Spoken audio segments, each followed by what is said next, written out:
Chapter 53. Did he hit someone? The Lee family's breakfast was always simple: white porridge with pickled vegetables. Lately, because the food had improved, Lee's mother would add a little more pickled vegetables in the mornings. Sunan sat beside the Lee family eating breakfast, occasionally eavesdropping on their gossip about the village. Halfway through breakfast, Li Xiaotian, who had finished early, ran out to play and returned with a middle-aged man. "Comrade Su, we got a call. Something happened, and we need you to come back immediately to handle it."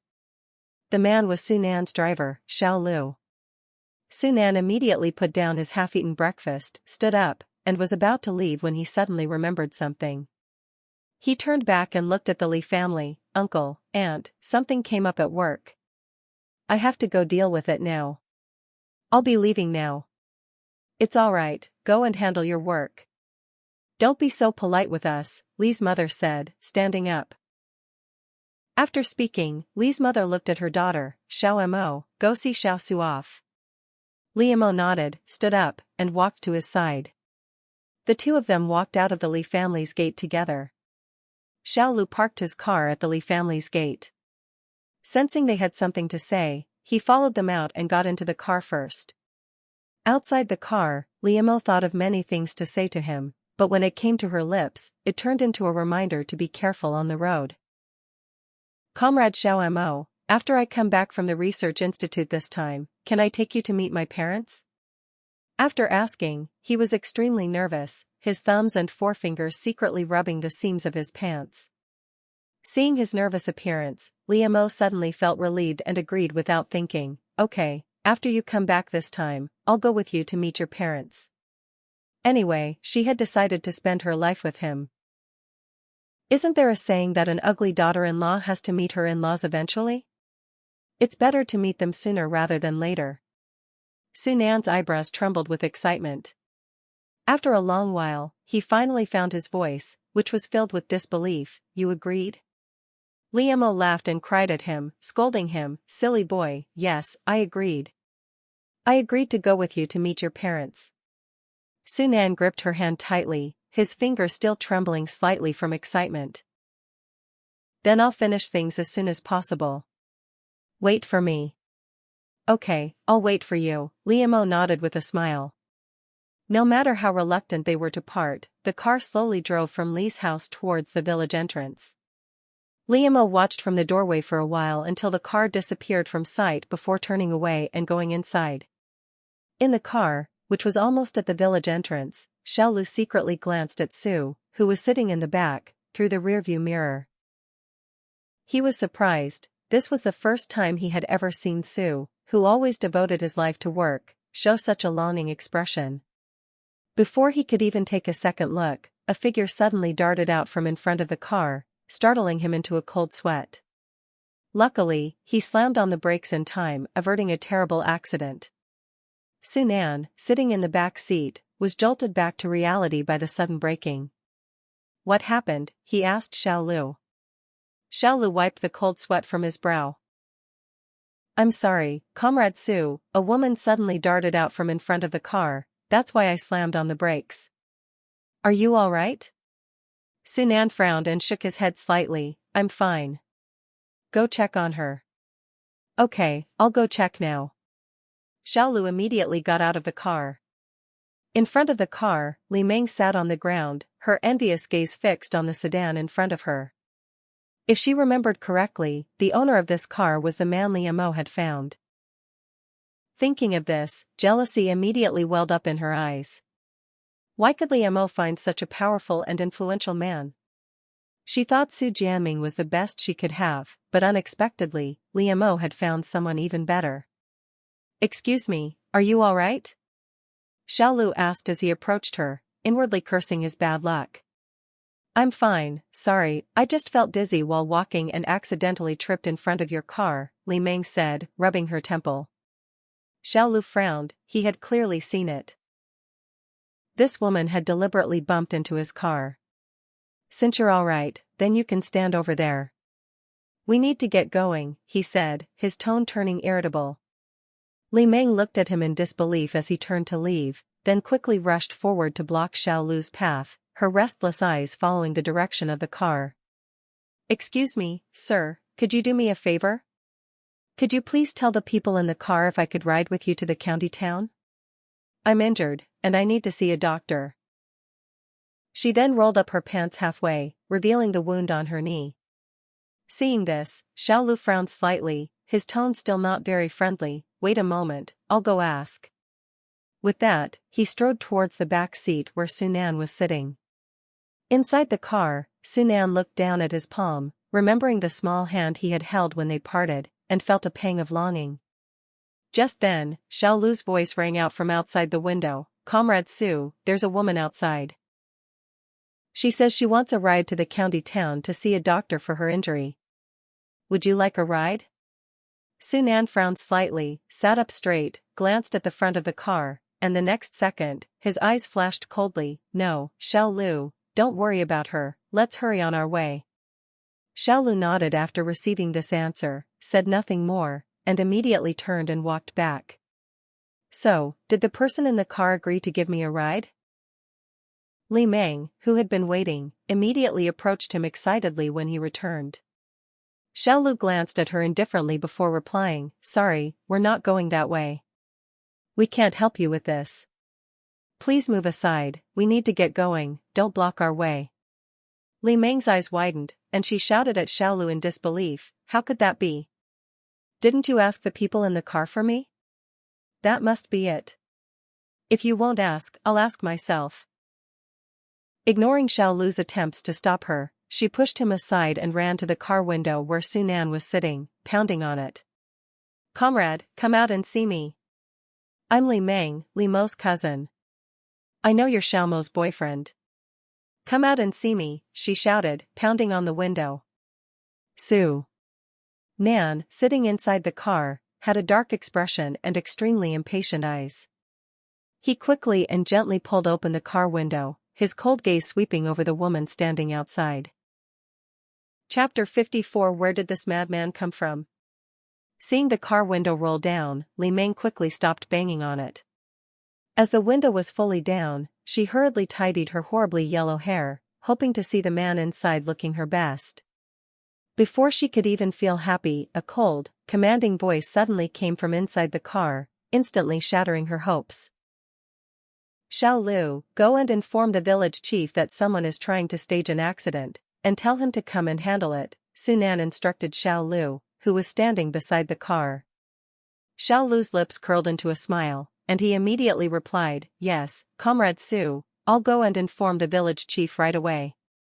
Just as he was about to take his second step, a frightened shout stopped him. "Wait." Li Meng bit her lip, looking at the man in the car with resentment. Although the man had a cold face, his innate kingly aura captivated her. This man's demeanor was unlike anything Su Jianming had ever possessed. "Don't call me village chief. Comrade, I'm Li Meng, Xiao Mo's cousin. You should have seen me before, do you remember me?" She waited hopefully for his answer. Sunan's eyes swept over her like ice. "I don't remember." After saying that, he stared at her with a hint of mockery in his cold eyes. "I don't know how that idiot Su Jianming could be so blind to choose a woman like you who's always looking for something better. Now you're blocking my car, does he know?" The color drained from Li Meng's face instantly, turning ashen. Out of fear, she dug her nails into her palms to find a semblance of a voice. "You know Su Jianming?" A terrible fear surged into her heart. What she had done today absolutely could not reach Su Jianming's ears. Although she had designs on Li Mo, nothing was certain yet. Just in case, she couldn't lose Su Jianming, this powerful figure. "I'll just walk to the county town to get my wound treated by myself. Don't trouble yourself." After saying this with a pale face, she didn't dare to look back and quickened her pace away. Sunan coldly watched her departing figure, a sneer playing on his lips. He immediately called out to Xiaolu, who was standing outside the car, "Let's go." Li Meng, who had just stepped out of the village, looked at the car that had just driven past her with lingering fear. She vowed never to provoke Li Mo again. An hour and a half later, Li Meng finally entered the county town. Her legs, which felt like they didn't belong to her, throbbed, and she gritted her teeth, continuing towards the destination the voice in her heart had told her to reach. She walked for another half-hour before arriving at a place that resembled a slum in the town. Walking along this narrow street, Li Meng was so overwhelmed by the filth and garbage that she almost vomited up the little bit of food she had eaten the night before. If she hadn't believed the voice in her heart, she would have turned around and left this awful place immediately. Soon, Li Meng stopped at a dilapidated doorway with the words "murderer" scribbled all over the wall. The voice in her heart told her that the important person she was looking for lived here. With a mixture of disgust and nervousness, she still frowned and gently knocked on the dilapidated wooden door of the house. After a couple of knocks, the door suddenly opened, and a young, melancholy man stepped out. "Who are you?"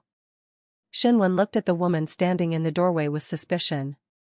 It was impossible for any good person to visit his house. In the years since his father's accident, this house had only been frequented by bad people who wanted him dead.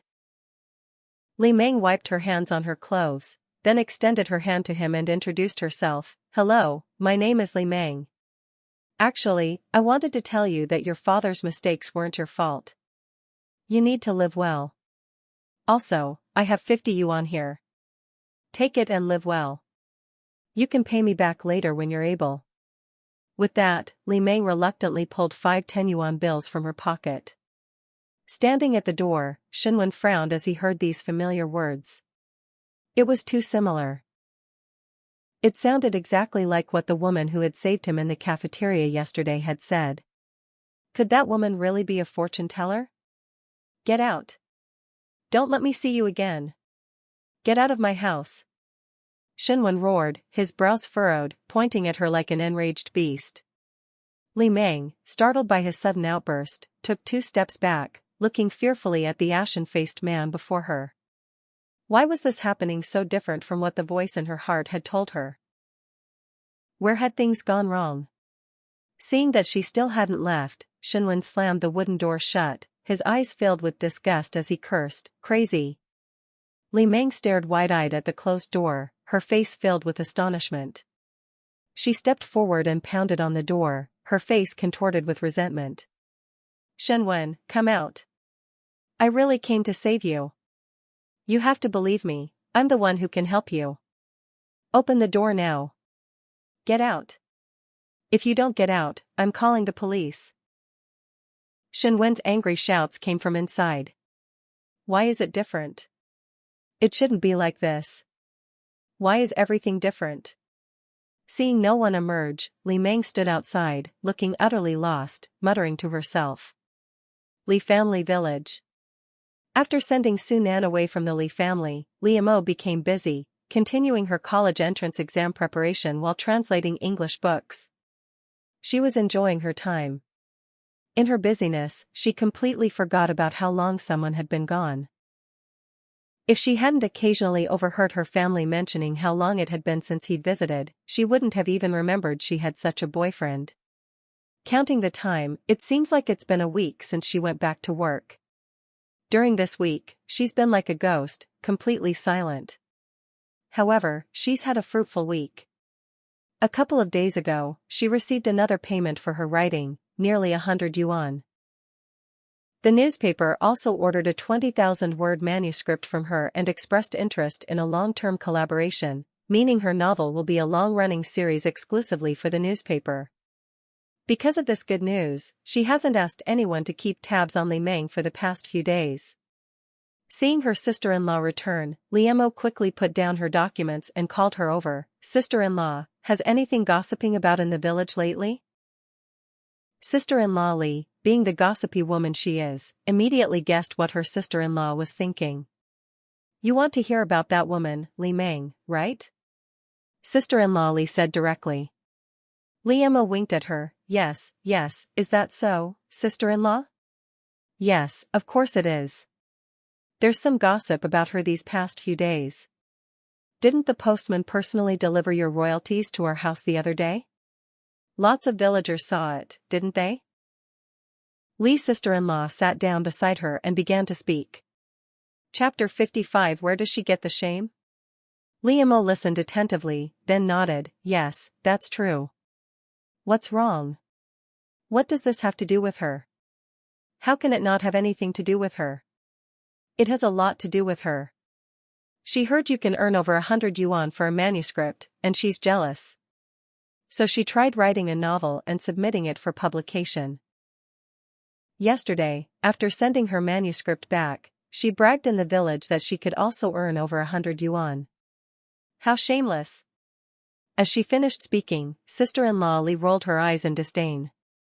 Li Mo was amused by this and secretly looked forward to the day when the whole village would witness her receiving a rejection letter. Just as the two sisters-in-law finished speaking, the sound of a large group of people talking and walking towards their house drifted over. What's going on?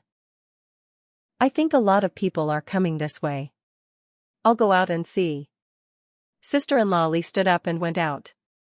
Li Mo looked outside for a while, then quickly turned her attention back to the review materials in her hands.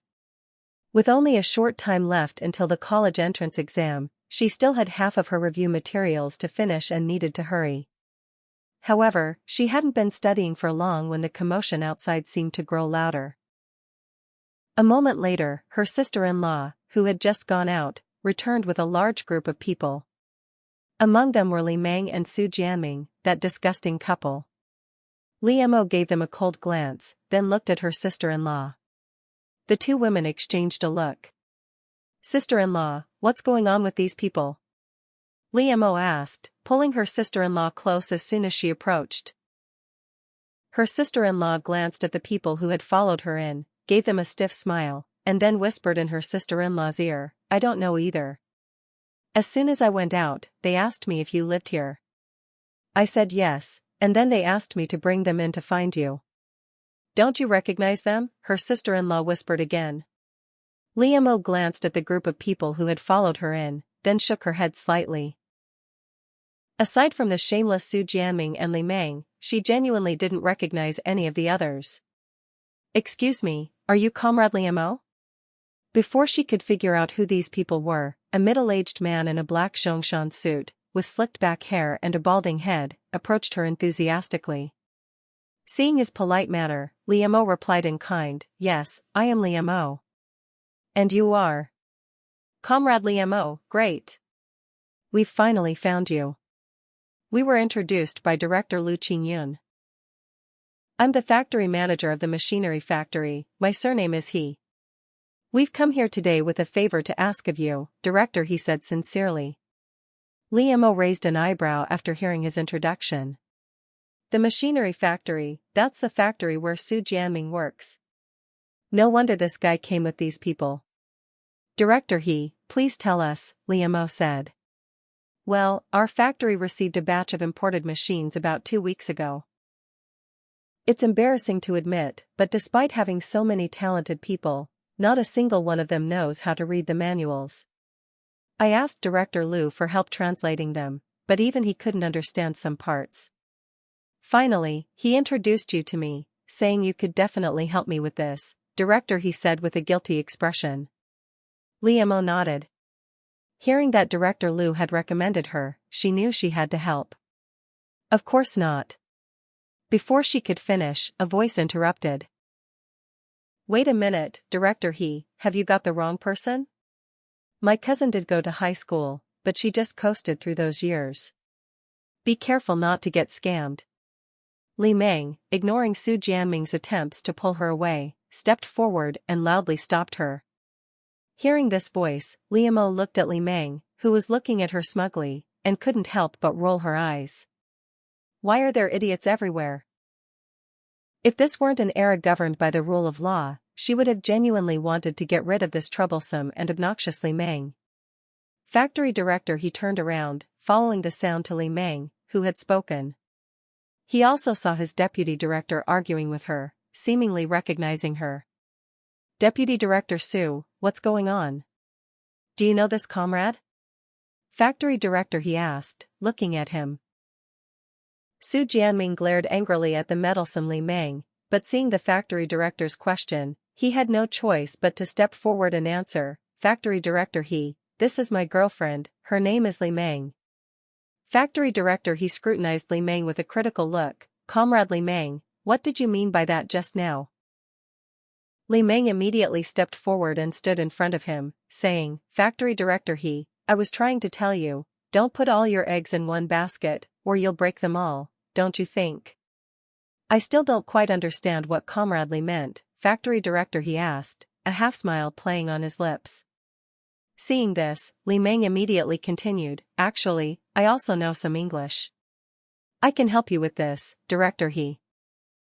Director he smiled faintly and looked at Su Jianming behind her. Director Su, is what your girlfriend said true?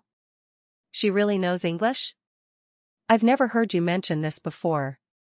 Su Jianming secretly wiped the cold sweat from his forehead, his back drenched in sweat. Director, I haven't heard her mention this either. If she hadn't brought it up herself, I wouldn't have known. At this moment, he cursed inwardly. This idiot Li Meng, he knew exactly what she was capable of. She didn't know any English at all. This fool, why did she have to compete with Liu Mo at this time? If this got out, his position as director would be implicated. At this moment, Li Meng heard his words, not a single word of which seemed to be helping her, and she felt deeply disappointed in her boyfriend. Why was Li Mo's boyfriend so good to her, while her boyfriend seemed to want to sever all ties with her? Li Meng bit her lip hard, her fingers digging into her palms. None of the things she'd told herself to do lately had come to fruition, and that old woman in her family was plotting her marriage again. She couldn't sit idly by any longer, she had to seize this opportunity to escape that wolfish family. Director I really can translate English. If you don't believe me, I can say a few words for you. She took a deep breath and uttered 2 simple greetings in English. After saying those 2 simple sentences, Li Meng secretly breathed a sigh of relief. After seeing Liu Mo flaunt her English in front of so many people in the county town last time, she had desperately tried to learn a few phrases, and now they finally came in handy. Chapter 56 A Big Shot Arrives. Although director he didn't understand these foreign languages, he couldn't understand a word she said, so it must be the English spoken by those foreigners. Okay, not bad, then you should give it a try. After saying that, director he immediately turned to Liu Mo and asked, Comrade Liu Mo, do you think it would be possible to add another person to help? Liu Mo glanced at Li Meng, who was looking at her smugly, and her lips curled up almost imperceptibly. Since someone was going to court death, she certainly didn't need to block their path. Of course, I have no problem with that. One more person is fine, as long as that person really has the skills. After saying that, she let out a silent sneer, her eyes fixed on Li Meng, who was standing opposite her, with a look of anticipation. Good, great. Then I'll send a car to pick you 2 up tomorrow to go to the machinery factory? Director he cautiously inquired. Sure. 2 voices rang out at the same time. Li Meng glanced at Liu Mo smugly, looking very confident. After the matter was successfully completed, factory director he happily drove away from Li Jiazwang. Once everyone had left, sister-in-law Li asked Liu Mo curiously, how strange, when did Li Meng learn to speak English? Liu Mo sneered. Don't think she couldn't tell, the 2 simple English phrases Li Meng had just spoken sounded like something she'd learned at the last minute. Ridiculous. Did she really think she could be invincible just by learning a few English phrases? Utterly delusional. She slept soundly through the night, and on the beautiful morning of the second day, the machinery factory promptly sent a car to pick her and Li Meng up. Liu Mo had planned to ignore everyone around her on the way, but someone kept clinging to her like a persistent tether. Like now, not long after getting in the car, Li Meng started speaking in a sarcastic tone in her ear. Cousin, if you really like Jianming, I can give him to you. Hearing this, Liu Mo couldn't help but roll her eyes. What on earth was this woman up to now? Li Meng, are you out of your mind? Someone like Su Jianming, and you're treating him like a treasure? Do you really think he's some kind of hot commodity that everyone wants to snatch? Unable to hold back any longer, Liu Mo rolled her eyes at her angrily. Cousin, I know you're not telling the truth. I wasn't joking just now. I really am willing to give him to you. Don't worry about hurting me, I'm fine, Li Meng continued, trying to sound nonchalant. Seeing that she completely misunderstood her, Lee Mo finally lost her temper, grabbing her hair and glaring fiercely at her. Do you want me to beat you up before you stop disgusting me with this? If I hear you say, give me that disgusting Su Jianming again, believe me, I'll rip your hair out. Lee Mo, what are you doing? Let go of my hair, it hurts. Li Meng cursed. At this moment, she was no longer the caring person she had been, she was now like a madwoman, yelling in the car. Lee Mo sneered and slapped her face. It's good that you feel pain. If you say anything disgusting again, I'll rip all your hair out. You can try if you don't believe me. Then she let go. After her hair was released, Li Meng quickly sat far away from her, like a frightened little rabbit.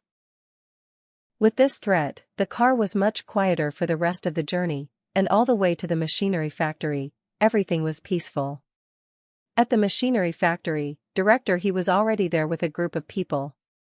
As soon as they got out of the car, Li Meng reverted to her arrogant self. She was the first to disembark, even rushing ahead of Li Mo to approach factory director he. Factory director he, why are you being so polite, bringing so many people to pick us up? You're making us feel so embarrassed. Factory director he looked at the woman who had just launched into such a long speech, his expression momentarily stunned, before he explained with an embarrassed look, Comrade Lee, you've got it wrong. We're not here to pick you two up, we're here to welcome an important VIP who's coming to our machinery factory to provide guidance. Li Meng's smile froze instantly at his words. Oh, I see. I'm sorry, I made a mistake. She blushed, a sheepish smile on her face. Just then, a middle-aged man pulled him aside and called out, Factory director, the VIP has arrived. Factory director his eyes lit up instantly. After hurriedly greeting Li Mo and Li Meng, he immediately led his group of subordinates forward. Seeing such a grand procession to pick someone up, Li Mo was curious about who this important figure from the factory was, so she stopped and joined the crowd to join in the excitement. Have you heard? A very powerful person is coming to our factory today. I heard their identity is quite mysterious. Security at our factory was strengthened yesterday, and I heard they even brought in the troops stationed in the Western District for protection. I really want to see who this important person is that makes our factory and the Western District troops take them so seriously. You guys don't know, do you? I vaguely heard my boyfriend's uncle's second aunt's son mention it. The important person coming this time is said to be from the 7th Space Agency. They're coming to guide our factory on the new foreign machinery. Of course, they need to be well protected. They've contributed so much to this country over the years, they deserve this treatment. Standing outside the crowd, Li Mo's heart skipped a beat when she heard the middle words. The 7th Space Agency? Could it be that he came along too? Meanwhile, at the factory gate, director he led a group of people waiting for the important figures in the car to get off. Inside sat 2 men and a woman, one of whom had a serious expression. Old Sue, after we finish our business today, could you arrange for me to meet my sister-in-law? I've come all this way, I can't not recognize her when I see her later. Shen Shua patted his old friend's shoulder. Su Nan's eyes softened, his tone almost sweet. I can't answer that for now. I have to ask her. She's very busy right now, not only with the college entrance exam but also translating English and novels. Shen Shua, hearing the hint of boasting in his words, shook his head and smiled. All right, your girlfriend is amazing, okay? Then you ask her for me. I've finally had a chance to come here, I should at least meet the girl who makes this old man's love come true. Chapter 57 He's my uncle. Just as the atmosphere in the car was getting good, a sour remark suddenly broke the silence. What's there to see? She's just a rude, vulgar, and uncultured countrywoman. Su Nan's face immediately turned ugly, his icy gaze shooting at her like a frost. My woman won't be allowed to be slandered by anyone. Maybe her education isn't as high as yours, but she's kind-hearted and ambitious, those 2 qualities are far superior to yours. Also, if you don't keep your mouth shut, I don't mind sending you back to the space agency right now. After uttering this warning, Su Nan didn't even look at Lu Xiong sitting in the passenger seat, opened the car door, and stepped out of the car with his long legs, all in one smooth motion. Lu Xiang sat in the car, looking resentful, angrily pounding her thighs. Shen Shua, sitting in the back seat, sighed, shook his head, and immediately followed Su Nan out of the car. Outside the car, Su Nan was greeted warmly by a group of people from the machinery factory as soon as he got out. "Comrade Su, welcome to our factory for a visit and guidance." Factory director He warmly stepped forward. Su Nan, seeing so many people approaching, raised his thick eyebrows slightly. "Factory director He, you're too kind. Let's hurry and take a look at the new machines." All right, the machines are in the new factory building. Our 2 translators have just arrived. I'll call them over, and we'll go take a look together." Factory director He immediately nodded. Su Nan nodded, and just as he was about to turn around, a friendly shout came from behind. "Uncle, it really is you." Su Nan's thick eyebrows rose even higher, and he squinted his sharp eyes at Su Jianming, who squeezed out from the crowd behind him. Factory director He was taken aback for a moment, then reacted, asking with a smile, "Director Su, so you and Comrade Su Nan are related? Why didn't you say so earlier? I told you to come forward and greet Comrade Su earlier." Su Jianming straightened his posture smugly. He had secretly relied on his uncle's connections to become the director, but only the old factory director knew this. Factory director He had only been in office for less than a year, so naturally he didn't know about his relationship with his uncle. Su Jianming, who was about to show off his power, was interrupted after only uttering one word. Factory director He, although Su Jianming and I are related, I keep my work and personal life separate. I won't show any mercy to anyone who uses my name to do things. Su Nan finished speaking and coldly glanced at Su Jianming, who stepped forward. Su Jianming's face paled, and he swallowed back the words he was about to say, awkwardly agreeing, "Yes, my uncle is right. I am me, and my uncle is my uncle." Factory director He secretly breathed a sigh of relief. He was terrified, thinking his position as factory director wouldn't last long. Not far away, Liemo craned her neck, looking ahead for a long time, but because there were so many people, she still couldn't see who the important person they were supposed to pick up was. Just when her legs were about to ache from standing on tiptoe, she suddenly received a message from someone sent by factory director He to inform her and Li Meng to go over. Led by this person, the 2 walked one after the other into the group of factory director He and his entourage. A moment later, 2 surprised shouts rang out from the crowd, "It's you!"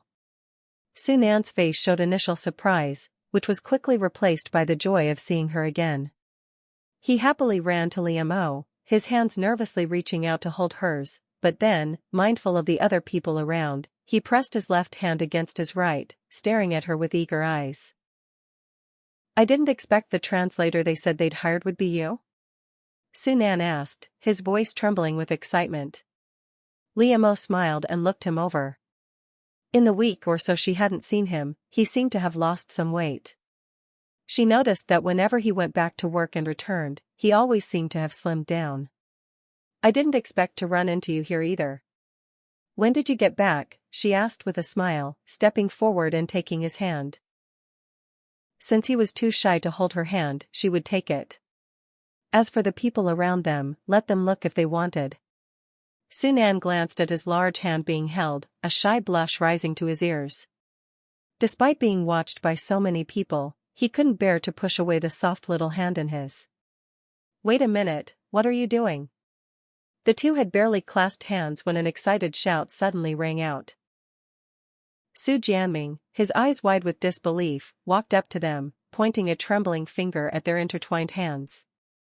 Su Nan, lost in the affection of his partner, suddenly changed his expression. Looking at Su Jianming approaching, a flicker of panic crossed his usually calm eyes. Damn it, he'd completely forgotten Su Jianming was here. This was bad. It seemed he couldn't hide the fact that he was Su Jianming's uncle from Xiaomo anymore. Little Su Jianming, his eyes wide, stared at their tightly clasped hands. He uttered only one word before a powerful kick to his stomach struck him. Su Jianming crouched down in pain, his face pale, unable to get up for a long time. After kicking someone, Su Nan touched his nose guiltily and tightened his grip on Li Mo's hand, saying, "Xiao Mo, let's go." Li Mo, being pulled forward, glanced back at Su Jianming, who was still squatting on the ground, her eyes filled with suspicion as she looked at Su Nan, who was pulling her hand. Why did she feel like he was intentionally stopping Su Jianming from saying anything after that kick? Behind them, Li Meng anxiously glanced at Su Nan and the others who had already walked away, then looked at Su Jianming squatting on the ground with a hint of disappointment. Finally, she stamped her foot and decided to stay. "Brother Jianming, are you all right? Can you get up?" She went forward to help him. Su Jianming bit his lip hard, and after a while, he found his voice and replied, "I'm fine, thank you, Xiao Meng. You're the one who cares about me the most." Hearing this, Li Meng secretly rolled her eyes. If she didn't have something she wanted to ask him, she wouldn't have wanted to stay here with him. "It's what I should do. We're a couple, after all. It hurts me when something happens to you, doesn't it? Seeing you in trouble, Jianming, you know what? I wish this had happened to me, that I could suffer in your place, Jianming." She helped him up with a look of heartache. Hearing this, Su Jianming loved her even more. Sure enough, Xiaoming, whom he had chosen, was more understanding, unlike that bitch Li Mo, who was just a shrew. Chapter 58 Scammed?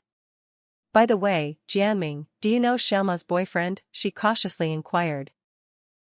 Su Jianming curled his lip. "That bitch Li Mo actually has someone who wants her. I don't know who's blind enough to even look at her." Li Meng smiled and told him, "Jianming, didn't you see Xiaoma's boyfriend? He was just here, and they were leaving hand in hand." Su Jianming, who was brushing the dust off his pants, suddenly froze, motionless. At this moment, only Li Meng's words echoed in his mind. Li Mo's boyfriend was actually his uncle. His uncle's boyfriend was actually that bitch Li Mo. "What did you just say? Say it again for me."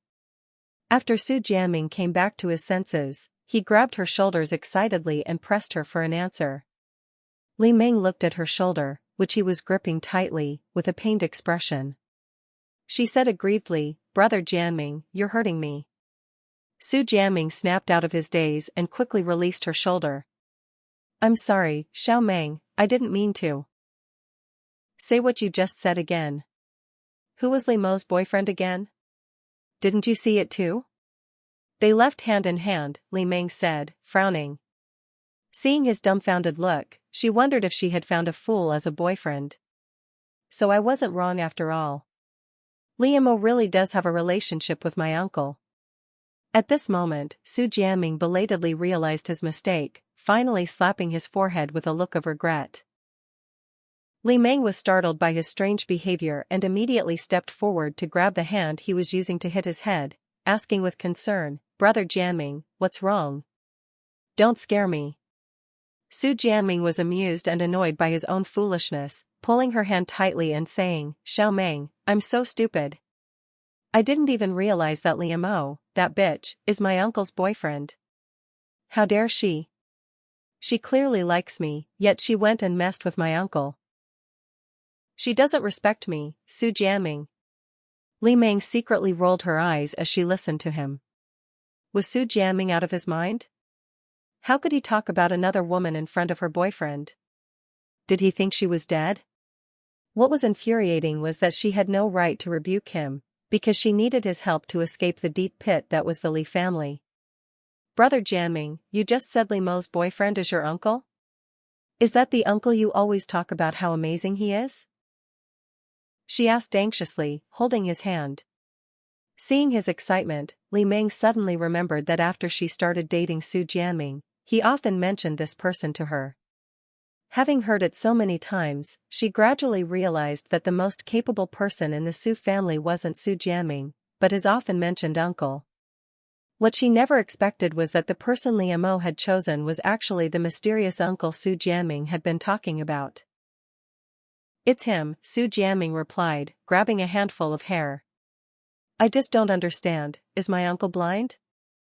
How could he possibly be interested in a shameless woman like Liamo? Li Meng glanced at him furtively, then casually said, "My cousin has always been a liar. Your uncle seems quite upright, he probably hasn't seen a woman like my cousin before, or maybe he's been fooled by her." Hearing this, Su Jianming's eyes lit up. The more he thought about it, the more likely his girlfriend's words seemed. "You're right, my uncle must have been deceived by that bitch Liamo. Let me tell you, my uncle has lived for 28 years and has never had a single relationship. People like that are most easily deceived by wicked women with ulterior motives." The more he spoke, the more convinced he became of his own thinking. At the new factory, Su Nan, who had been on tenterhooks the whole way, secretly breathed a sigh of relief when he looked back and saw that Su Jianming hadn't followed. So, while Liamo was being called away, he secretly approached Factory Director He. "Factory Director He, I have a favor to ask. Could you please arrange for Su Jianming to be assigned to another task?"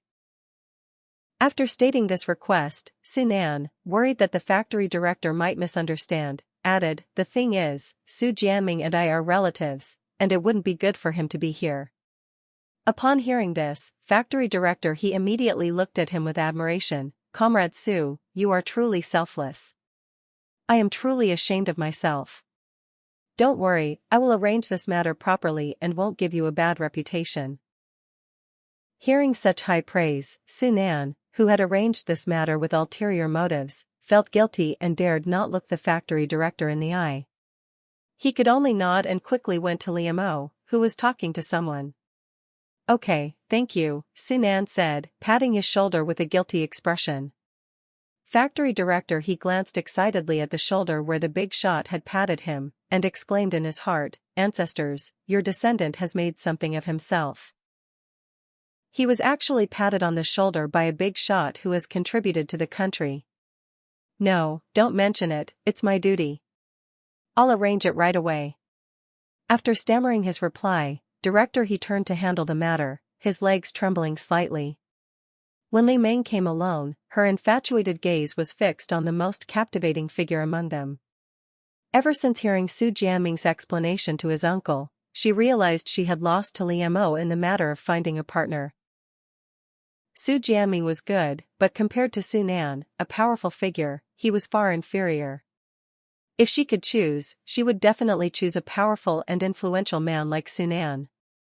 Thinking about this, her feet unconsciously led her to him. "Comrade Su, hello, I'm Li Meng, do you remember me?" she said, her face flushed with shyness.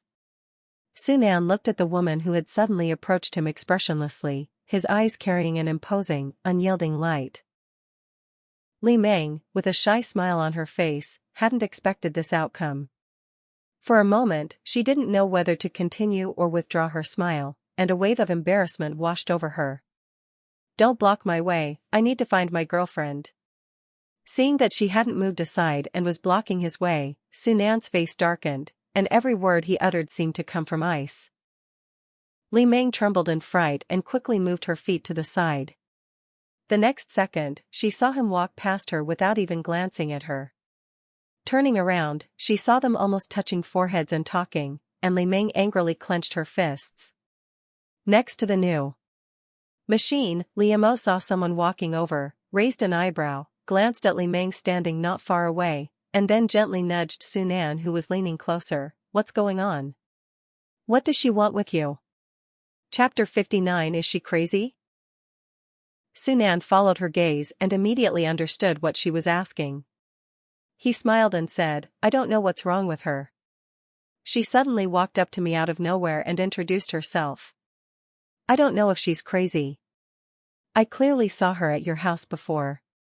Liamo smiled and walked closer to him, straightening his clothes. "You really don't know why she did that?"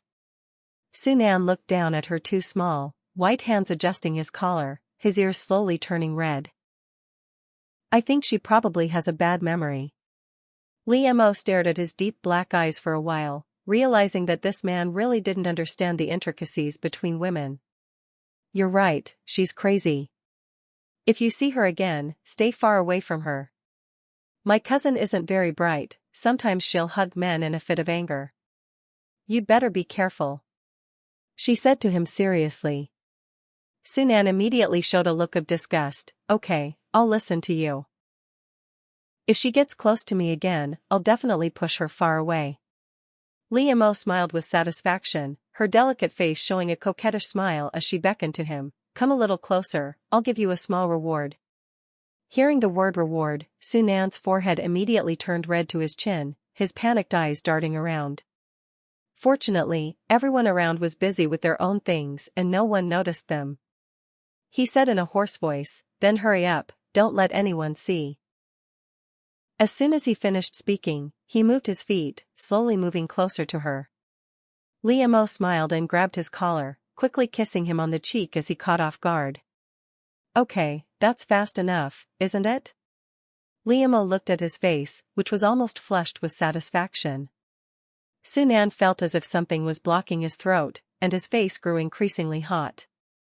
Even though it wasn't the first time they'd done something intimate, each time she brought him a different feeling. "Hey, Lao Su, what are you doing standing here like an idiot? Lu Xiang and I have been looking for you everywhere since we got off the bus." Just then, a hand patted Sunan on the shoulder from behind. Lu Xiang, who had come with Shen Shua, saw Li Mo next to Sunan and excitedly shouted, "What are you doing here?" Li Mo looked at her with a cold smile. What kind of bad luck had she stumbled upon today? How come so many people she didn't get along with were gathered here? "Do you know each other?" Shen Shua asked, pointing at the two of them. Lu Xiang rolled her eyes at him and replied irritably, "No, who wants to know her?" Shen Shua pursed his lips speechlessly. At the same time, he realized that the unfamiliar woman in front of him was quite pretty. Thinking about how his friend Lao Su already had a girlfriend while he was still single, an idea suddenly flashed through his mind. "Hello, lady, my name is Shen Shua. It's nice to meet you. Are you a staff member here? If I may ask another question, are you single?" He touched his hair on his forehead and slowly approached her. Sunan narrowed his eyes and immediately pulled him back from his leaning position. "What are you doing? Just talk, why are you getting so close?" Shen Shua whispered anxiously in his ear, "Old Su, don't be so selfish. You have a girlfriend, right? You should consider me too." "I don't have a girlfriend.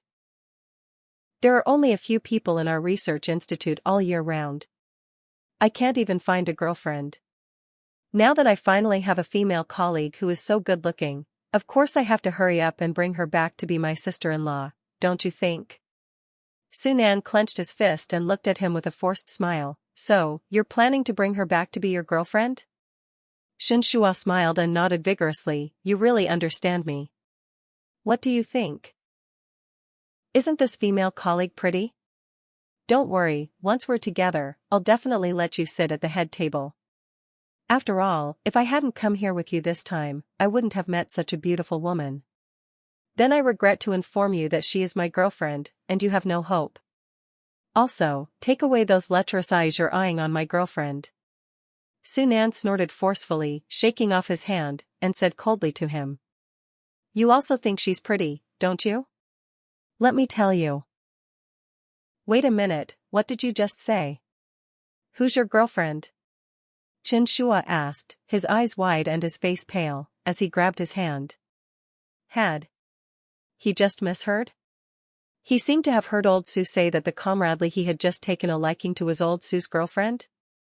Sunan felt an overwhelming urge to criticize old Shen, this old bachelor, and without a word, he grabbed his hand and led him towards Li Mo. "Let me introduce you, this is my girlfriend, Li Mo, my future wife."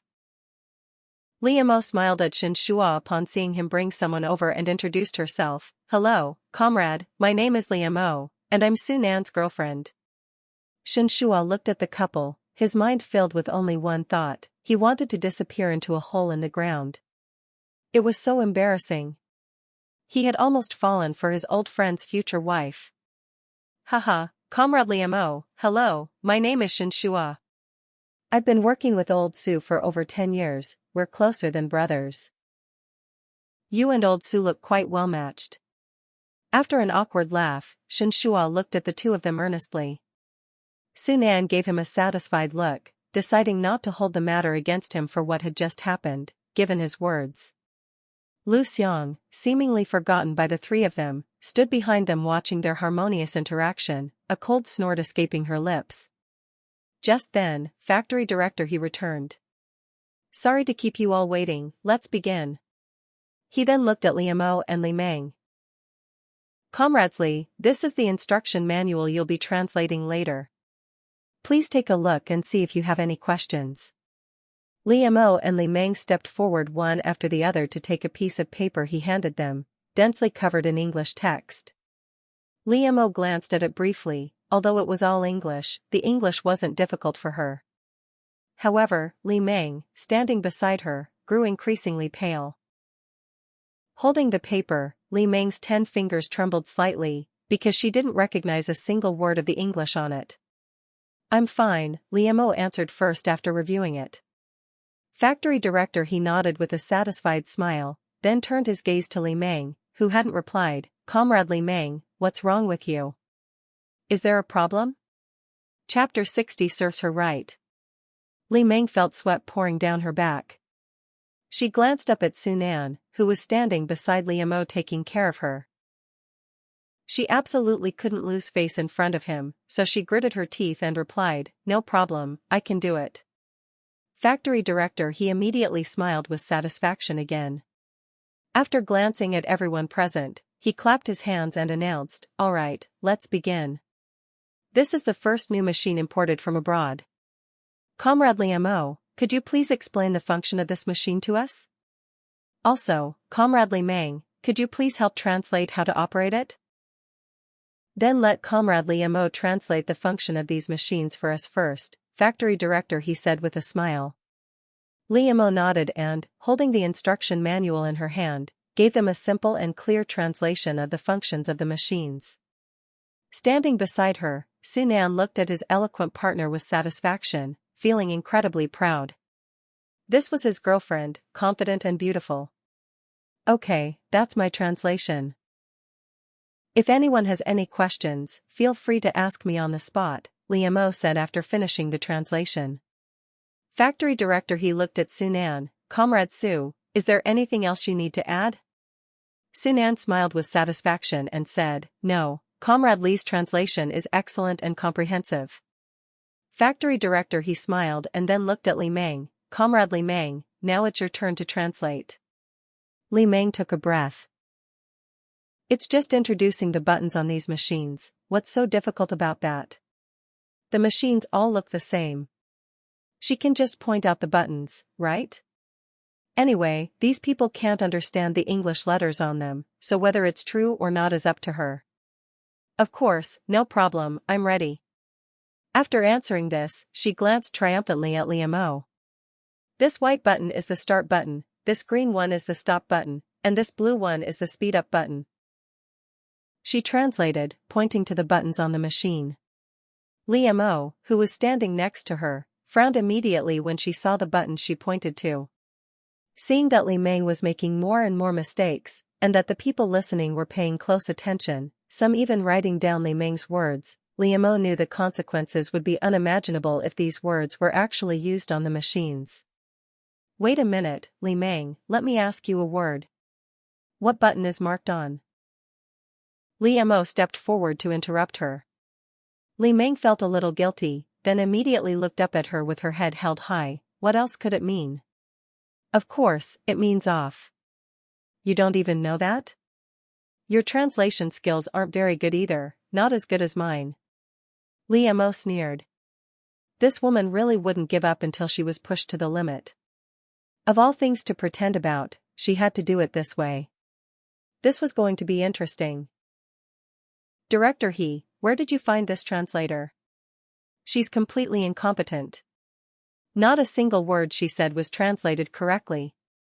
Sunan snorted coldly, his face serious as he accused her. Factory director He was startled and quickly stepped forward, pointing at her and asking, Comrade Li Meng, what's going on? Didn't you say you could speak English?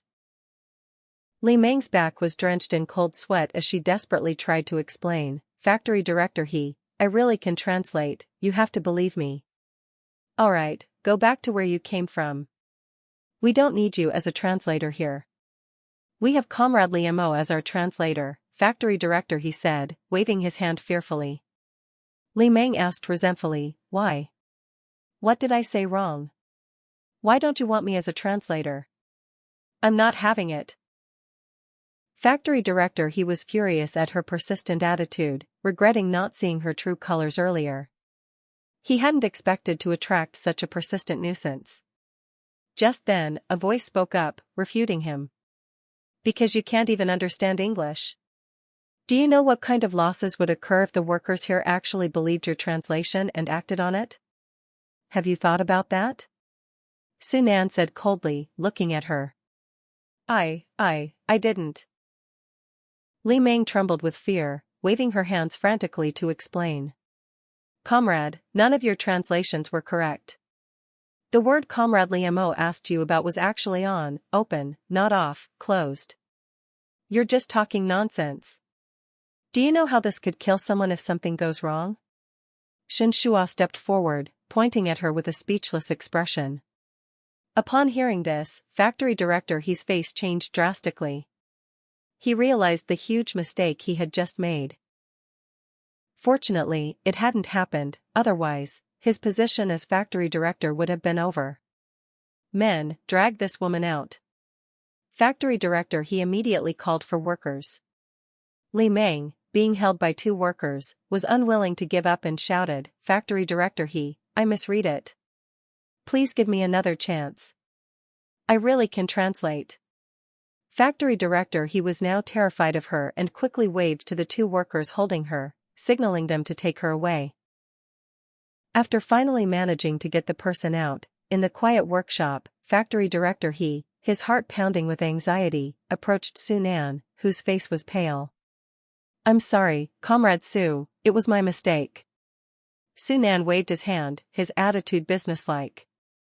Alright, let's continue with the rest. Factory director, he secretly wiped the cold sweat from his forehead, feeling a little relieved. Fortunately, this important figure hadn't pursued the matter further. Comrade Liamo, I'm entrusting the translation to you. Don't worry, we'll pay you double today's wages, is that all right? Factory director, he approached her with a pleading expression and whispered. Hearing the words double wages, Li Mo's eyes immediately lit up. They had agreed before that today's wages were 100 yuan, double would be 200 yuan. No problem, leave this to me. I will translate it perfectly, without a single mistake. Liamo was so excited she almost patted her chest to assure him. Sunan, standing to the side, looked at the smiling Liamo with eyes as gentle as spring water. Just then, his arm was bumped by Shen Shua beside him. Stop looking or your eyes will be glued to your sister-in-law, Shen Shua said with a smile.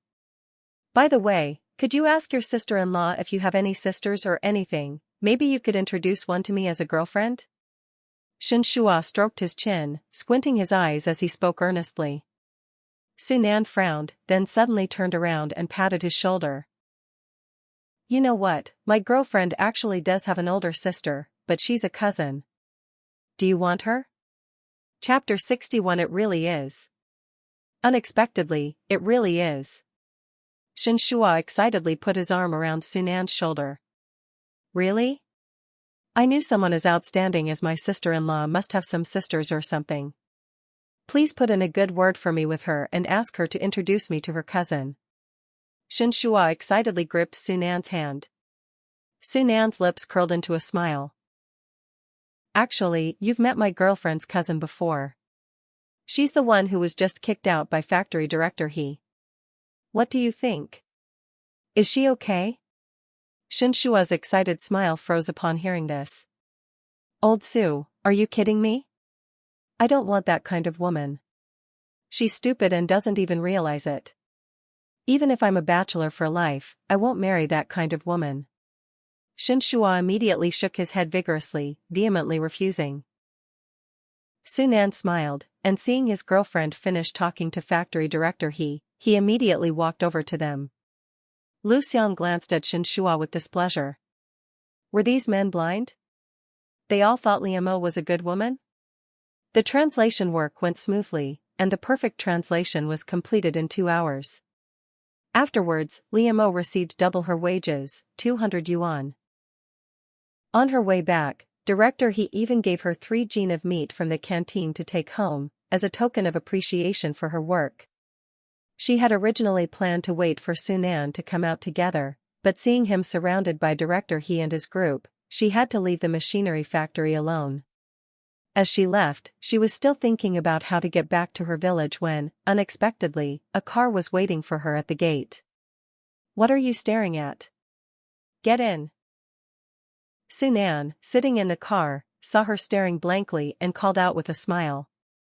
Liamo snapped out of her daze, smiled, and ran towards him. After getting in the car, she happily took his hand. "Why did you come out so quickly? Weren't you being dragged to the state-run restaurant by Director He and his group?"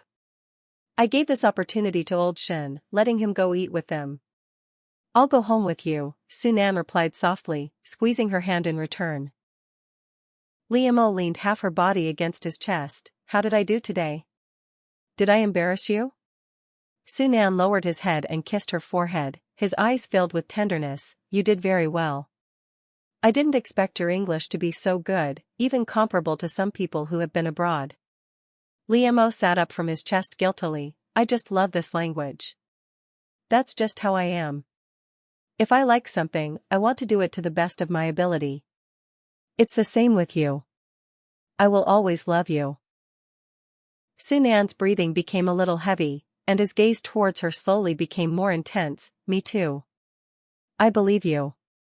Okay, shall we go back to my house now or to yours?" Liamo quickly changed the subject. "Do you want to go to my house?" Sunan immediately sat up straight nervously, looking at her with nervousness in his eyes. Seeing that he was no longer dwelling on her English, Liamo secretly breathed a sigh of relief and looked at him, replying, "Sure, anyway, the ugly daughter-in-law is finally going to meet her in-laws. It's all the same whether we meet them sooner or later. Then let's go to my house now," Sunan said excitedly, holding her hand. Seeing his fingers trembling with excitement, Liamo couldn't help but laugh. "We're just going to your house. Why are you so excited?" "I'm happy because meeting both sets of parents takes our relationship a step further. We've officially met each other's parents," he replied with a silly grin. As they talked, the driver started the car. As the car left the factory gate, the people inside were still discussing something, their words faintly drifting outside. "Tell me what kind of gift your parents like." "My parents don't like any gifts, they just love it when you, their future daughter-in-law, come to meet them. Don't worry, your arrival is the best gift for them." The voices faded completely into the distance as the car drove away. Just as the car drove off, a disheveled man ran out of the factory gate. "Uncle, don't go. Wait for me. I'm your nephew." Su Jianming, who had run out, looked at the disappearing black sedan with despair. After a morning of cleaning toilets, feeling sore all over, he plopped down on the ground. Before he could even grumble about society, a pair of women's floral cloth shoes suddenly appeared in front of him. Su Jianming looked up from the shoes and, seeing a familiar face, immediately scrambled to his feet and hugged Li Meng tightly. "Xiao Meng, did you come to save me? I knew you were the best person to me in this world," he cried, wiping the snot running down his nose. Li Meng, hearing the sound of his snotty nose, disgustedly pushed him away. "Brother Jianming, what have you been doing? You smell terrible." She sniffed forward and almost vomited her dinner from the night before, quickly taking 2 steps back in fright. Su Jianming cried even louder, "Stop talking. I don't know what's wrong with our factory manager. He actually sent me, the director, to clean the toilets. I have to clean all 3 floors of toilets. I'm exhausted." Li Meng took 2 steps back, covering her nose with one hand. "Brother Jianming, you've worked so hard." She tried to take his hand, but the stench emanating from him made her retreat again. She looked at the disheveled Su Jianming with a gloomy gaze, then thought of Sunan, who was fawned over by everyone. The uncle and nephew were like night and day. Why was Li Mo's man so outstanding, while hers was inferior? she refused to accept it. Therefore, she would never allow Liam to find a man better than her. Brother Janming, I think I just overheard your uncle telling Liam that he was going home to see your grandparents. Do you think they'll misappropriate some of my cousin's property? She asked him, feigning concern. Upon hearing this, Su Janming, sniffing his own scent, jumped up in alarm. My uncle took her to see my grandparents? How could it be so fast? No, this absolutely cannot be allowed to continue. I must inform my parents. He spun around a couple of times, then clapped his hands and hurriedly left the main gate of the machinery building. At the Su family's old mansion, Grandpa Su and Grandma Su were in the yard, one practicing Tai Chi, the other watering flowers. This was their life after retirement. Halfway through watering, Grandma Su suddenly sighed heavily, put down the watering can, found a place to sit, and let out another long sigh. Chapter 62. Will you leave me? I'm not watering it anymore. What's the use of taking good care of these flowers if we still don't know where our daughter-in-law is? That brat, he disappeared for over a week. Before he left, he said he'd bring his future daughter-in-law to meet us, but it's been so long, and we haven't heard a word. Old Mrs. Su said listlessly. Hearing his wife's complaints, old Mr. Su, who was practicing Tai Chi, had to stop and go over to comfort her. Don't you trust our son? When has that boy ever lied to us? Let's wait a little longer. Anyway, our daughter-in-law isn't going anywhere. Just then, a voice called out from outside the gate, "Speak of the devil." Dad, Mom, I'm back. Outside the gate, Sunan, holding Li Mo's hand, walked in with a smile spreading from his eyes to the corners of his mouth. The elderly couple, who were talking about his affairs, heard this voice, and their wrinkled faces lit up with excitement as they looked towards the gate. Soon, a figure they had been missing for over a week came into their view. You brat, when did you get back? Where's my daughter-in-law? When are you bringing her to meet us? Upon seeing her son return, old Madame Su excitedly grabbed his ear and shouted. Before she could even get a reply, a surprised voice came from behind him. Auntie, it's you. Old Madame Su initially thought she was hallucinating, but after looking around, she quickly spotted her long-awaited future daughter-in-law behind her son. Xiao Mo, you're here. Quick, come in and sit down. Old Madame Su excitedly pulled her out from behind her son, waving her withered hand a few times before suddenly slapping her thigh. Ignoring her son, she grabbed Li Mo's hand and led her into the old Western-style building. Li Mo, following behind the old lady, also had a lot of questions to ask. She had come to meet Sunan's parents, so why was old Madame Su here? Soon, with these questions in mind, she was led by old Madame Su to a Western-style hall and sat down. Child, Auntie wants to apologize first. Actually, Auntie has known for a long time that you are my son's girlfriend. I went to your house last time just to see you. You won't blame Auntie, will you?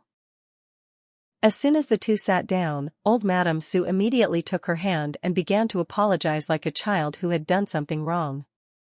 Hearing this, Liam blinked and looked at her, then looked at Sunan who had walked in. What exactly happened, Comrade Sunan? She asked, looking at him.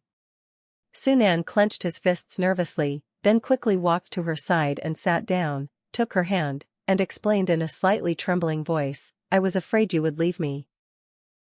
After hearing his short explanation, Liam raised an eyebrow in confusion. What was this all about? Explain it clearly, she said, looking at him. Sunan took a deep breath and first cast a pleading look at his parents sitting on the other side. He was the deputy director of the research institute, and everyone feared him. He never thought that one day he would be afraid. Receiving their son's pleading gaze, Grandpa Su and Grandma Su both instinctively looked up at the ceiling. They were helpless in this matter, as it was their son's situation. Seeing no hope for help, Sunan, his scalp tingling, turned to Liam, who was waiting for an answer, and explained in a trembling voice, Do you remember saying you hated Su Janming? Hearing that name, Liam couldn't help but roll her eyes in disgust. Why are you bringing up that guy? It's bad luck. Just as she was about to roll her eyes again, she suddenly seemed to remember something, quickly retracting her half-rolled eye and staring intently at him. "You're not still jealous of that jerk, are you?" Before he could reply, she immediately grabbed his hand, raising her other hand. She swore on 3 fingers, "I swear, I really don't like him anymore. I was just blinded by greed back then, but now I've seen the light." Saying this, she smiled and carefully examined him, then took his hand and kissed it, shaking it shyly, saying, "Besides, now that I have such a good man like you, I won't even look at him again. He's not even as good as a hair on your arm. I'm not blind to have fallen for him." Sitting opposite them, Grandpa Sue and Grandma Sue covered their mouths and chuckled, never expecting to see their son blush like a monkey's bottom in their lifetime. Sue Nan's face was red and burning. He could still feel the warmth of her lips on the back of his hand, and a certain part of his heart tingled and numbed with that warmth. Soon, this tingling sensation vanished almost entirely as he caught 2 furtive glances. "Dad, Mom, can you go inside and sit for a while?" he said helplessly to his elderly parents opposite him. Madame Sue immediately refused. "No, you two talk, we'll sit here. Just pretend we're not here." What a joke.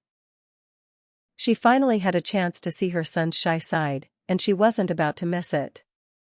Seeing his son looking at him, Grandpa Sue immediately raised his hands. "I can't make that decision. You know, in this family, I have to listen to your mother. If she says no, then no." Sue Nan looked at his parents, who were like playful old children, and sighed. Then he heard a snicker beside him. He looked in the direction of the sound and saw the woman beside him looking at them with a charming smile. "It's all right, Uncle and Aunt, feel free to look. Let's get back to the point. Are you hiding your relationship with Aunt and the others because you're jealous of Su Jianming?" she asked, looking at him. "No, it's because you told me last time that you don't like Su Jianming and his family. I was afraid you wouldn't want me because you don't like him," he said nervously. Liamo quickly reached out to interrupt him. "Wait a minute, what does it matter to you if I don't like him or his family? Are you his?" She widened her eyes, looked at him, then at old Master Su and old Madame Su, and suddenly something seemed to flash through her mind. She remembered that the book did mention Su Jianming had a powerful uncle, but because this character wasn't a main character, he was only mentioned briefly in the book, only described as a big shot, and Su Jianming's later success was all related to this uncle. Chapter 63 Too favoritistic. "You wouldn't happen to be his uncle, would you?" she asked, her voice growing softer with each question.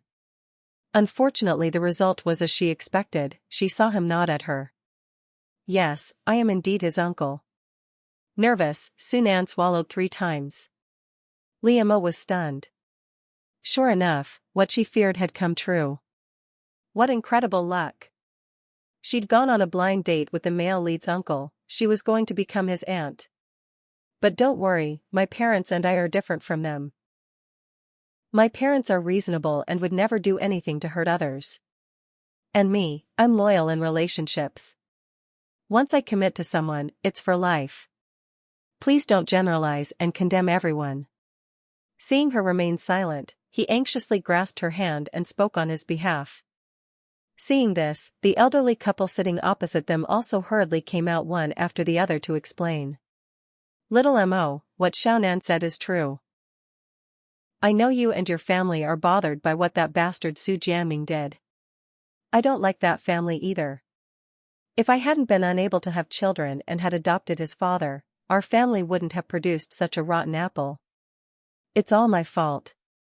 Old Madame Su sat down and took her hand, blaming herself. Liamo looked at the family of 3, recalling what she had learned about them over the past few days. They certainly didn't resemble that rotten apple Su Jianming. Moreover, she remembered in the book, this old couple had dedicated half their lives to their beloved career because of their son, dying with regrets. And the man beside her, looking nervous, seemed to have died young in the book as well. This simpleton also didn't live long, because he had no ties and his tireless research ruined his health, dying young and leaving all the glory he received to Su Jianming, the male lead. I'm not angry, I'm just a little surprised that I went on a blind date with his uncle. It's quite a coincidence, she said with a smile. Sunan, whose heart was pounding in his chest, suddenly breathed a sigh of relief upon hearing her words, and then excitedly hugged her tightly. Heaven knows how nervous he had been, he feared she would abandon him after learning he was Su Jianming's uncle. Thank you for not abandoning me, he whispered thankfully in her ear after the tension subsided. Before they could even fully embrace, old Madame Su sat down and pulled her future daughter-in-law from her son's arms. As she spoke, she took off a jade-green bracelet from her wrist and placed it on Li Mo's hand. Daughter-in-law, thank you for not abandoning my rascal. Here, take this, it's a gift from your mother-in-law, you can't refuse it. Li Mo was startled when she saw the bracelet on her wrist. Although she didn't know much about jade, she knew that the greener the jade, the more expensive it was. This bracelet would be worth millions in later years. Grandma, I can't accept this, it's too precious. You should take it back. Li Mo tried to take it off and return it, but old Madame Su stopped her halfway. No, you can't refuse. You're the daughter-in-law I've chosen, this is yours, you must accept it, old Madame Su said, pressing her hand firmly. Li Mo touched the bracelet on her wrist and couldn't help but giggle. She never imagined she, Li Mo, would one day wear a bracelet worth millions. She only dared to write about such things in novels, she'd really grown up. Sunan watched her, smiling like a little money grubber, his lips slightly pursed, but the smile in his eyes was almost uncontrollable. It seemed he'd have to work harder to earn money in the future. Just as the atmosphere in the living room was getting warmer, a family of 3 suddenly burst in, interrupting the cozy atmosphere. Oh dear, are we having guests? It's so lively. Yang Qinghua walked ahead first, immediately noticing the conspicuous emerald green bracelet on Li Mo's wrist. Yang Qinghua clenched her fists in jealousy, her teeth almost biting off her tongue. That damned old woman. She'd asked her for the bracelet countless times, openly and secretly, when she first married into the family, but the old woman always acted as if she hadn't heard her and stubbornly refused. And now? This woman had given it to her on her very first visit. Suppressing her jealousy, Yang Qinghua forced a smile and sat on another sofa. Mom, who is this? Seeing the family of 3 there, old Madame Su's face darkened. With this family around, there was no going back. This is your future sister-in-law, old Madame Su introduced her with a disapproving expression. Yang Qinghua looked at Li Mo with a forced smile. So you're the girl my brother-in-law is dating. You look quite young. What do you do? Li Mo sneered and asked her irritably, are you checking my household registration? Yang Qinghua almost lost her smile, and after a sheepish laugh, she immediately looked at old Madame Su and said aggrievedly, Mom, look at my brother-in-law's girlfriend. She's not even married into the family yet, and she's already talking so rudely. If she does marry into the family, you and my brother-in-law will suffer because of her. Old Madame Su looked at Yang Qinghua, who was only adding fuel to the fire, and interrupted her unhappily, you don't need to worry about that. I'm very satisfied with Xiao Mo as my daughter-in-law. From the first moment I saw her, I couldn't wait for her to become my daughter-in-law. Mum, you're getting on in years and your eyesight's failing. I'd advise you to keep your wits about you when finding a wife for your younger brother, especially given his current status. There are plenty of women who'd jump at the chance to marry him. Seeing the old woman was struggling to grasp the situation, Yang Qinghua grew impatient and pressed her point. Li Mo snorted and turned to Sunan beside her. If I go and beat someone up later, will you blame me? Sunan immediately glanced at Su Jianming's family of 3 before lowering his head and whispering, not at all. Do whatever you need to do. If anything happens, I'll take the fall. Good. After I've beaten them, I'll give you a reward. Li Mo gave him a satisfied, flirtatious glance. Sunan's breathing quickened as his mind began to fantasize about the nature of this reward. Would it be a kiss on the cheek or a kiss on the lips? He preferred the reward of a kiss on the lips. The reward of a kiss last time had left him unable to resist reliving it every night after returning to the research institute. On the other end of the sofa. Mom, you're so biased. I've been asking you for that bracelet she's wearing, but you wouldn't give it to me. Now this woman's only just arrived, and you've already given it to her. Your favoritism is outrageous. Yang Qinghua complained to old Madame Su. Old Madame Su rolled her eyes, speechless. She thought to herself, how can you compare? Xiao Mo is my dear daughter-in-law. What is Yang Qinghua? Just a fake daughter-in-law. I know who's truly my daughter-in-law. Chapter 64. Am I too easygoing? That's mine. I can give it to whomever I want, it's none of your business. What, have you forgotten how many good things you've taken from me over the years? Old Madame Su sneered. Yang Qinghua's face turned red and then pale, and she stammered, Mom, how can that be the same? None of my things can compare to this jade bracelet you gave her. Also, don't be fooled. There are so many bad women these days who want to climb the social ladder, who want to marry a good man and live a good life. My uncle is so capable, he's the easiest to attract bad women, Yang Qinghua continued. Li Mo had originally planned to stay out of trouble today, but someone insisted on messing with her, so she wouldn't hold back. Say it again, who are you calling a bad woman?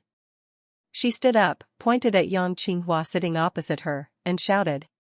Yang Qinghua was startled and fearfully grabbed Su Fu's arm, who was sitting next to her. If you weren't a bad woman, why are you shouting like that? I think you're just feeling guilty. Li Mo felt her temper flare up.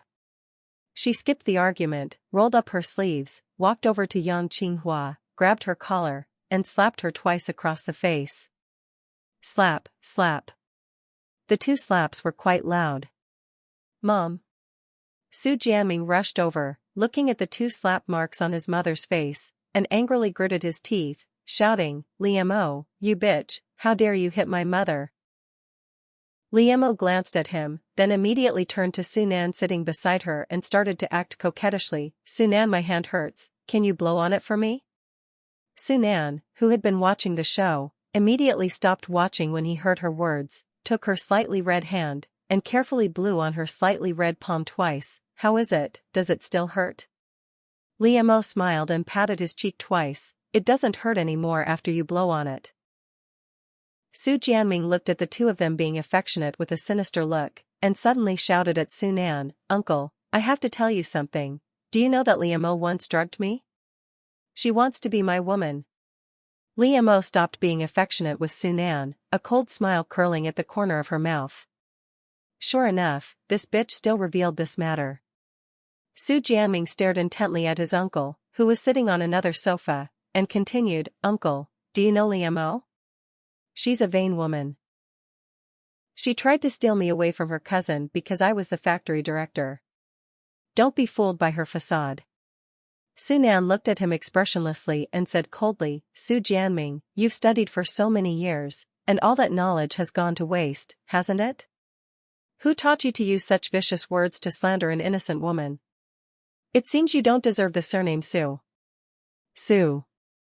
Jianming's eyes widened in disbelief. What was going on? Everything was so different from what he had imagined. Shouldn't his uncle have been furious and broken up with that bitch Li Mo after hearing what he said? Brother, this is the son you raised.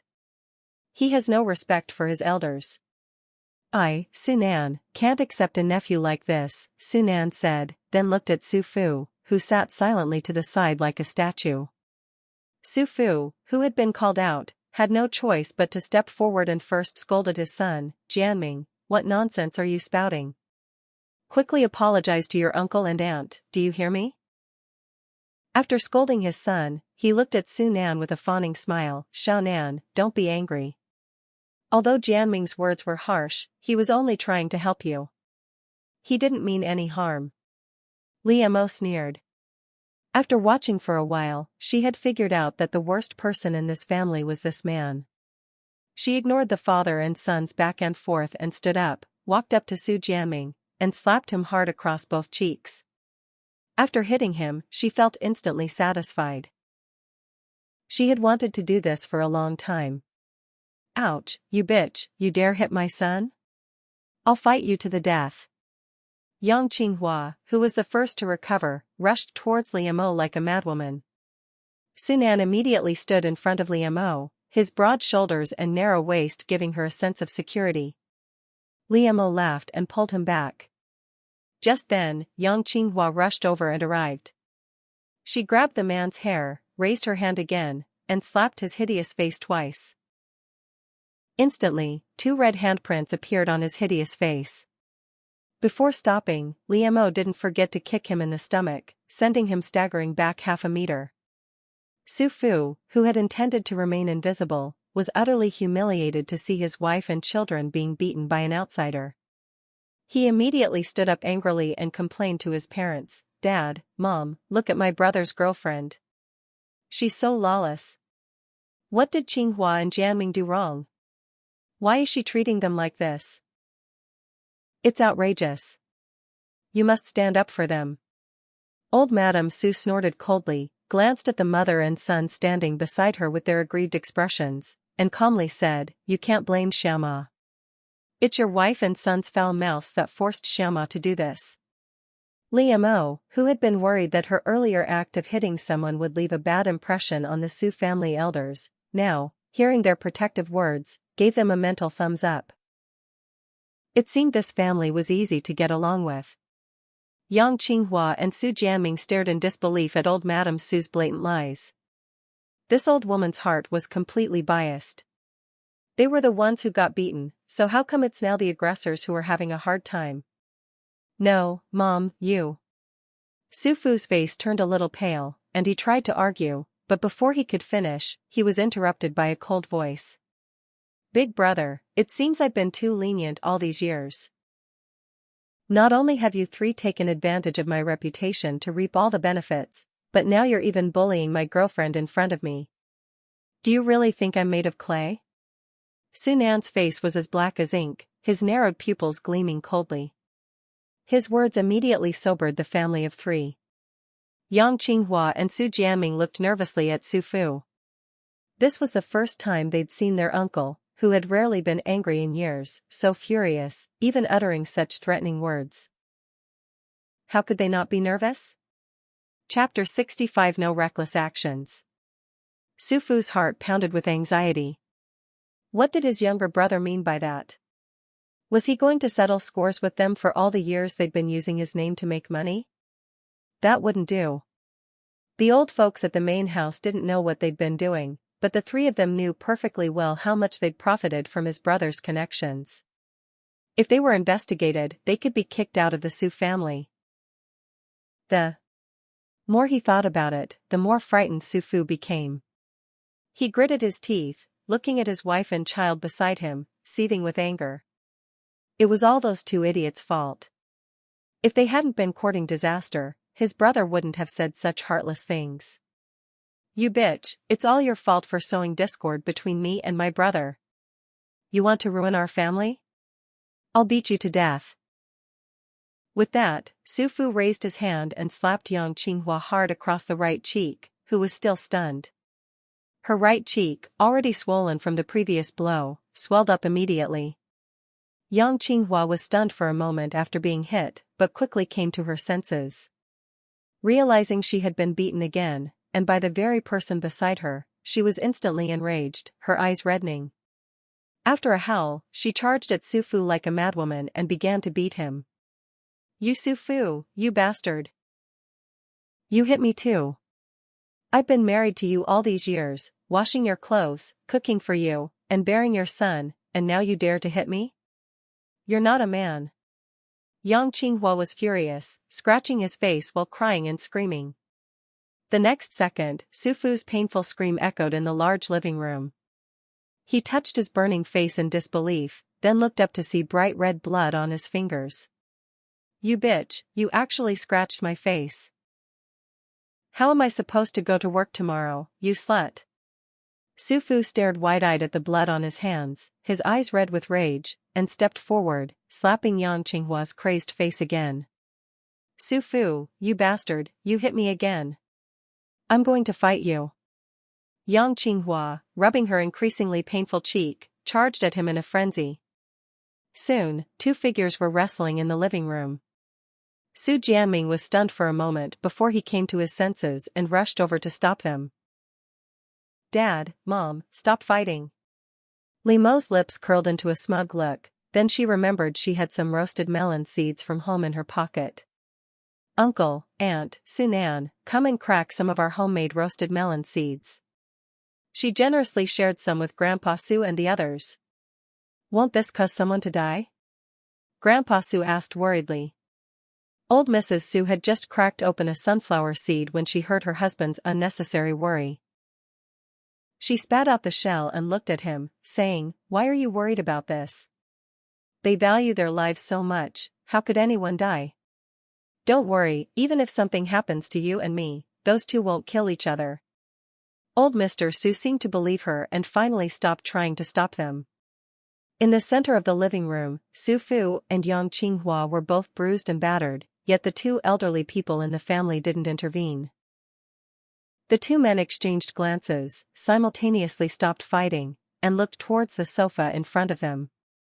The next second, what they saw almost made them vomit blood.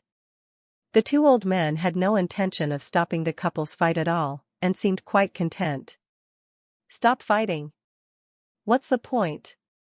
These two old men don't care about us at all. Who are we fighting for?" Su Fu shook off Yang Qinghua's hand, brushed the dust off his backside, and stood up, looking disheveled. The excitement suddenly stopped. Li Mo, who was cracking sunflower seeds, quickly spat the shells into Su Nan's hand and asked the couple, "Why did you stop?" "I haven't had enough yet." "Keep going." Su Fu glanced at her, his face pale and then flushed, before turning to his parents with a sullen expression. "Dad, Mom, we won't bother you any longer. I'll take Qinghua and Jianming back now. We'll come see you again another day." He then immediately winked at Yang Qinghua and Su Jianming. The family of three slunk away from the Su family's old house. Watching the family of three leave, Li Mo whispered in the ear of the man beside her, "Be careful of your older brother in the future. Of the three, he's the most cunning. Those kinds of people are the most selfish and insidious." Sunan then placed the peeled sunflower seeds in her palm. "Okay, I'll listen to you. I'll stay away from my brother from now on." Li Mo looked at his obedient face and couldn't help but gently pinch it. "So good." Grandpa Su and Grandma Su, not wanting to be a third wheel, only dared to peek at their movements out of the corner of their eyes. Whenever they looked over, they pretended to be busy.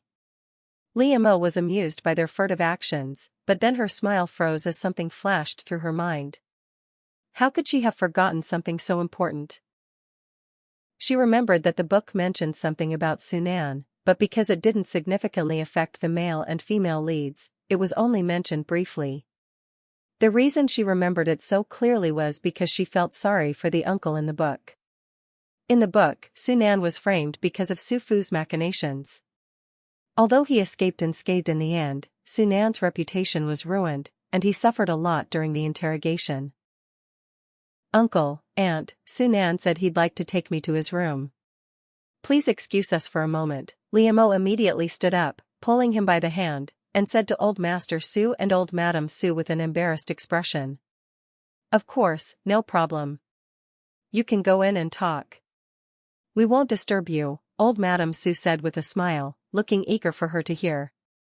Li Mo was eager to tell the man beside her what she knew. Hearing the old lady's agreement, she immediately took Sunan's hand and went upstairs. After they went upstairs, Li Mo looked at him and asked, "Which room are you sleeping in?"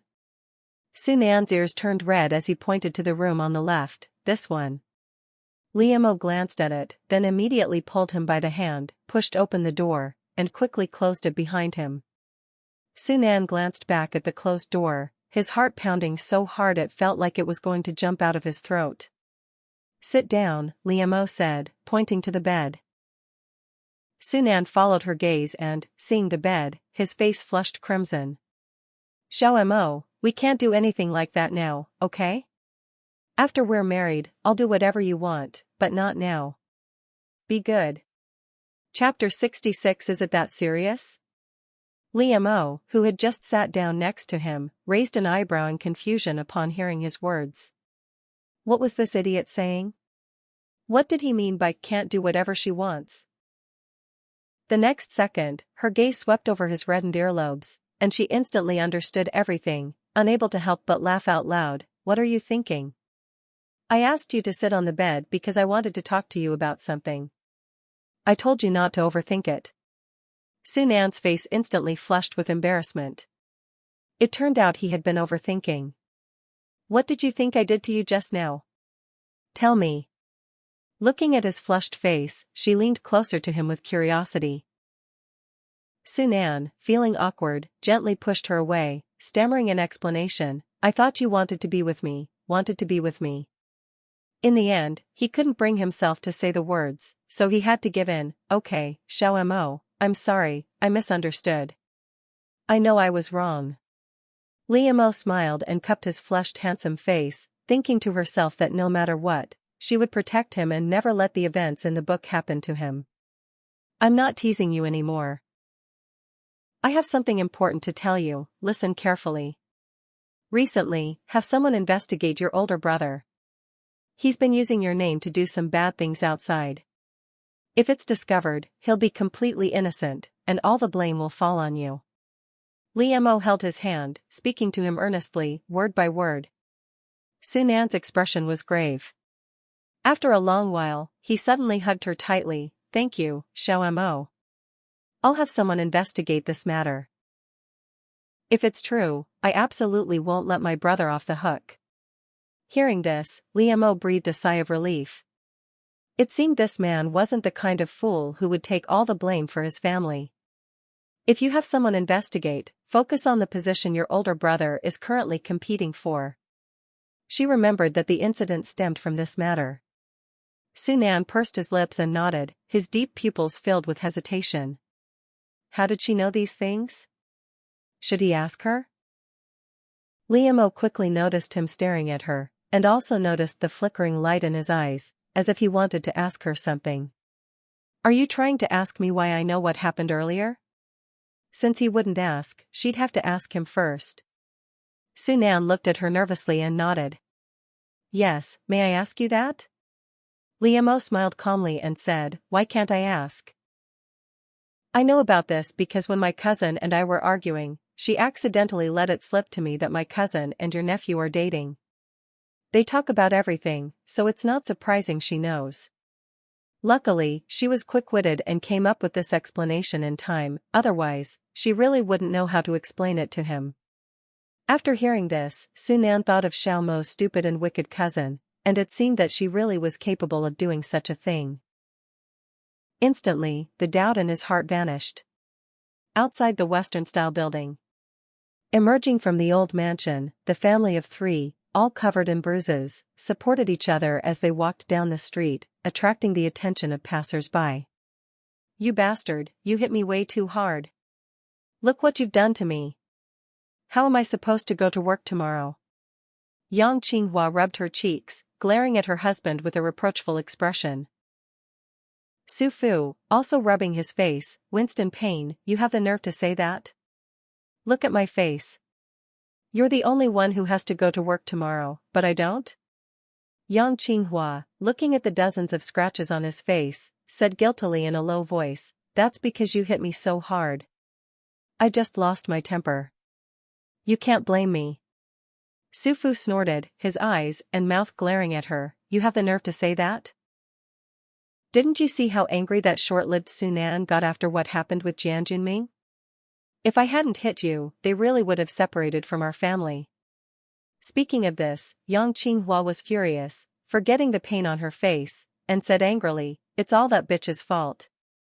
Look at those two old folks, thinking their son can carry on the family line just because he has this girlfriend. Bah! They can forget about it.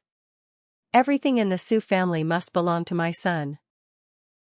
Su Fu gently touched his face, the burning pain returning, causing him to gasp. That woman inside absolutely cannot be allowed to marry into the Su family. If she does, there will be no place for us in this family. Dad, don't worry, Liam has always liked me. Just last month, she suddenly drugged me.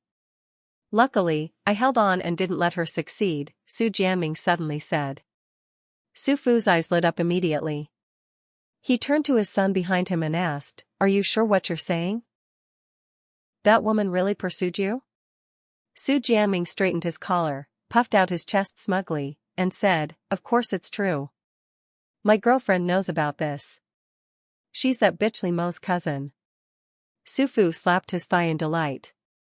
"That makes things easier, you brat. I'm giving you a task. Go and snatch her back from your uncle, understand?" Su Jianming's smug expression froze instantly. He looked at his father with disbelief in his eyes. "Dad, what are you saying? I have a girlfriend. How can I pursue another woman?" "Absolutely not." Su Fu glared angrily at his shaking son and kicked him hard in the butt. "You brat. What time is it now? You're still thinking about your hometown. I'm telling you, if you don't do as I say, our family is finished." Su Jianming ran a few steps away, rubbing his backside, looking at his father with a wronged expression. "Dad, just say what you mean, why hit me?" Yang Qinghua saw her son being kicked and angrily punched Su Fu's arm twice. "Su Fu, I'm telling you, if you dare hit my son again, I'll fight you to the death." Su Fu looked at the mother and son with disappointment. "Stop arguing, what time is it now? I'm telling you, that woman absolutely cannot marry your uncle. I have a feeling that if she really marries into the family, the Su family will truly have nothing to do with us anymore." Yang Qinghua had never seen her husband with such a serious expression before, and her heart skipped a beat. "Old Su, don't scare us, is this really that serious?" Chapter 67. Why would I lie to you? After yelling at his wife, Su Fu looked at his conflicted son again. "Jianming, you have to do as I say. If you don't want to go back to the countryside, you have to go back and pursue your uncle's girlfriend. Do you understand?" Su Jianming trembled when he heard his father mention the countryside. He absolutely refused to go back there. That countryside, where the ground smelled of chicken droppings everywhere, he didn't want to return. "Fine, I'll chase her. I'll do it, okay?" He crouched on the ground, holding his head with a pained expression. Su Fu looked at his conflicted son without the slightest softness in his eyes, only ruthlessness. Meanwhile, at the old Su residence, it wasn't until evening that Li Mo finally came out of the old Western-style house. When she left, the car that drove her home was filled with large and small packages. These had all been forcefully stuffed into the car by the two elders of the Su family. She had tried to stop them, but in the end they threatened to get angry, leaving her no choice but to accept them. "Girl, come visit often when you have time. Xiaonan is always busy with work. The two of us hardly have anyone to talk to, we're lonely to death," old Madame Su said, holding Li Mo's hand reluctantly. Li Mo smiled and nodded. "I will, Auntie. I'm just afraid that if I come too often, you might get tired of me." "That will absolutely never happen. I might dislike anyone else, but never you. I liked you from the first moment I saw you. Who would have thought we'd be so destined? You're actually going to be my future daughter-in-law." Old Madame Su held her hand, smiling. "Mom, it's getting late. Stop talking." Xiao Mo still has to go home. Su Nan, who had already been urged into the car by his mother earlier, finally stuck his head out and reminded her when he saw she still wouldn't let go. Old Madame Su glared at him, her tone slightly disdainful. "If it's too late after you send Xiao Mo home, we don't mind if you stay the night at her place before coming back." In fact, she rather hoped her son wouldn't come back tonight, maybe then she could hold a grandson sooner. Su Nan's face flushed red. He wanted to get angry but didn't dare. In the end, he replied in a muffled voice, "Mom, don't talk nonsense. Xiao Mo and I are in a proper relationship." Old Madame Su shot another look at her disappointing son. After saying a few more words to her future daughter-in-law, she finally let them get into the car and leave. The car slowly drove away from the Su family's old Western-style house. On the way back, Li Mo leaned her head against the man beside her, playing with his long fingers with one hand. Feeling the weight on his shoulder, Sunan's lips curved slightly. He tilted his head and gently rested his chin on top of hers.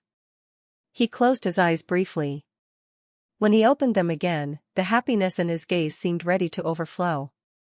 The driver, seeing this beautiful scene through the rearview mirror, unconsciously drove even more steadily. By the time the car stopped at the Lee family's gate, it was already 8 o'clock. At this time, the Lee family was growing anxious about Liam-O not having returned yet. Although she had called in the evening to say she'd be back late, as the sky grew darker, their hearts couldn't help but grow tense. Just as Father Lee and Mother Lee had lost count of how many times they had looked toward the gate, they finally heard the sound of a car stopping outside. It must be little sister. I'll go take a look, second brother Lee said, the first to stand up. Throwing those words behind him, he dashed out. When he ran outside, he saw Sunan carefully holding his little sister's hand as she stepped out of the car. You've really grown bold, coming home this late. Mom and Dad were worried sick, second brother Lee said, running up and knocking lightly on her head. Liam-O rubbed her head and immediately hit him back. Seeing that he was about to retaliate, she quickly ran behind Sunan to hide. Seeing the intimidating aura of his future brother-in-law, second brother Lee promptly withdrew his hand and could only point at his little sister hiding behind him. I'll deal with you properly later. How's work been lately, second brother? Going smoothly? Sunan asked, shielding Liam-O behind him with half his body. Second brother Lee immediately straightened up and answered seriously, not bad.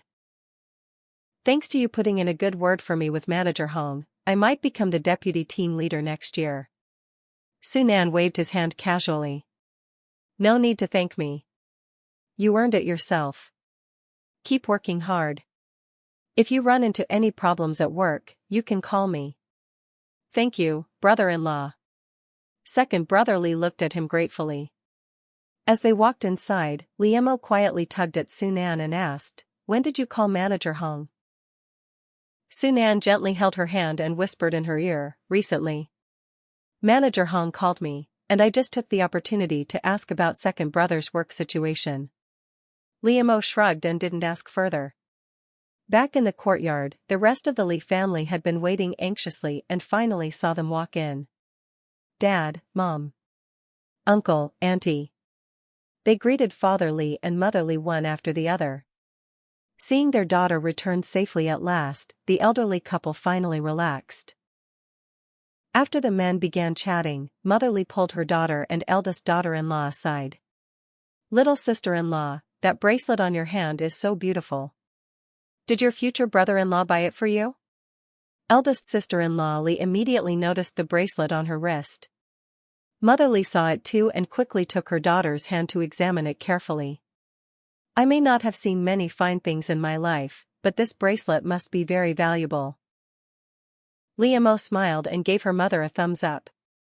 Mom really has a sharp eye. Sunan's mother gave me this bracelet. I heard it's a family heirloom passed down from her side. Eldest sister-in-law Lee gasped, staring curiously at the bracelet. Mother Lee, however, was more concerned about how her future in-laws treated her daughter. How are his parents? They didn't bully you, did they? Liam-O smiled mischievously at both her mother and sister-in-law. No, they're very nice. And, Mom? You've actually met Sunan's parents before, she said with a grin. Mother Lee and eldest sister-in-law exchanged glances. They thought for a long time but couldn't recall anything. When have we met them? Why don't we remember at all? Mother Lee asked quickly. Old Madam Sue and Old Master Sue, don't you remember? They came to our house once, Liam-O said with a smile. Chapter 68, There's more drama to watch. Mother Lee and sister-in-law Lee immediately showed expressions of sudden realization. So it was them. Then why didn't they say they were Sunan's parents when they came to our house last time? I wonder if we greeted them properly, were they satisfied? Mother Lee asked anxiously. Liam-O smiled and patted her mother's hand. Mom, don't worry. They're very satisfied with our family. And the reason they didn't reveal their identity was because they were afraid we wouldn't like the Sioux family, afraid you wouldn't let me marry their son. Motherly laughed at once. How could that be? Xiaonan is such a good child. Sometimes I even feel you're not worthy of him. Liamo instantly felt two imaginary black lines slide down her forehead. Was this really her biological mother? What if you knew Su Jiaming is Su Nan's nephew, and that they're from the same family? Would you still think your future son-in-law is so good? Liamo asked, watching her mother's reaction carefully. Mother Li's smile froze. She turned to look at her future son-in-law sitting not far away and said hesitantly, how can they be one family? They don't look alike at all. They probably shouldn't, Liamo explained. I heard from Su Nan that Su Jiaming's father wasn't born to old Madam Su and old Master Su. Back then, the two elders couldn't have children, so they adopted a boy from the Su clan. Who would have thought that years later, they would give birth to Su Nan? Liamo carefully recounted the old family history of the Su family to her mother and sister-in-law. I never imagined my future son-in-law had such a background. Poor child, Mother Li said sympathetically, looking at Su Nan as he chatted with Father Li and the others. In her heart, she resolved that once they became family, she would treat him even better as a mother-in-law. Meanwhile, Su Nan, who was discussing farmland matters with Father Li and the others, suddenly felt as if a warm breeze had blown across his back, making him feel inexplicably warm all over. The next day. Because they had chatted until around 11 the previous night, Su Nan had been kept overnight by Father and Mother Li. When Liamo sat down for breakfast, she suddenly noticed the meal was unusually lavish. There was lean pork congee. A treat she herself hadn't enjoyed many times since coming here. Mom, did our family strike it rich yesterday? Liamo asked curiously after taking a bite. Mother Li chuckled and looked affectionately at Su Nan beside her. Strike it rich? Xiaonan rarely stays for breakfast. I wanted to make something nice for him. Liamo muttered under her breath, I don't even know who your biological child is anymore. Sitting beside her, Su Nan heard her clearly. A doting smile tugged at his lips. Using his chopsticks, he picked all the lean pork from his bowl and placed it into hers. Eat. It's not fatty. Liamo felt a warmth in her heart. She hadn't expected this fool to remember that she didn't like fatty meat. After a few bites, she realized that elder brother Li and sister-in-law Li were missing. Mom, where are big brother and sister-in-law? Don't tell me they're still sleeping? She asked happily. Finally, someone in the family was getting up later than her. They took their bowls and went to the old house to watch the excitement, Mother Li said helplessly. Liamo immediately spat the half-eaten congee back into her bowl. Mom, what gossip happened at the old house now? Mother Li glanced nervously at her future son-in-law, relieved to see no displeasure in his eyes. You naughty girl, have some manners. Xiaosu is still at the table, Mother Li scolded lightly, patting her shoulder. It's fine, Auntie, Su Nan quickly said. Exactly, Mom. What's the big deal? Su Nan and I have already kissed. He's tasted my saliva anyway, Liamo said mischievously, winking at the now bright red Su Nan. Sure enough, teasing an innocent man first thing in the morning greatly improved her mood. The Li family members, who hadn't expected to hear such embarrassing words so early, nearly choked on their congee. Well, Dad, Mom, I'm full. I'll head to work now. Second brother Li quickly set down his bowl and stood up.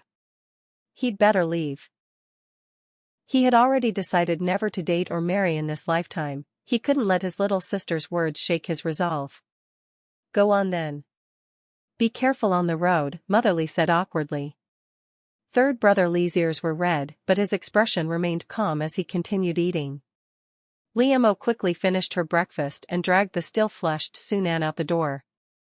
Once they were far enough from the house, she stopped and playfully squeezed his cheeks. Su Nan, your face is so red. Su Nan took her hands in his and looked at her with indulgent affection. I have someone to thank for that. Ever since becoming her boyfriend, His life had been filled not only with happiness but also with constant blush-inducing surprises. Just then, a piercing wail erupted in the distance. It sounds like it's coming from the old house. Something interesting must have happened. Come on, I'll take you to watch the fun.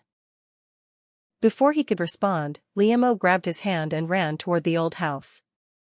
By the time they arrived, slightly out of breath, many villagers had already gathered at the entrance to watch the commotion.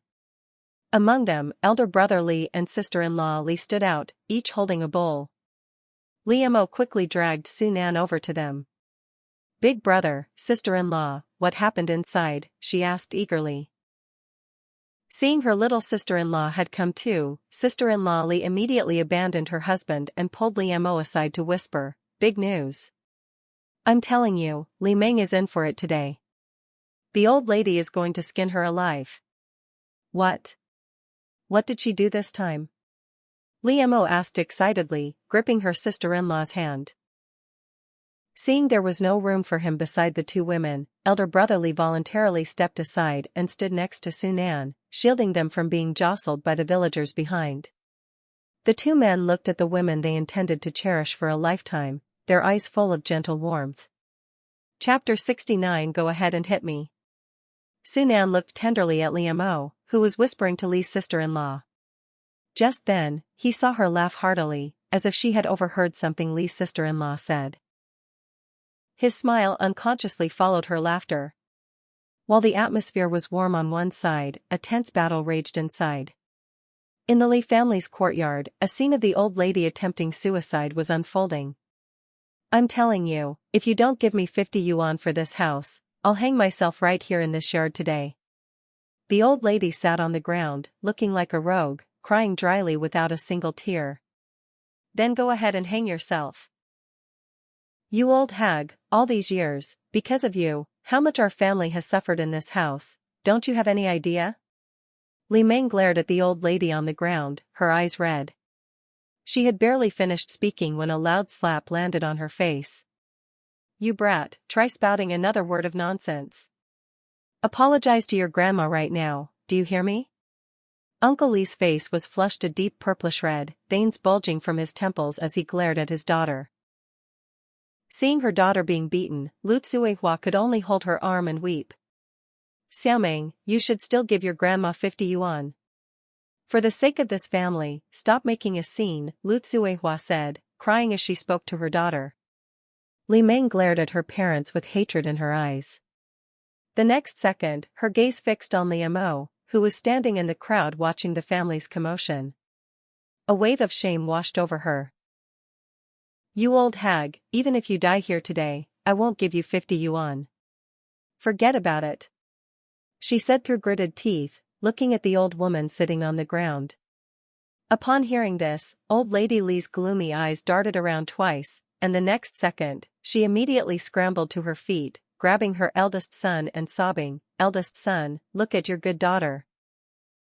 I've been doing all the housework lately, while your good daughter is always running off to the county town, or hiding in her room writing some kind of manuscript. Bah! She's just a little brat who only finished elementary school, how could she possibly write anything? I think she's just trying to slack off." Uncle Lee, looking distressed, helped his mother, who was shouting loudly, "Mom, don't be angry. I'll definitely teach this brat a lesson. We'll give her the 50 yuan, we'll definitely give her the money." Only then did old lady Lee stop her wailing and shouting with a satisfied look, patting the dust off her clothes. "Then remember, I need to see the money by tonight at the latest. If I don't see it, I won't be polite to your family." After saying this, old lady Lee walked briskly into the house. Li Meng watched Li Laotai's retreating figure with resentment, then turned angrily to her father. "Dad, why did you agree to that old hag? Why? Our family has been working like slaves for Uncle San's family for so many years, isn't that enough? Why don't you know how to fight back?" Uncle Lee's face darkened, glaring angrily at his daughter who dared to yell at him. "What did you say? Try saying it again. That's your grandmother. Does she deserve to be? Has she ever treated me like her granddaughter all these years?" Only you, like a fool, let her bleed you dry. Look at Uncle Air's family, how comfortable they are after the division of the family property. Leah Mo has her own room and can study whenever she wants, while just because she's afraid I'll spend her money on my studies, she won't let me finish elementary school. I ask you, is there such a cruel grandmother in this world? As she spoke of these things, tears streamed down Li Ming's face, and she secretly vowed that she would find a way to leave this family, and that she would live a better life than Leah Mo. Uncle Li, trembling with anger at his stubborn daughter, finally caught sight of a wooden stick in the corner of the yard. He immediately turned and ran over, grabbed it, and, with a fierce look in his eyes, slammed it down on his daughter's back, yelling, "I'll teach you to talk nonsense. I'll beat you to death." Li Ming, standing there silently, took 2 blows from Uncle Li's stick. The force of the blows made Leah Mo, standing at the yard gate, frown. It seemed her uncle was holding nothing back. "Xiao Mo's dad, stop. If you keep hitting her, you'll kill her." Lu Tsuihua rushed over and snatched the stick from Uncle Li's hand. Uncle Li, looking at his daughter's pale face, finally couldn't bear it. He threw the stick to his wife, sighed and went inside. The show was over. The villagers who had gathered at the yard gate gradually went home. Having enjoyed a lively performance, Leah Mo, feeling refreshed, prepared to head back. Just then, Sun An, who had been walking ahead of her brother, waved to her. Leah Mo smiled and was about to run towards the man when a chilling voice suddenly called out from behind, "Leah Mo, you stop right there." Li's sister-in-law turned around and saw that it was Li Ming calling her sister-in-law. Startled, she quickly grabbed Li Mo's hand and pulled her forward, saying, "Little sister, don't stop. It's Li Ming. Let's go back quickly." Leah Mo didn't want to stay and listen to Li Ming's words, so she continued walking behind her sister-in-law without stopping. Seeing this, Li Ming, who was catching up from behind, immediately quickened her pace and ran forward to block her path. "Leah Mo, you're here to laugh at me, aren't you? Don't be so smug. So what if your current partner is better than mine? He's just a short-lived bastard. I'll still be better off than you in the future. You don't believe me? Just try it." "Ugh, why are you cursing me like that? Your mouth." Li's sister-in-law was so angry that she rolled up her sleeves and was about to rush forward when her arm was suddenly grabbed by her sister-in-law. "Sister-in-law, don't worry about this. Let me handle it myself." Leah Mo grabbed Li's sister-in-law and then, without saying a word, rushed forward and knocked her to the ground. Before the fight even started, seeing her struggling to get up, she immediately straddled her stomach and, before she could react, began to slap her face with both hands. "Your mouth stinks, doesn't it? Let me help you wash your stinky mouth properly," Leah Mo said while hitting her. Leah Mo had expected to hear Li Ming begging for mercy, but instead, the woman played by no rules. Instead of a scream, Leah Mo heard a defiant voice. "Leah Mo, hit me all you want, hit me hard, I'll thank you." Leah Mo was stunned, a thought immediately flashing through her mind: had Li Ming been driven mad by old lady Li? At this moment, not only was she bewildered, but even Li's sister-in-law was completely confused by this turn of events. Chapter 70, What a Grand Performance. Before she could figure out what Li Ming was up to, Leah Mo suddenly felt her hand being grabbed. "Cousin, I beg you, please stop hitting me. I promise I'll give Brother Jiaming back to you, okay?" Leah Mo was stunned by this sudden act. Had Li Ming taken the wrong medicine today? She was actually hitting herself. "Little sister, are you all right?" At that moment, Big Brother Li and Sun An ran over. Leah Mo looked up at the two of them. Suddenly her mind cleared, and she caught on to an idea.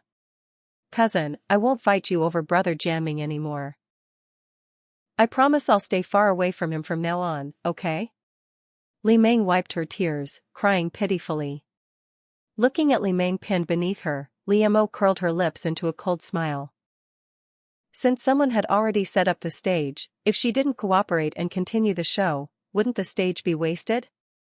"Dear cousin, since you love acting so much, I'll act with you." I'll make sure this stage you built is truly worthwhile, Liemo whispered near her ear with a smile that didn't reach her eyes. Li Meng froze mid-cry. Panic slowly filled her teary eyes. What did that mean? Had Liemo seen through her plan?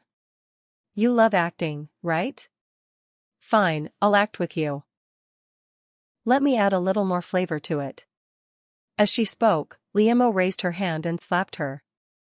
The first slap made Li Meng feel like her face was being roasted over fire, burning and painful. The second slap left both cheeks nearly numb. Seeing Liemo about to strike a third time, fear flashed in Li Meng's eyes. She shoved Liemo off and quickly ran to hide behind Sunan. Comrade Su, save me. My cousin is trying to beat me to death. Please save me.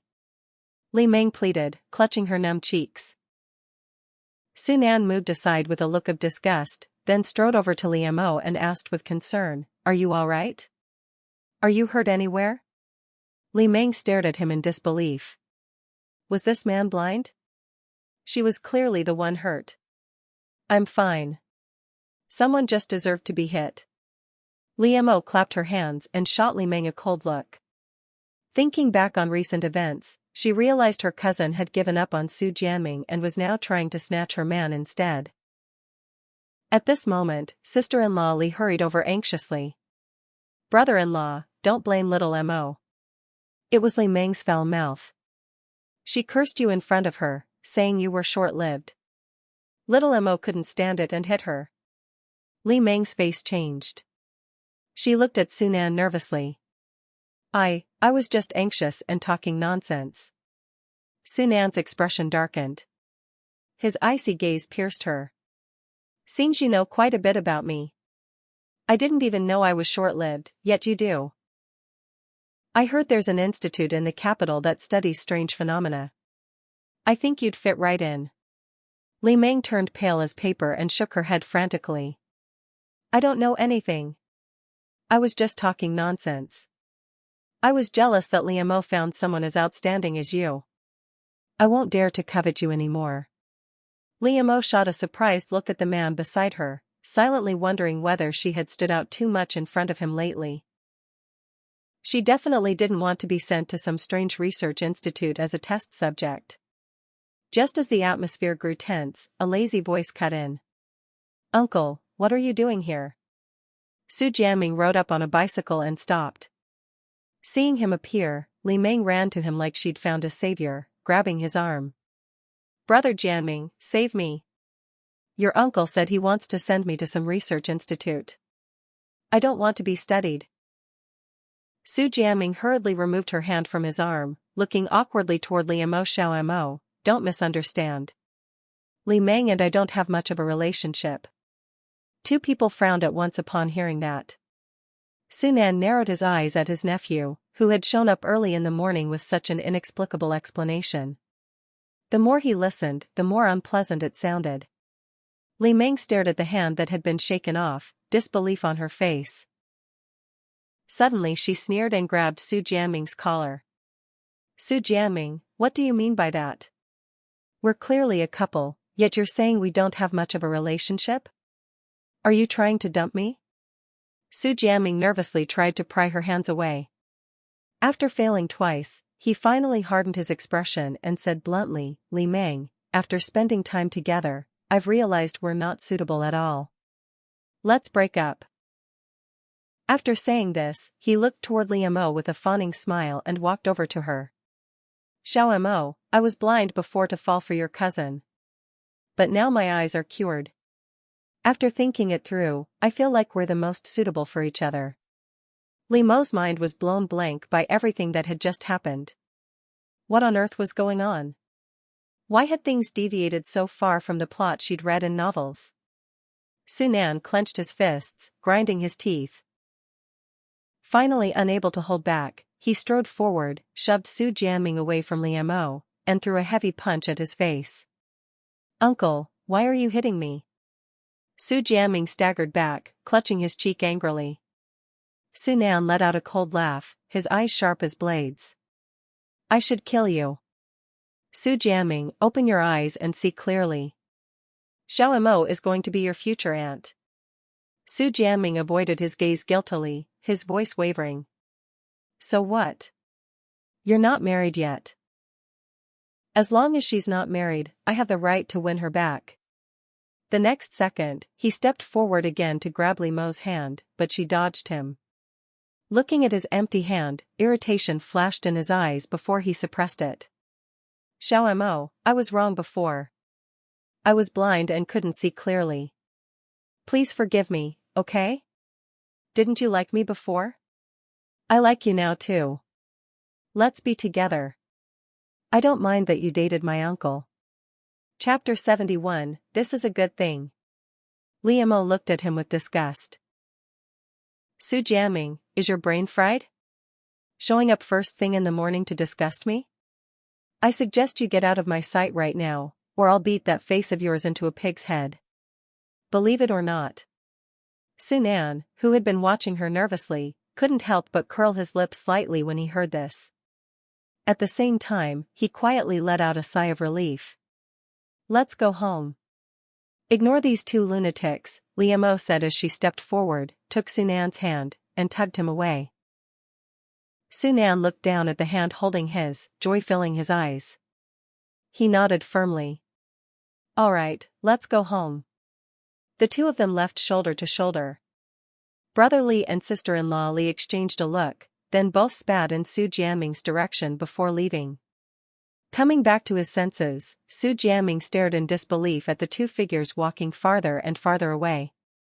Anyone with eyes could see how affectionate they looked. How could this happen? Didn't she like me the most? I've already turned back and want to be with her, yet she refuses. On what grounds? On what grounds does Li Mo get to reject me? Shouldn't she be happy that I'm willing to choose her? Su Jianming muttered, clutching his head in frustration. Standing beside him, Li Meng looked at him mockingly. After hearing his words, she burst into laughter filled with ridicule. Su Jianming, you're shameless. Do you really think Li Mo would still look at you now? Your uncle is so much better than you. As long as her eyes aren't blind, she would never get back together with you. Give it up. You bitch, what did you say? Say it again. Already unable to accept the blow, Su Jianming felt further humiliated by the woman he had just dumped. Furious, he strode forward and grabbed her throat tightly. Su Jianming, let go. I can't breathe, Li Meng felt the air cut off instantly. Her eyes rolled back as she desperately beat at his hand. Seeing her eyes roll back, Su Jianming panicked and quickly released her. Li Meng gasped for several breaths before finally feeling alive again. Just as she saw Su Jianming turning to leave, her eyes flickered with calculation. She ran up and hugged him from behind. Jianming, why? Why are you breaking up with me? Weren't we fine before? What did I do wrong? Tell me, I'll change. Feeling her soft body against his back, Su Jianming's face showed a trace of enjoyment. But soon he remembered what his father had instructed him earlier. The enjoyment in his eyes turned into cold resolve. He gritted his teeth, turned around, and forcefully pried her hands from his waist. Li Meng, stop making trouble. It's really impossible between us. My parents don't agree to us being together. Don't worry, I won't let you suffer a loss. I'll give you 100 yuan as compensation. Li Meng stared at his heartless face and seemed to understand something. She quickly adjusted her emotions and forced an ugly smile. Fine, I agree to break up. But I have one condition. Can you meet me one last time tomorrow at noon in the Grove? Don't worry. After that, I won't pester you anymore. Su Jianming raised his thick brows slightly, but eventually nodded. All right. I'll go tomorrow at noon.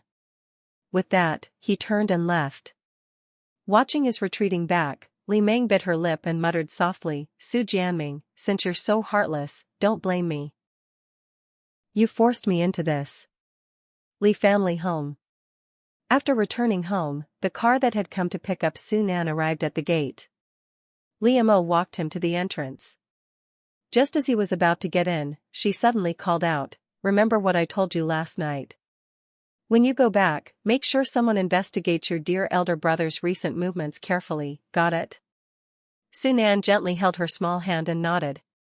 All right, I remember. I might be busy these next 2 days. Once I'm done, I'll come see you. Okay. You focus on your matters. I need to concentrate on preparing for the college entrance exam too, Liam said, still holding his hand. Call me when you're free. I'll be home at night, he added. Liam smiled and nodded. Got it. Hurry up and get in the car. The driver's probably getting impatient. After seeing him off and watching the car leave the village, Liam returned home with a smile. The rest of the day, Liam devoted herself to studying for the college entrance exam. At night, she worked on a new manuscript ode to the newspaper. In the last letter she received, the editor had told her that her novel had received a very good response. Readers had even written letters to her, and the editor had sent those letters along with her payment. Whenever she had time now, she would read one letter. The reader's praise meant more to her than anything else. After staying up late writing and reading letters, Liam woke up the next day with slightly swollen, sore eyes. Because she got up late, the rest of the family had already gone to work in the fields. The quiet house now only had her and third brother Lee. Third brother, what are you reading? Liam asked as she came out of the kitchen with breakfast and walked over to him, where he was sitting in the yard reading in the sunlight. Third brother Lee smiled and openly showed her the book in his hand. A medical book. The old doctor we saw last time gave it to me. Liam glanced at it, clearly uninterested, and quickly looked away. She pulled over a small stool, sat beside him, ate her breakfast, and enjoyed the sun with him. After reading for a while, third brother Lee turned his head toward her, hesitating as if he had something to say. Liam happened to notice and quickly swallowed her food. Third brother, is there something you want to tell me? He pursed his lips into a smile and finally spoke. There is something I want to discuss with you. Help me make up my mind, all right? Of course. Tell me, I'm listening. She straightened up, smiling brightly. He continued, do you remember the old traditional Chinese doctor who treated me last time? Of course. Old Dr. Han, right? What about him? She suddenly grew anxious and grabbed his hand. Third brother, did your condition get worse? Then what are we waiting for? Let's go see him right away. She stood up, ready to pull him along. Chapter 72 Caught. Brotherly San smiled and pulled her back, I'm fine.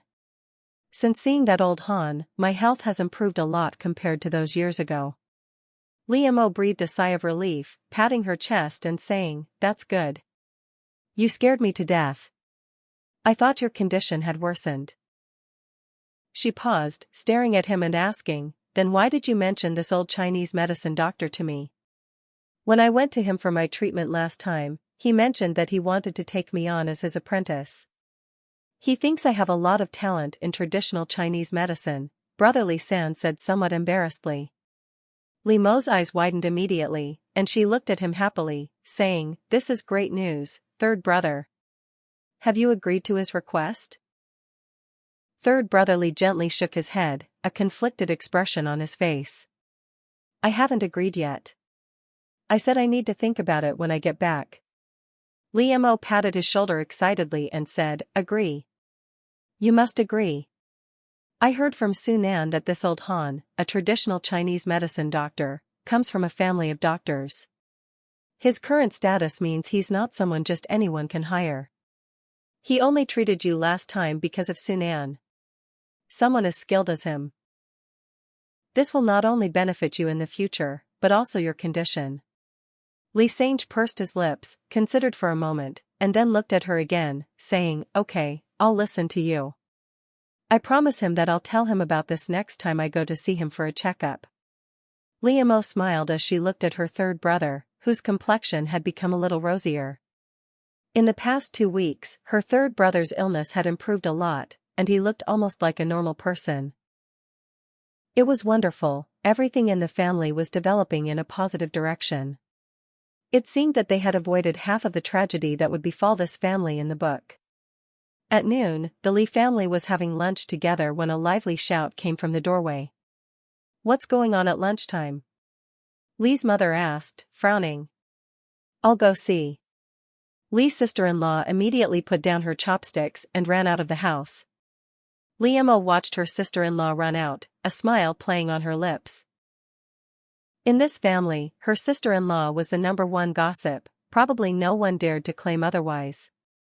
Fortunately, everyone in the family was used to Lee's sister-in-law's behavior, so when she ran out, everyone's expression was normal. They ate and drank as usual. Lee Mo was eating lunch with her family when she saw that her sister-in-law had been gone for several minutes and hadn't returned yet. She was so anxious that her lunch tasted bland. Just as she was considering whether to go outside and see what was going on, she suddenly saw Lee's sister-in-law running back with her rice bowl. "Something terrible has happened. Something terrible has happened." Li Meng and Su Jianming were caught doing something bad in the woods by the villagers, and now they're being surrounded and dragged to the village chief for punishment. Lee's sister-in-law ran back breathlessly with this news. Li Mo hadn't expected such a juicy story and excitedly put down her bowl and chopsticks on the table. "I'm going to see too." With that, she quickly ran outside. Lee's mother called out helplessly to her retreating figure, "Even the most exciting things can't stop you from eating. Are you going to eat or not?" Li Mo, who had run to the door, heard her mother's question and shouted back, "No, I'm full." Li Mo ran as fast as she could and finally reached the village committee. Most of the village had heard about the incident and were gathered there watching the spectacle. Li Mo squeezed forward and finally reached the village committee office door, where she could hear the latest gossip. Inside the village committee office, village chief Li looked helplessly at the man and woman before him, one of whom was a woman from his village. Recalling the unsavory scenes he had witnessed in the grove, he felt utterly ashamed. "There are two choices now," village chief Li said irritably. "One is for you to get married, and the other is for you to be paraded around the village as hooligans. And Li Meng, where do you think all the unmarried girls in our village are supposed to put their faces? Don't come back to our village again." Li Meng turned around and grabbed Su Jianming, who remained silent. "Jianming, please save me. I don't want to go to Yotsuan. You forced me into this, and I resisted." Su Jianming, still somewhat dazed, stared blankly at Li Meng pleading for help. He hadn't yet figured out how things had turned out this way. He'd been called to the woods by Li Meng to discuss breaking up, but for some reason, after drinking the water she handed him, he felt a burning sensation all over his body, and then he knew nothing more. "Li Meng, did you set me up? Did you put something unclean in the water I drank?" Finally regaining some clarity, Su Jianming's eyes flashed with malice as he forcefully grabbed her neck, demanding an explanation. Li Meng felt herself struggling to breathe, and her vision began to blur. Li Mo, watching from the doorway, naturally wouldn't let Li Meng escape so quickly. She shouted, "Oh no! He's trying to strangle Li Meng to get away with it. Everyone, stop him!" Her shout spurred the terrified villagers to rush forward and pull the nearly suffocating Li Meng from his grasp. Su Jianming, unwilling to accept defeat, yelled at the villagers who had grabbed him, "No, why are you arresting me? You should be arresting her. She's the one who harmed me. She drugged me. You think you can just drug someone like that? We don't believe it. If you didn't control your lower body, would you have done that kind of thing with Li Meng?" Li Mo shouted, her voice distorted, blending into the crowd. Hearing this, the other villagers were instantly ignited by a spark of justice, and many stepped forward to seek justice for Li Meng. Su Jianming's eyes were bloodshot with anxiety. These stupid country bumpkins, had they even listened to him? He'd clearly been drugged by that bitch Li Meng, so why did they act like they couldn't hear him? Why were they all blaming him for not controlling his lust, when he was the victim? Just then, a wailing scream came from outside the crowd. "Damn it! Which shameless man has ruined my granddaughter? I'll fight him to the death." Old Lady Li came running like the wind, shouting as she ran. Hearing the scream, the villagers made way for her to enter the office. Li Mo watched excitedly as Old Lady Li ran in, then reached into her pocket. Unfortunately, she'd forgotten to bring sunflower seeds in her rush. Chapter 73 Dreams Come True. Old Mrs. Li had just rushed in when Uncle Li and his wife followed.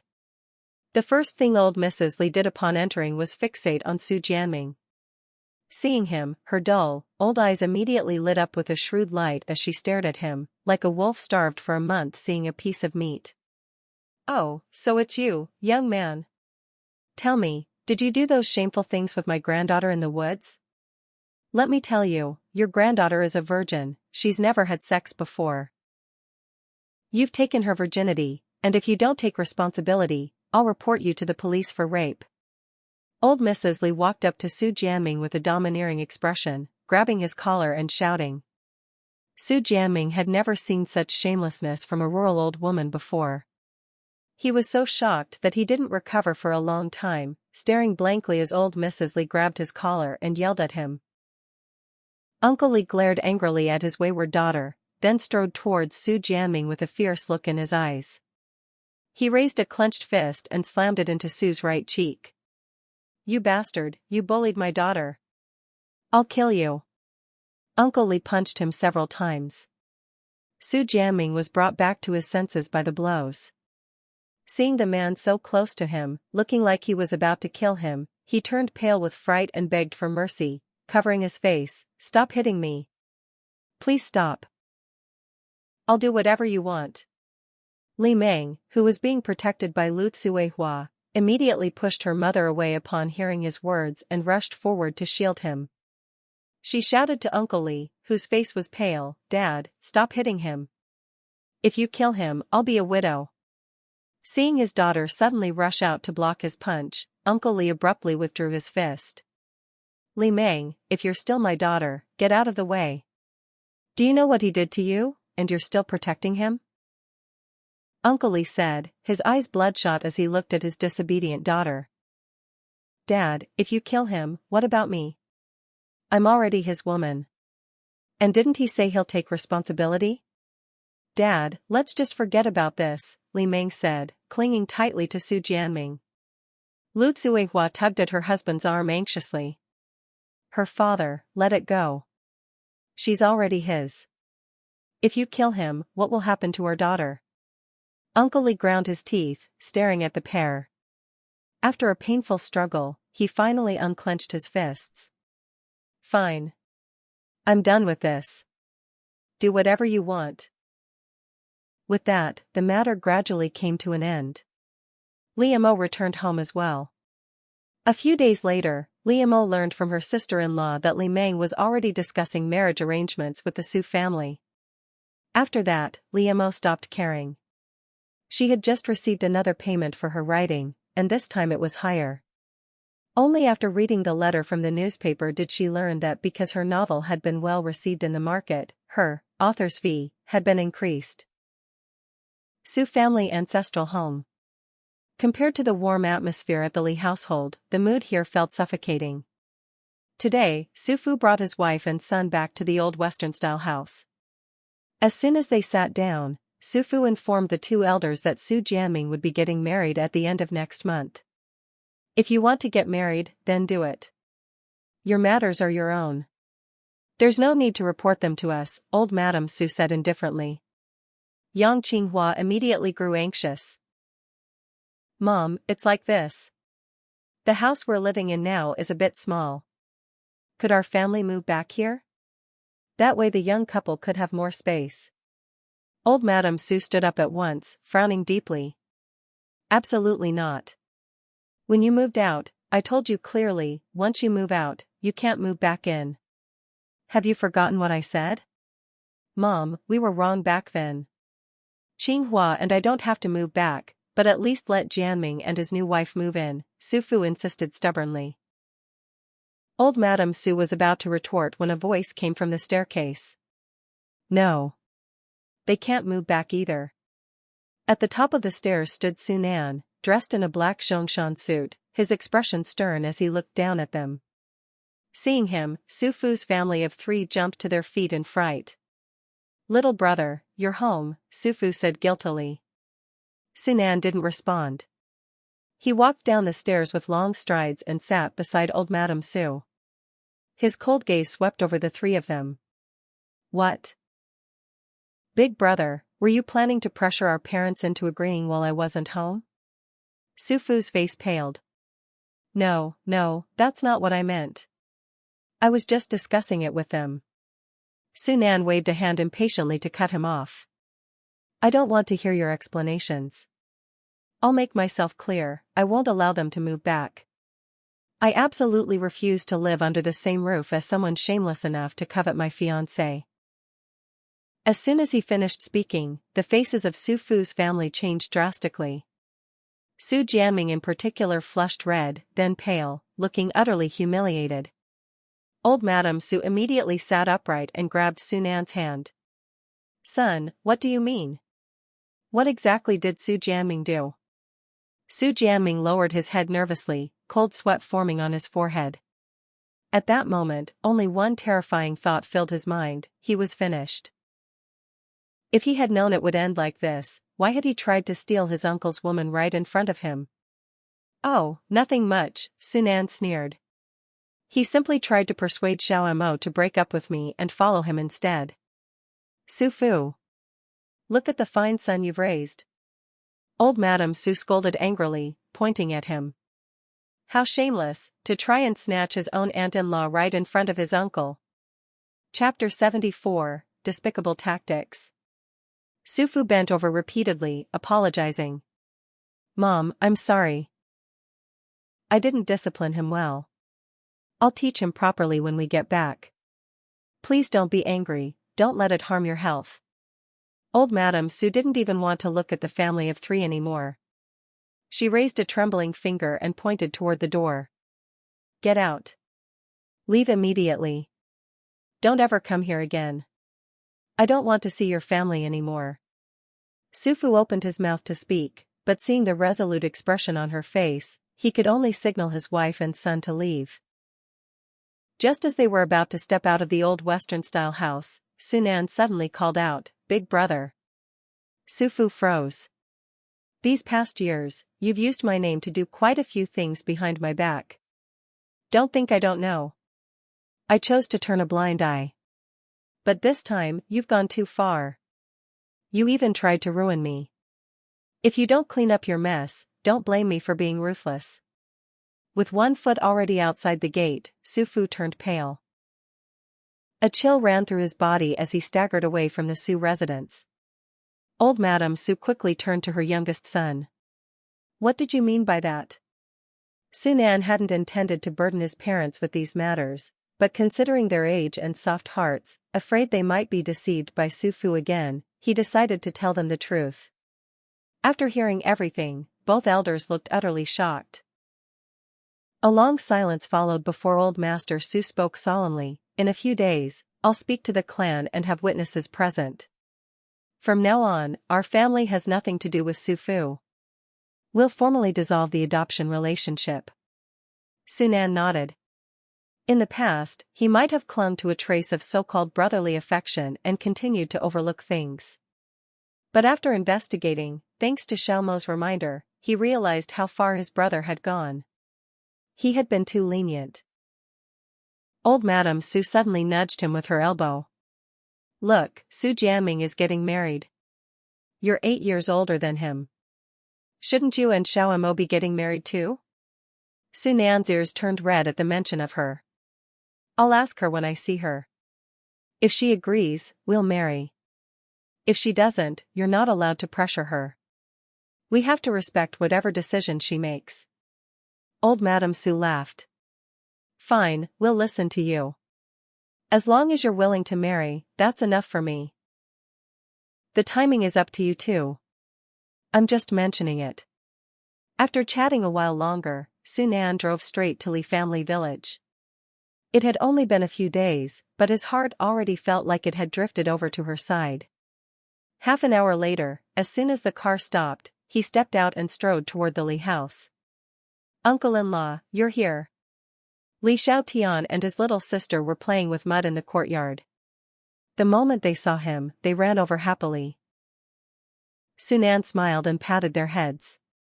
"Good kids. Uncle brought you some snacks." Perhaps it was because of his age. Many of his peers were already fathers. Sometimes, when he looked at the two children, he wondered if he would feel the same joy one day. "Thank you, uncle-in-law. You're the best. Auntie is inside reading, you can go find her," Li Xiaotian chirped sweetly. After ruffling their hair again, Sunan walked toward one of the rooms. The moment he stepped inside, he saw her slender figure sitting by the window, head lowered as she wrote. In that instant, his desire to marry and start a family felt stronger than ever. By the window, Liamo had just finished writing the last word of her next manuscript. As if sensing something, she turned her head, and met a pair of smiling dark eyes. "When did you get here? Why didn't you call me?" she asked happily, getting up and walking toward him. Sunan stepped forward and took her hand. "I just arrived. How have you been these past few days? Did you miss me?" He truly hadn't expected that one day, alongside the career he loved most, there would also be a woman who occupied his every thought. Liamo traced 2 small circles in his palm with her finger. "I did. Especially at night." Her shy expression made his breathing grow heavier. "Xiao, I want to discuss something with you. Let's get married. What do you think?" She looked up at him in surprise. "You're serious?" He tightened his grip nervously. "You don't want to?" She pursed her lips and thought for a moment. "It's not that. You're at the age to get married, it's normal. But I have to make this clear first. We can get married, but I don't want children so soon. I still want to go to university. I don't want to attend school pregnant." Sunan broke into a wide grin. "Okay. I promise. We'll get married first. As for children, I'll follow your lead." Though he longed to become a father, marrying her mattered more. Seeing his grin stretch nearly to his ears, she couldn't help laughing. "Look at you, like a silly old fool." He lifted her hand and kissed it lightly. "Then I'll be your old fool. As long as I get to marry you, I'm happy." They held each other for a while before finally letting go. At some point, their conversation drifted to Su Jianming's wedding. "Didn't my nephew insist on breaking up with your cousin before? How did it suddenly turn into marriage?" Sunan asked, puzzled. Liamo let out a cold laugh. "What else could it be?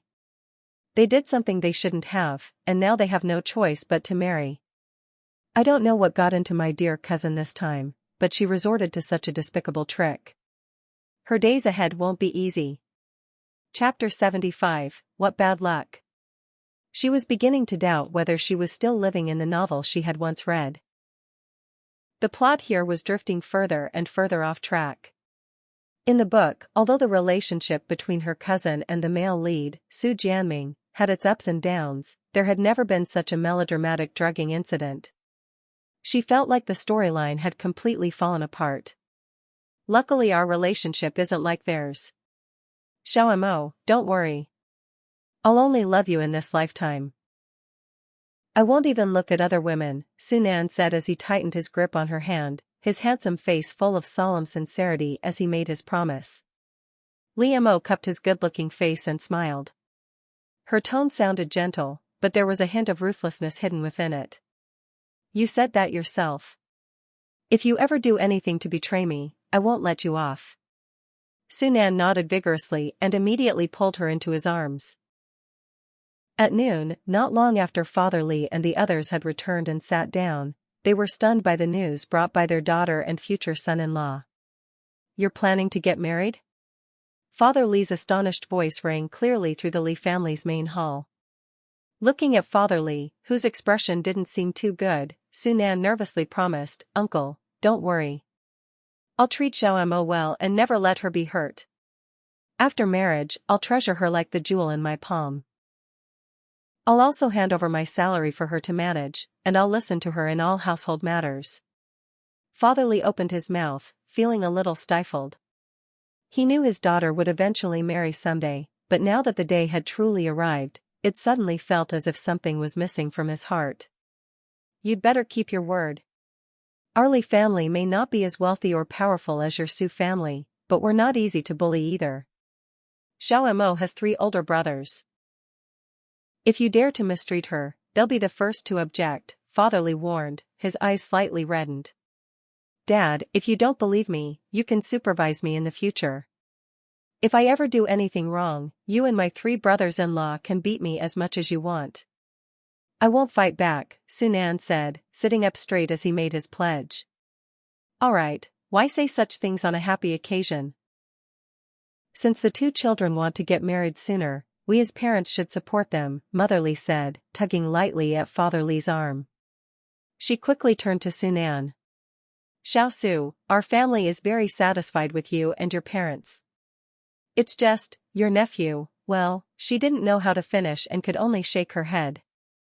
Upon hearing this, Sunan immediately assured her, Auntie, don't worry. After Xiao Mo and I get married, I'll support wherever she wants to live. And don't worry. We won't live together with them. Mother Lee immediately smiled. Good, good. Not living together is best. Then there's no problem. Go back and discuss it with your parents. Let both families sit down together and talk about the wedding arrangements. Yes, I will. I'll tell them as soon as I get back today, Sunan said happily. A couple of days later, the 2 elders of the Sioux family arrived at the Lee house again in high spirits, this time to discuss the marriage. In less than half a day, the entire village knew that Lee Mo and Sunan were getting married.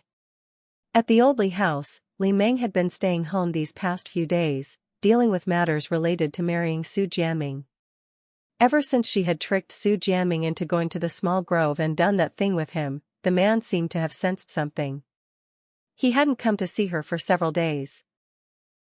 Today she had waited at home for a long time, but he still hadn't shown up to discuss the marriage with her family. Just as she was growing irritated, she suddenly heard the old woman outside her room making sarcastic remarks about Liamo getting married. Good-for-nothing girl. You gave yourself to a man so early. Now you see what happened? That Sioux fellow doesn't even want you anymore. You're not even as good as that brat Liamo. The groom's family drove over with big and small packages to the second branch's house to discuss marriage. Grandma Li shouted loudly while feeding the chickens, facing the door of a nearby room. Hearing this, Li Meng rushed out of her room with jealousy written all over her face and ran up to Grandma Li. What did you just say? Liamo is getting married? Grandma Li was startled by her granddaughter's frightening expression. She didn't know what had gotten into the girl these past few days. Ever since that incident in the grove, she had stayed in her room most of the time, and when she came out, the way she looked at people was unsettling. Yes, yes. The groom's family personally came with all sorts of gifts to discuss Li Mo's marriage with the second branch, Grandma Li replied, swallowing hard and forcing herself to answer. Li Meng lowered her arm in a daze, then suddenly dashed out like a madwoman. Only after she had run off did Grandma Li finally breathe a sigh of relief, patting her chest. What's wrong with that girl these days? She's downright frightening. On the other side, Li Meng ran to the entrance of the Li family home. Sure enough, she saw two impressive cars parked there. Many villagers had gathered at the Li family's doorway to watch the excitement. Even before getting close, she could hear them congratulating the family and praising Li Mo's good fortune. Mother Li and the eldest sister-in-law stood at the entrance, smiling as they handed out wedding candies from a box. Looking at the lively scene at the Li family's door and then at her own situation, Li Meng let out a self-mocking cold laugh. Just then, a few villagers who had taken their wedding candies and were on their way back passed by her, chatting as they walked. Liamo really is lucky, marrying such a powerful and influential husband. I heard the groom's parents are intellectuals, and the groom himself is impressive too. Truly, different people have different fates. Look at that girl Li Meng, apparently the other side hasn't even come to her house yet. The villager speaking was suddenly nudged by a companion. Only then did they notice Li Meng standing nearby. Embarrassed, they quickly cut off the topic and hurried past her. Li Meng clenched her fists tightly. The villager's words echoed repeatedly in her mind.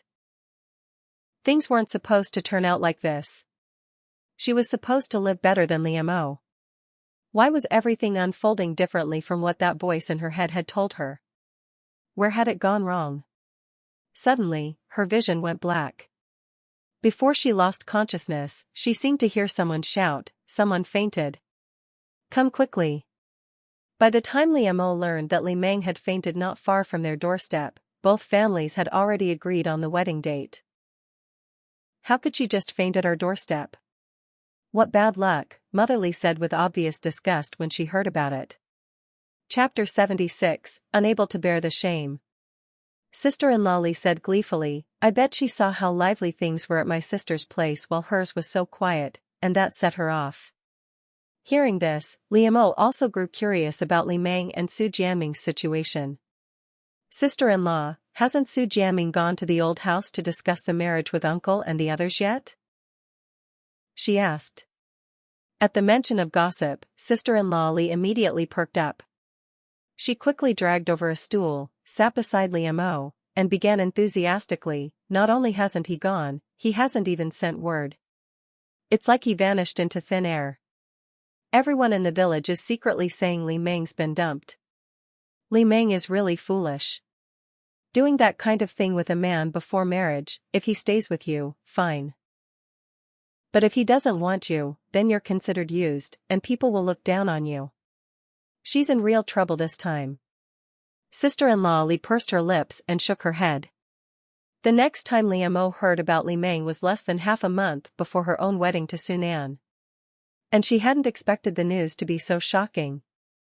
Pregnant? No way. Li Mo was so startled she almost dropped her breakfast. She stared wide-eyed at her sister-in-law. Sister-in-law Li lowered her voice. How could it not be true? Lots of people saw it. Several times when she was cutting pig feed, they saw her clutching her stomach and vomiting. If a woman keeps dry heaving like that, what else could it be? Of course she's pregnant. As they talked about the pregnancy, a dark cloud seemed to hang over the Li family's old house. The air inside was heavy, like a storm about to break. Uncle Li sat silently on the heated brick bed, his expression grim. Lu Tsuehua sat beside him, wiping her tears over and over again. The room felt suffocating. From outside came old Mrs. Li's veiled curses, "Shameless thing. You're not even married and already pregnant. You've disgraced the Li family. If I'd known you were this shameless, I'd have married you off to the butcher earlier, at least I could have gotten 200 yuan. Inside, Li Meng's face was pale, but her eyes were stubborn and defiant. "Sister, you should hurry up and get married. With you causing this mess, how am I supposed to find a wife?" Li Jiankai said disdainfully, glaring at her. Li Meng shot him an angry look. "Li Jiankai, how dare you talk to me like that? Look at Li Mo's 3 brothers, they all dote on her. And you? How do you treat your own sister? Having a brother like you is the worst luck of my life." Furious, Li Jiankai jumped off the bed. "You useless good-for-nothing. Say that again and see if I don't kill you." "Go ahead." "If you don't kill me, you're not a man." Li Meng shot back, standing up to face him. Just as the siblings were about to come to blows, Uncle Li finally roared, "Enough." His shout immediately stopped them. "Li Meng, listen carefully. You'd better go find Su Jianming and marry him. Our family can't afford this kind of disgrace. If he won't marry you, I'll have your grandmother find you a good family to marry into. This child cannot be kept." After a long pause, Uncle Li finally voiced his decision. Li Meng looked at him in disbelief. "Dad, are you trying to force me to my death? You know Grandma has been planning to sell me off for dowry money for Uncle Third's side, and you still want her to find me a husband? Am I not your daughter anymore?" Uncle Lee replied coldly, "Your grandmother is your own grandmother. She only wants what's best for you. Besides, with you acting like this, what respectable family nearby would want you?" Li Meng looked around at her so-called family in despair. Not one of them stood up for her. Even her own mother simply sat there wiping her tears, utterly spineless. "I won't marry him. Whoever wants to marry him can do it themselves. I'll only marry Su Jianming. And I'm keeping this child." With that, she rushed out of the house. Unknowingly, she found herself near the Li family's courtyard. Standing in a corner, she eavesdropped on the laughter and joy inside like a thief, her eyes burning with growing hatred. Time passed slowly. As the wedding date approached, so did the college entrance exam. Later, Liamo realized that her wedding to Su Nan was actually scheduled just a few days before the exam. Ever since the two families had begun discussing the wedding, Su Nan had been visiting the Li household more and more often, so often that Liamo couldn't help wondering whether he'd been fired from the research institute. Today, he had driven over by himself again. Finally, while he was helping her review her lessons, Liamo asked the question that had been bothering her for days. "Comrade Su Nan, tell me honestly, are you unemployed? Did the research institute fire you?" Su Nan, who was marking key points for her, burst out laughing at her imaginative question. "What are you laughing at? I'm serious. Ever since our family set the wedding date, you've been coming to my house almost every day. You've basically made it your workplace." She nudged him as she explained her reasoning. Just as Su Nan was about to answer, he paused, a mischievous glint in his eyes. "If I really did lose my job, would you support me?" Liamo stared at him, not missing the fleeting sparkle in his eyes. She raised an eyebrow. "If you really lose your job, I won't want you anymore." At that, Su Nan immediately pulled her into his arms. "You're not allowed to leave me. You'll never get rid of me in this lifetime. I'm sticking to you." Before she could react, he cupped her face and awkwardly pressed a kiss to her lips. Liamo smiled. As their lips touched, she gently bit his tongue. Su Nan winced and pulled back, looking at her with a slightly aggrieved expression. Laughing, Liamo pinched his ear. "Well, Su Nan, you're getting more and more skilled at kissing." Su Nan rubbed his sore lip, the tips of his ears turning red. "I'm only skilled with you. I recently read in a book that kissing more while dating can strengthen the relationship." Liamo was stunned for a moment. Looking at his utterly serious expression, she pressed a hand to her forehead. Sure enough, educated men are truly terrifying. Chapter 77, Cause More Trouble and We'll Divorce. Su Nan chuckled softly and pulled her back into his arms. His low voice sounded by her ear. "Don't worry, I'm not unemployed. The Research Institute knows I'm settling a major life event, so they gave me a long leave. They've always worried about my marriage. Now that I'm finally willing to get married, they're more than happy for me to hurry up and get it done." Liamo smiled and leaned gently against his chest. "You're lucky you met me. Otherwise, you really would have been a bachelor your whole life." In truth, she wasn't wrong. In the book, the man beside her had indeed never married, dedicating his entire life to the career he loved most. Su Nan thought for a moment, then nodded with a soft laugh. "That's true. Before I met you, I had already decided never to marry." As he spoke, he tightened his arms around her and smiled contentedly. "But luckily, fate let me meet you. You made me finally want to get married. Thank you, Xiao Mo. Thank you for walking into my life. I should thank you too for coming into mine." "Thank you, Mr. Su. I hope in the days ahead, you'll be patient with my little temper," Liamo said happily, her face buried in his chest. That day they talked for a long time, and with every word, their hearts drew closer. Soon, the wedding day arrived. Early in the morning, Liamo was pulled out of bed by her family to get dressed, have her makeup done, and her hair styled. By the time everything was finished, the gray dawn had already brightened into daylight. After all the preparations, she sat in her room listening to her family talk while waiting for the groom to come fetch her. When the auspicious hour arrived, Sunan led a group of his friends to the Lee house to pick up his bride. After passing through multiple playful barriers set up by the bride's side, Sunan finally stepped into the room. The first thing he saw was his bride sitting on the bed, smiling sweetly as she waited for him. At that moment, his heart seemed to skip a beat. She was stunning today, so beautiful that he couldn't bear to look away. "What are you standing there for? Hurry up and carry the bride out," Shen Shua teased, giving his stunned friend a shove and loudly reminding him. Sunan blushed and walked forward, his pounding heart no longer under his control. As he lifted her into his arms, he silently swore that for the rest of his life he would cherish the woman in his arms and never let her suffer even the slightest hurt. Because the Su family was considered influential, the wedding banquet was held at the most luxurious hotel in the county town. After leaving Lee family village, 5 cars drove straight to the hotel entrance. During the mid-banquet toast, when Lee Mo and Sunan reached one particular table, they discovered Li Meng sitting there. "Cousin, congratulations. You're so lucky, such a grand wedding."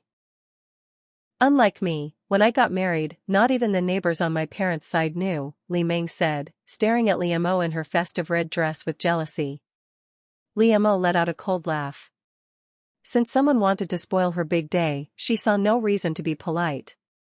"How can we compare? You're pregnant, after all. A big wedding wouldn't be good for the baby in your belly."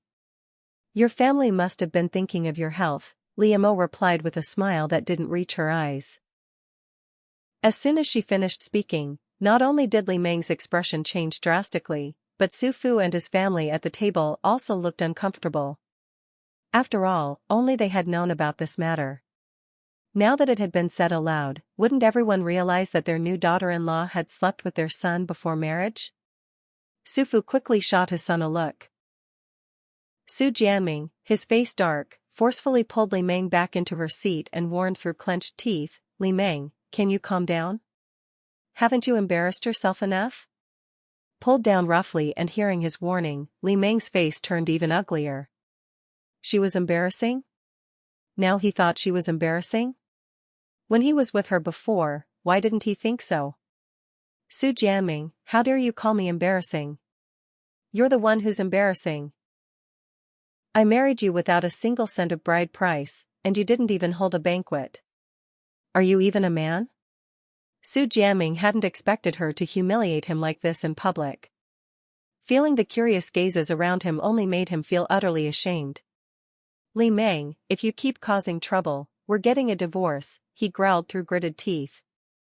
Seeing the two about to argue further, Sunan's face darkened. He spoke in a warning tone, "Su Jianming, control your wife. Don't cause trouble here. Otherwise, your whole family can leave." Su Jianming stiffened and turned pale. Looking at Sunan, he stammered, "Sorry, uncle. We'll stop. We won't argue."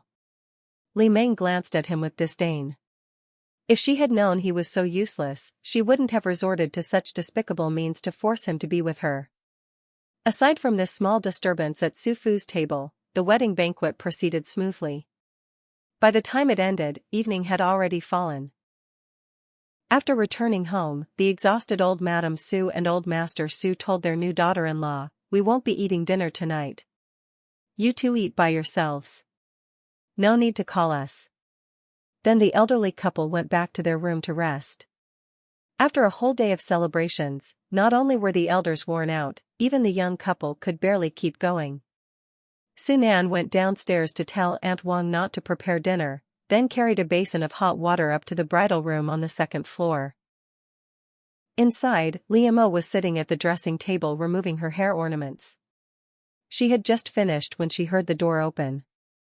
Sunan returned, carrying the basin of hot water. "Wife, you've been on your feet all day. Come here, your husband will wash your feet," he said, setting the basin down and gently pulling her over to sit. Embarrassed when he reached to remove her socks, Li Mo tried to stop him. "No need, I can do it myself." Before she could push his hand away, his other hand caught hers. Just sit still. Leave this to me. Tonight you don't have to do anything, just lie down and enjoy being pampered. Though his movements were a bit clumsy, he carefully and gently removed her socks. Chapter 78, Do You Admit You Were Wrong? Liam watched his careful little movements, her heart warming. Is it too hot? When he placed her feet into the hot water, he looked up at her nervously. Liam cupped his head with both hands and smiled. Not at all. It's just right. That's good. You've been standing all day, your feet must be exhausted. Soaking them will help relax your muscles and improve circulation, he explained while gently washing her feet. Seeing the serious look on his handsome face, Liam suddenly pulled him up from where he was squatting. Let's soak together. There's plenty of hot water for both of us. When she saw him about to refuse, she quickly added, You're not allowed to say no. If you do, I won't soak either. Looking at her determined expression, Sunan swallowed the words at the tip of his tongue and smiled helplessly. He took off his shoes and socks, and soon his large feet joined hers in the steaming basin. Liam glanced down at the two pairs of feet, one large, one small. Somehow, they looked perfectly harmonious. Oh right, how did Li Meng end up attending our wedding banquet with your elder brother's family today? She suddenly asked halfway through the soak. 2 days before our wedding, her family married her off, Sunan replied as he continued washing her feet. The news startled Liam so much that she almost forgot she was soaking her feet. How did I not hear about that? Logically, something this big in the village, her sister-in-law should have known. They handled it quietly. Just went to the Civil Affairs Bureau to get the certificate. No ceremony, nothing else. He gently placed her foot back into the basin when she unconsciously lifted it out. No wonder. That explains why she caused a scene at our banquet today. She was jealous of how grand ours was, Liam analyzed thoughtfully. Sunan noticed that his bride's attention was entirely on other people, and he felt a twinge of jealousy. He held her foot and said softly, Xiao, it's our wedding night. Isn't it a waste to talk about people who don't matter? Only then did Liam notice the slightly aggrieved look on his handsome face. She couldn't help laughing and lifted his chin lightly with her finger. I almost forgot it's our wedding night. So tell me, what's the most important thing to do tonight? Sunan looked at his alluring wife with burning eyes. His throat bobbed as his voice turned hoarse. It's our wedding night. Wife, are you done washing? Liam curved her lips into a smile. Leaning forward, she lightly nipped at his moving Adam's apple and whispered near his ear, all done. Sunan took a deep breath, feeling as if flames were engulfing him. He stepped out of the basin, stared at her for a moment with dark, blazing eyes, then bent down and swept her into his arms, striding toward the big bed covered in festive red sheets. The red candles at the head of the bed burned brightly, just like the newlyweds' passion. It was destined to be a sleepless night. The next day. When Liam woke up, she stared at the unfamiliar surroundings in a daze. It took her a moment to remember that she had married Sunan yesterday, and that this was their bridal room. Her mind also replayed how the usually gentle and refined man had seemed like a completely different person when it came to intimacy the night before. She hurried out of bed and went to the mirror. On her neck were unmistakable marks, evidence of last night. As she was worrying about how to cover them, the door suddenly opened. Sunan walked in. How are you feeling? Anywhere uncomfortable? He asked with a gentlemanly smile as he came up behind her and wrapped his arms around her. Liam turned around and pushed him away, pointing at the marks on her neck with an annoyed expression. You still dare to ask? Look at what you did. How am I supposed to go out like this today? Sunan glanced at her neck, his handsome face turning slightly guilty.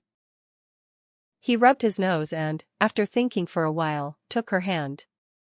I'm sorry, wife. I know I was wrong. I'll be more careful next time, okay? Please forgive me this once. Liam snorted. She didn't quite believe his promises. Once a man had tasted something, How could he possibly remain as calm as before? Forget it. I don't believe you. We're sleeping separately tonight. Hearing that he wouldn't be able to hold his fragrant wife to sleep, Sunan felt as if the sky were falling. He hurried over and grabbed her arm. Good wife, can we discuss this? That punishment is too cruel for a groom who just got married. Can you show some mercy? Liam shook off his hand and looked at him seriously. No discussion. That's final. Be good. Tonight you sleep on the floor, I sleep on the bed. Before he could protest further, she leaned up, kissed his cheek, and slipped out of the room before he could react. Outside, after a good night's rest, Old Master Sue and Old Madam Sue felt rejuvenated. After breakfast, the elderly couple were leisurely busy in the courtyard, one trimming flowers, the other practicing Tai Chi. When Liam came out, she saw the relaxed scene before her. Dad, Mom, good morning, she greeted them. The two elders immediately set down what they were doing and looked at their daughter-in-law with warm smiles. Xiao Mo, did you sleep well last night? Old Madam Sue asked gently, taking her hand. Li Mo's face flushed red. Her mind betrayed her, replaying the scenes from the night before. Because someone had been rather enthusiastic, she had eventually been so exhausted that she fell asleep and slept straight through until morning. Chapter 79, Good for Nothing. Seeing that the old lady was waiting for her reply, Liam endured the heat on her face and stammered, It was fine. I slept pretty well. Old Madam Sue saw her flushed cheeks and, as someone who had been through it all before, immediately revealed a knowing smile. As long as you slept well. Are you hungry? I told Xiaonan to go upstairs to call you down for breakfast, did he? She stretched her neck to glance behind Liam. He did. He called me. I just came down first, he's coming right after me, Liam replied, holding her hand. Old Madam Sue squeezed her hand gently. Good child. From now on, this is your home. Your father and I are getting old. This household will be yours to manage in the future. Here, take this. She handed over a string of keys. This is the attic key.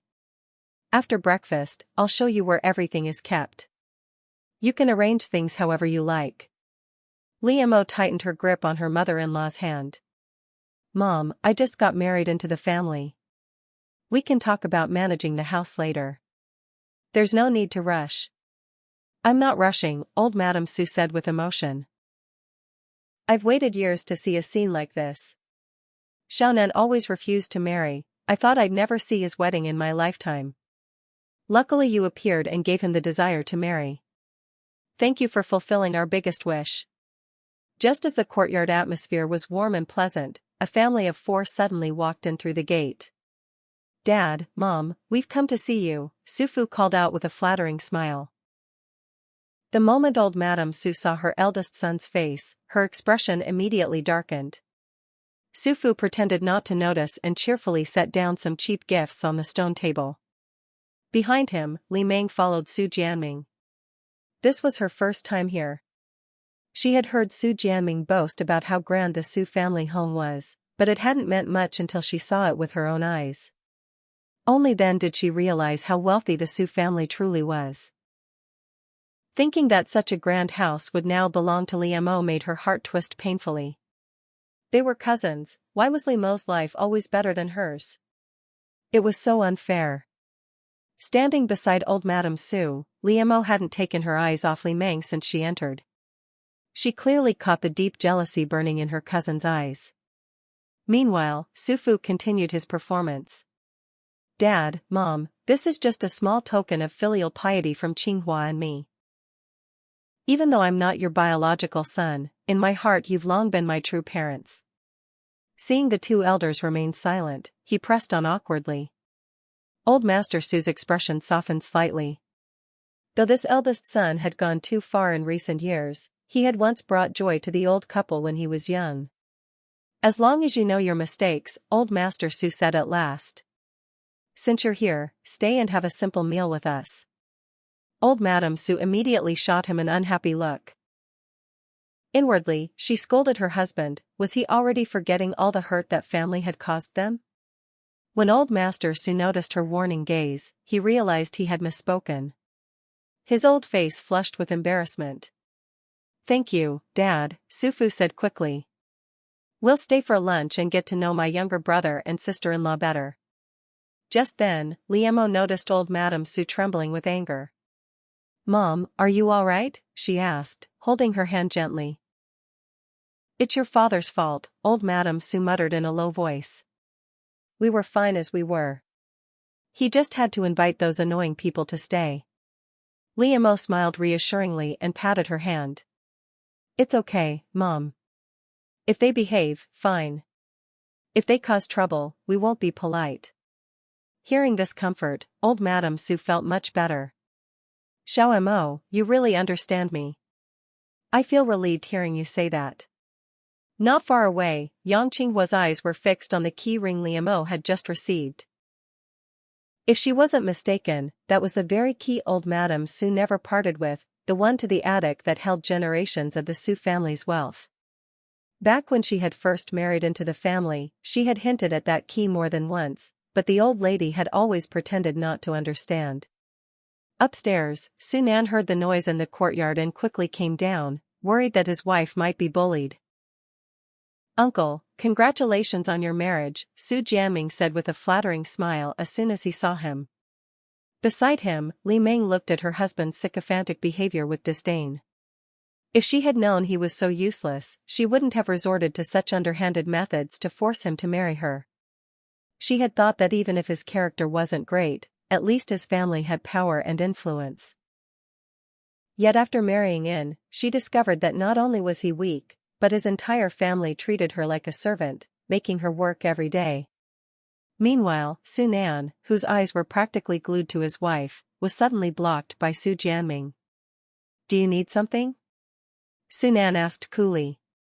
Though somewhat intimidated, Su Jianming maintained his ingratiating smile. "Nothing.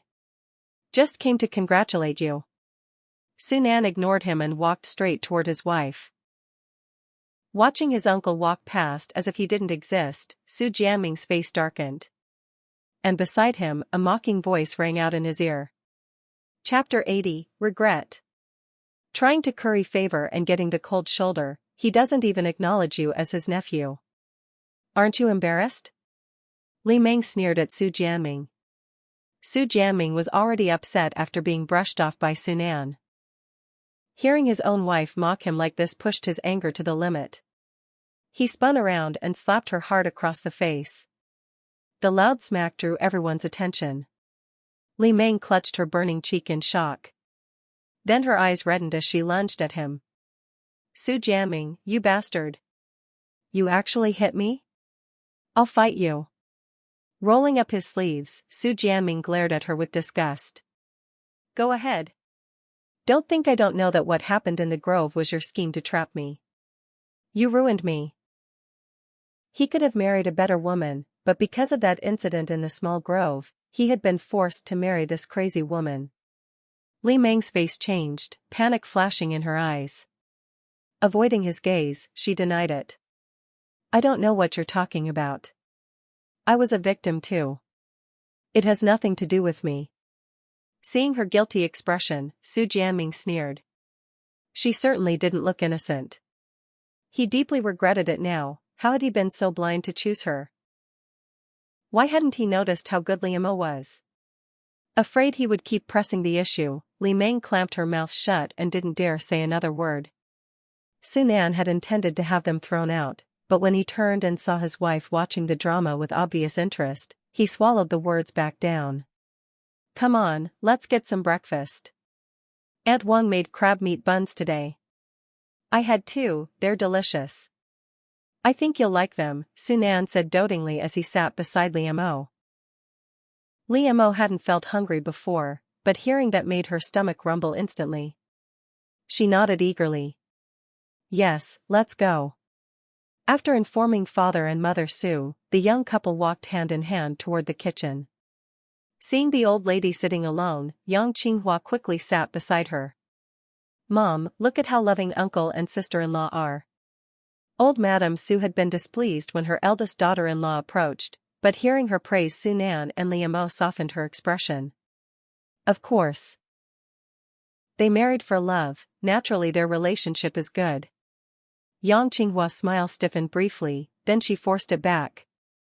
Mom, I noticed sister-in-law holding a bunch of keys earlier. Did you give them to her? Old Madame Su's face immediately darkened. Yes, I did. So what? They're mine, I can give them to whoever I want. She's my daughter-in-law. Shouldn't I give them to her? Yang Qinghua's smile faltered. That's not what I meant. I just think you should treat everyone equally. I'm your daughter-in-law too. Why don't I get a set of keys? Are you my biological daughter-in-law? If you were, I'd give them to you, Old Madame Su replied coldly. Yang Qinghua's smile vanished entirely. After staring at the old lady for a few seconds, she snorted and turned away. In the kitchen, Liamo finally tasted the crab meat buns Su Nan had mentioned. Each small bun was packed with crab meat. The sweet, fresh flavor mixed with bits of fatty pork exploded in her mouth with every bite. They were so delicious that she ended up eating 5 or 6 without realizing it. Just as she reached for the 7th, a warm hand stopped her. What? You don't want me to eat any more? She asked accusingly. Su Nan chuckled and lightly tapped her nose. Don't be silly. I'm worried you'll overeat. We still have lunch later. If you keep going, you won't have room.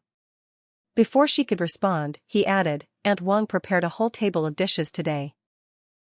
There's roast steak, and she started making Buddha jumps over the wall yesterday. Haven't you been craving that for ages? Don't you want to try it? Liamo immediately put the 7th bun back and grabbed his hand excitedly. Did you tell Aunt Wang to make it? She had only mentioned craving that dish to him. Su Nan gently squeezed her hand and wiped the corner of her mouth. I did. So, Comrade Liamo, since I've been so considerate, can you take back the decision you made this morning? She paused, then quickly remembered what he meant. That. I suppose I can. But you have to promise not to mess around tonight. She pointed at him seriously. Su Nan's face lit up. Deal. I promise, just holding you to sleep. No funny business. Liamo eyed him skeptically for a moment before deciding to believe his sweet lies. Su Nan, who had been nervously waiting, finally breathed a sigh of relief when she nodded. Overjoyed, he lifted her and spun her around. That's great. Thank you, Mrs. Su. Startled, Liamo wrapped her arms around his neck. Su Nan, put me down. I'm getting dizzy. He immediately stopped and set her down carefully. Are you okay? She took a deep breath until the dizziness faded. Just then, she sensed something and turned toward the kitchen door. A corner of clothing quickly disappeared from sight. If she wasn't mistaken, the person wearing that style of clothing could only be her dear cousin. Chapter 81, No One Can Save You. Now that they were in her own home and her cousin still dared to sneak around, Liamo let out a cold laugh. She made a shushing gesture to the man in front of her, then quietly tiptoed toward the corner where a piece of clothing was visible by the door. When she got close enough, she suddenly jumped out and shouted at the person eavesdropping, Well? Enjoying the spying? Do you want my husband and me to stand right in front of you and continue our conversation properly? Li Meng, hiding in the corner near the kitchen door, was so startled that her heart nearly stopped. I don't know what you're talking about. I was just passing by. Who was eavesdropping on you too? Stop flattering yourself, Li Meng denied firmly. Liamo sneered. You know very well whether you were eavesdropping. And you'd better put away those filthy thoughts you shouldn't be having. Su Nan is my man now. If anyone dares to have improper ideas about him, don't blame me for being ruthless. Li Meng's face turned pale. Lowering her eyes guiltily, she protested, I don't. Don't slander me. I have a husband. Why would I be interested in yours? At that moment, Su Jianming, who had been sitting in the living room, noticed them talking by the kitchen door. Worried that Li Meng would cause more trouble for him, he hurried over. "Auntie, did she cause you any problems?" he asked, glaring at Li Meng before turning to Liu Mo with a flattering smile. "If she did, don't be polite with me. Discipline her however you see fit." Hearing this, Li Meng looked at him in disappointment, her heart turning cold. So this was the man she had chosen, selfish and self-serving. Liu Mo watched the couple with a cold smile. She couldn't even compare them to the male and female leads from the novel anymore. She was now certain the storyline was completely ruined.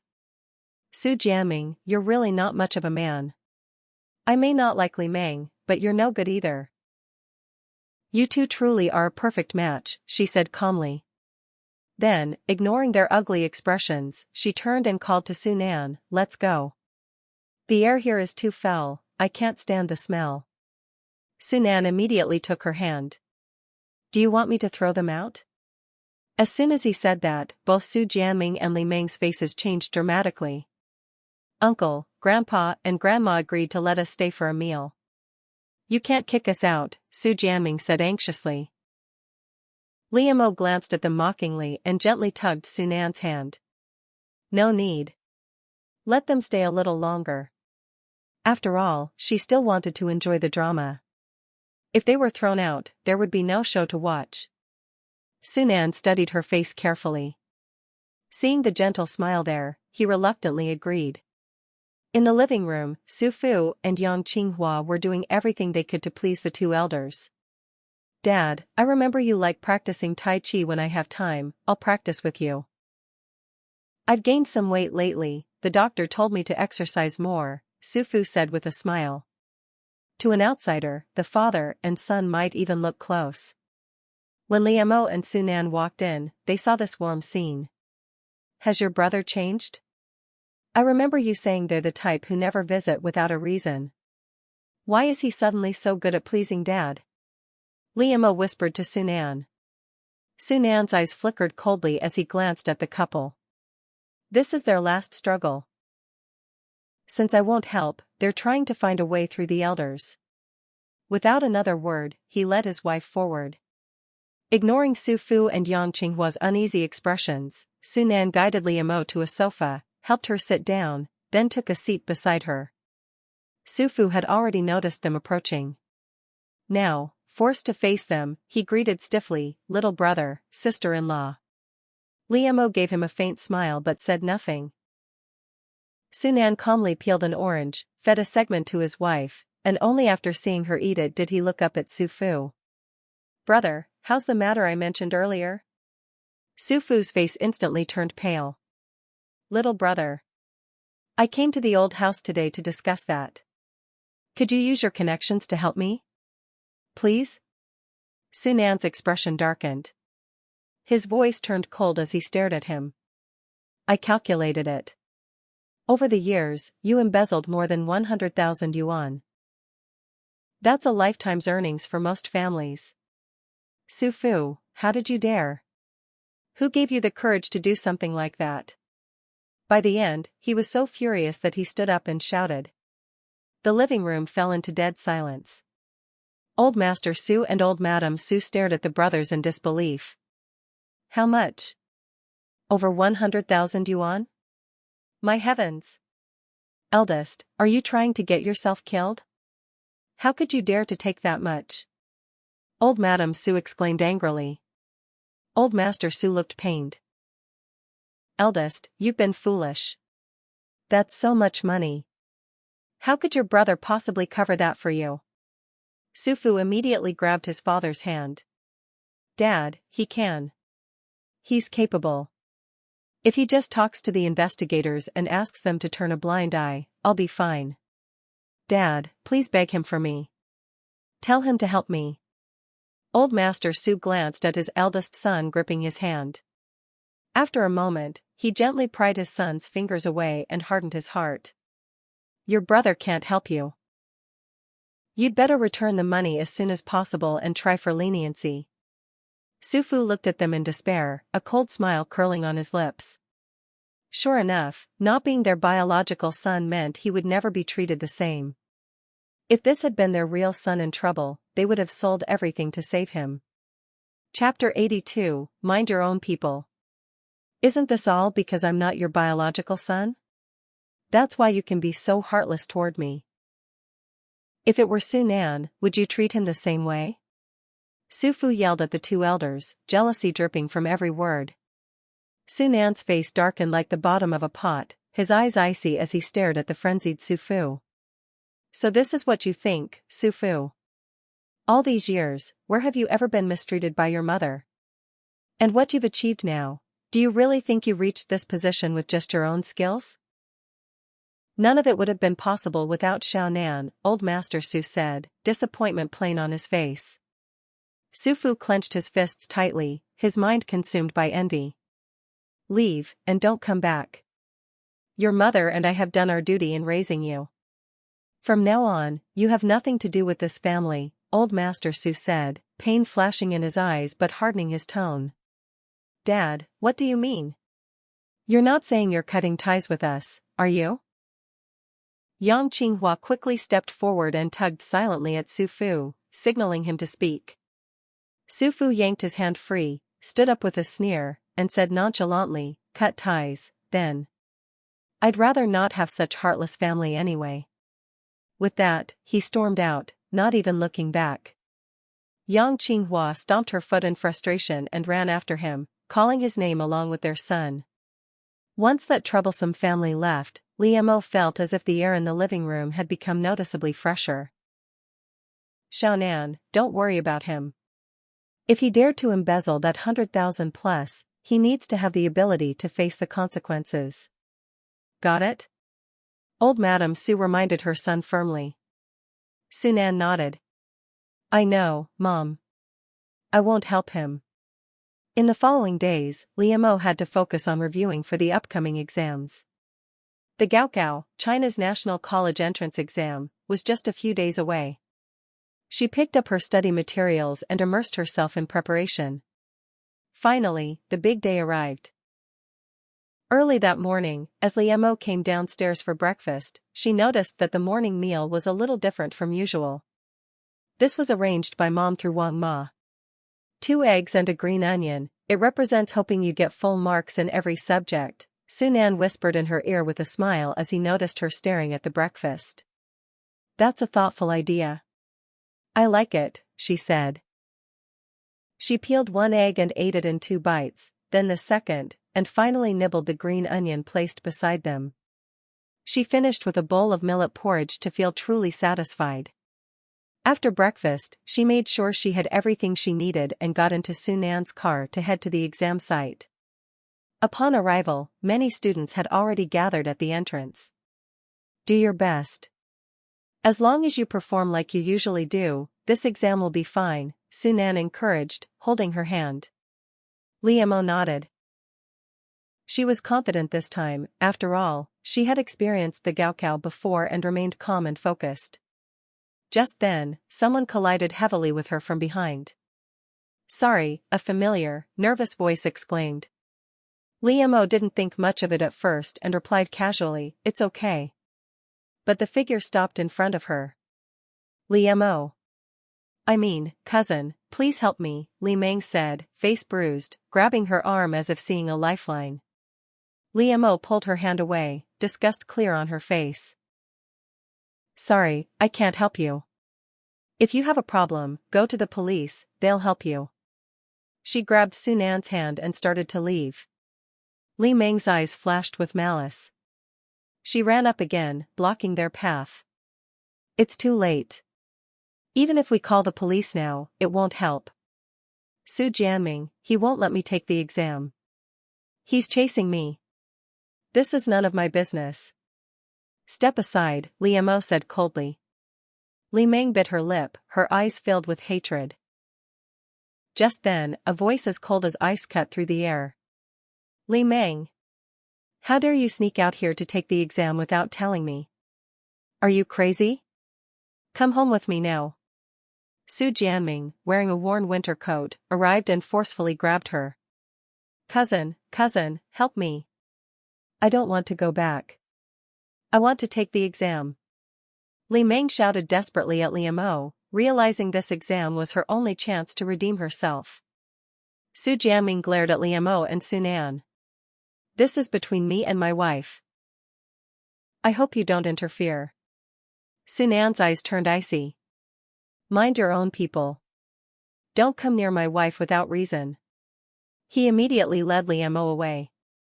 Don't leave. Don't leave. Help me. Li Meng yelled, struggling in Su Jianming's grasp. It was only after the couple had walked some distance that they finally stopped. Liu Mo glanced back. Why does Su Jianming look so miserable? He looks worse than a peasant from Li family village. They're in trouble because of themselves.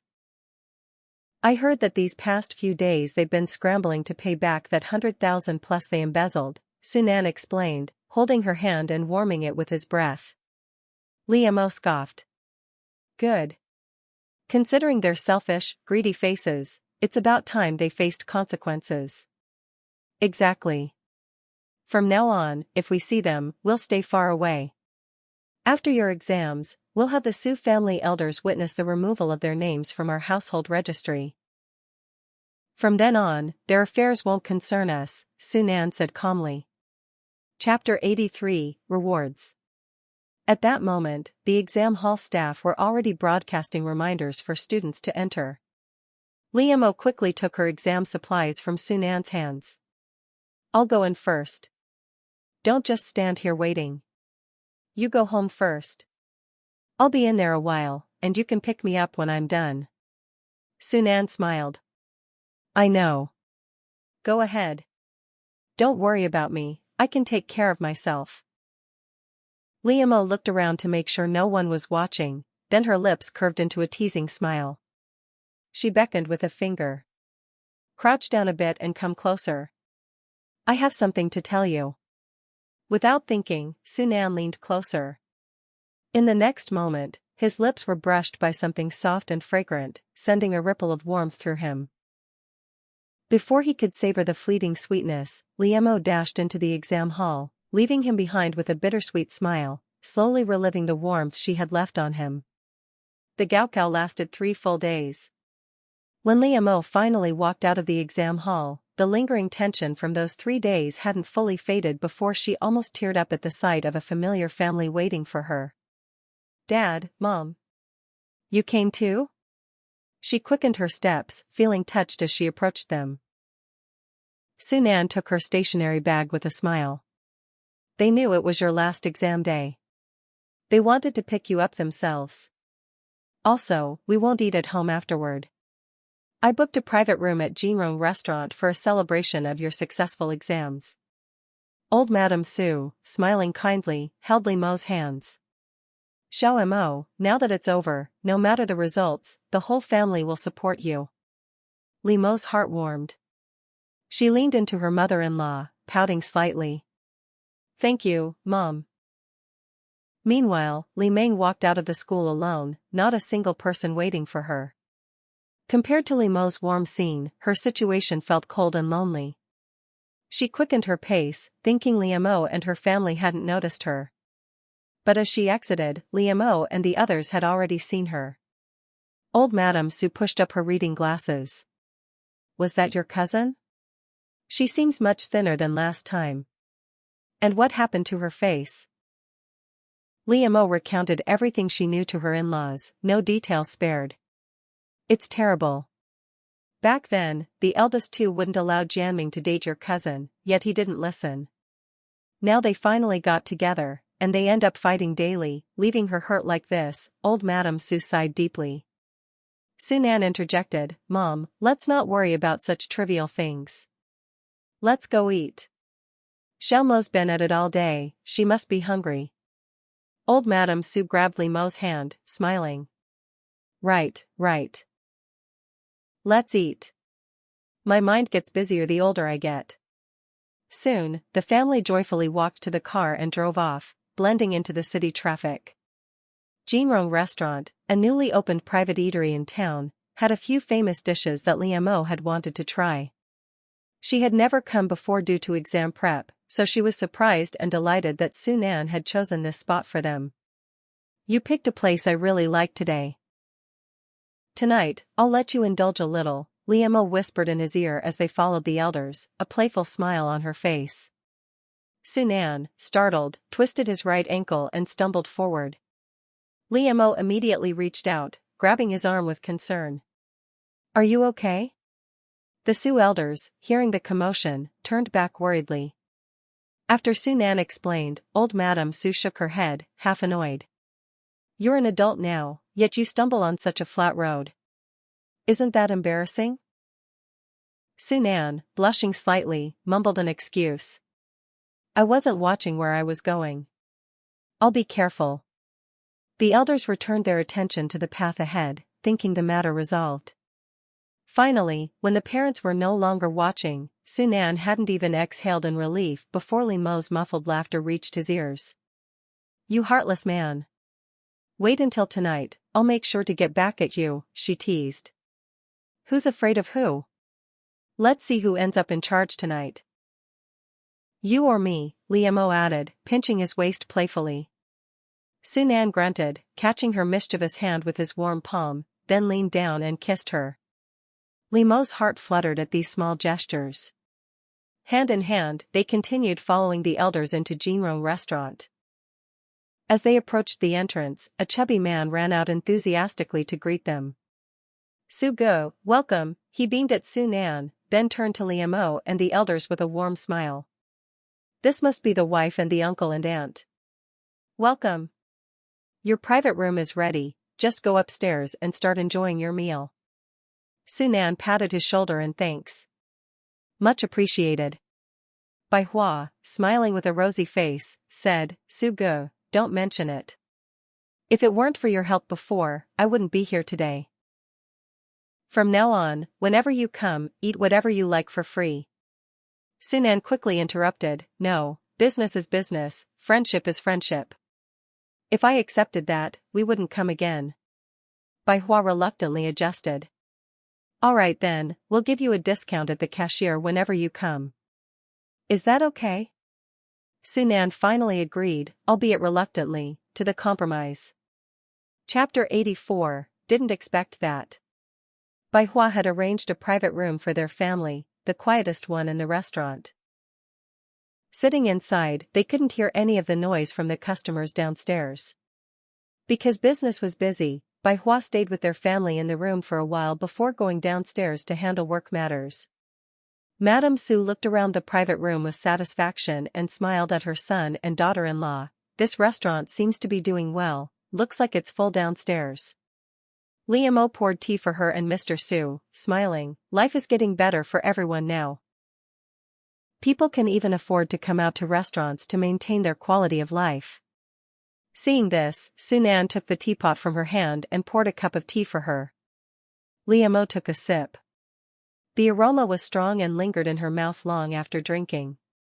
Sunan watched her drink with a gentle gaze before pouring himself a cup. At that moment, the wooden door of the private room suddenly opened, and a male waiter walked in. Liamo, sipping her tea, glanced casually at him. And found herself staring a few seconds longer than usual. His face looked familiar. What a coincidence, she was seeing Dr. Shen here. Similarly, Shenwen, carrying the menu and greeting the customers, froze for a moment when he saw Limo's face. Seeing that she didn't seem to notice him, he swallowed the greeting he had on his lips and diligently went about introducing the menu to the family. After taking their order, he slowly exited the private room. As he left, Liamo sipped her tea, thinking about seeing Shenwen here. It seemed that Shenwen's storyline had diverged from the novel. According to the original plot, Shenwen would have been on good terms with Li Meng by now and would not have appeared here as a waiter. Wasn't that the waiter we met when we accompanied third brother to the hospital? Sunan hesitated before asking. Liamo teased him with a smile, you didn't recognize him? Last time, you got jealous when I talked to him. Did you forget? I haven't. Sunan blushed and quickly glanced at his parents. Luckily, they were focused on the room and didn't overhear the conversation. Liamo noticed his little move, smirked, and leaned close to his ear. What's wrong? Afraid mom and dad would hear about the impulsive things young people do? Sunan, red-faced, sat up straight and said seriously, Comrade Liam, I'm not old. I'm young too, and young people do young people's things.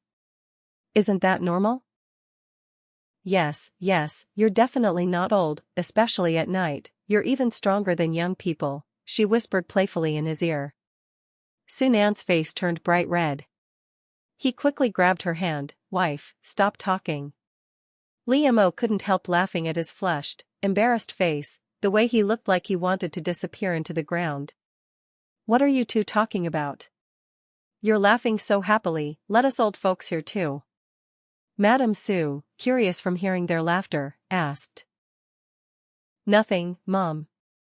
We're talking about something you wouldn't like. You and Dad focus on your own conversation, Sunan said nervously, holding her hand tightly. All right, you two keep your little secrets, I, an old lady, will just enjoy the show, Madame Sue said with understanding. Drink some tea, wife. This restaurant's tea is really good, drink more, Sunan said, finally calming his mother, and quickly refilled half her cup. Seeing him shy, Liam decided to let him off for now and would tease him properly later at night. The dishes came quickly. Sunan had ordered 4 dishes and 1 soup. Midway through, Baihua secretly had the kitchen add their signature dish. Overall, the meal suited all 4 family members perfectly. After eating, Baihua personally escorted the family to their car. By the time they returned to the old Su family mansion, an hour had passed. At night, Liam, having just finished her bath, noticed the room seemed dimmer than usual. What's going on? Is the light broken? She asked the man lying on the bed. Under the blankets, the man peeked his head out, breathing a bit heavily. Not broken, I dimmed it myself. Wife, don't you think this lighting is atmospheric? Liam looked around the room seriously and said, Atmosphere? I think it's more like a hellish vibe. Sunan hoped she would say what he wanted, but as she spoke, his smile disappeared. No, it's a romantic atmosphere, he hurriedly explained. Liam, seeing him so worked up, pulled back the covers slightly, revealing half his body, and stared wide-eyed at his bare torso. The atmosphere you're showing is definitely romantic. Don't move, let me touch, she said. In previous nights, they had been in the dark, so she had never seen him without clothes. Tonight, seeing him like this, she realized this seemingly mild-mannered man was well built underneath. Sunan, seeing her eyes wide with excitement, quickly looked down at himself and frantically pulled the blanket over his body. Wife, you can't see me yet. This is a surprise for you. Just as he tried to hide again, Liam was faster and snatched the blanket from him. Enough hiding, you've been found out. No more surprises. Now, let me properly touch, she said, starting to run her hands over his chest. Sunan's face was red as he felt her hands on him. Everywhere she touched felt almost magical, making him feel incredibly hot. Alright, Comrade Sunan, you look refined normally, but I didn't expect you'd have abs underneath your clothes, Liam said, smiling after indulging herself. Sunan swallowed and, his voice a bit hoarse, replied, Our department arranges exercise for us. In this line of work, without a strong body, how could we endure long hours of night shifts and overtime? Chapter 85, A Stir. Liam nodded in agreement. The arrangement in your department is really good.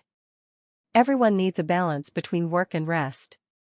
You can't just keep working non-stop, your body will break down eventually. After saying this, she continued to run her hands over his chest, grabbing and kneading here and there, playing around gleefully.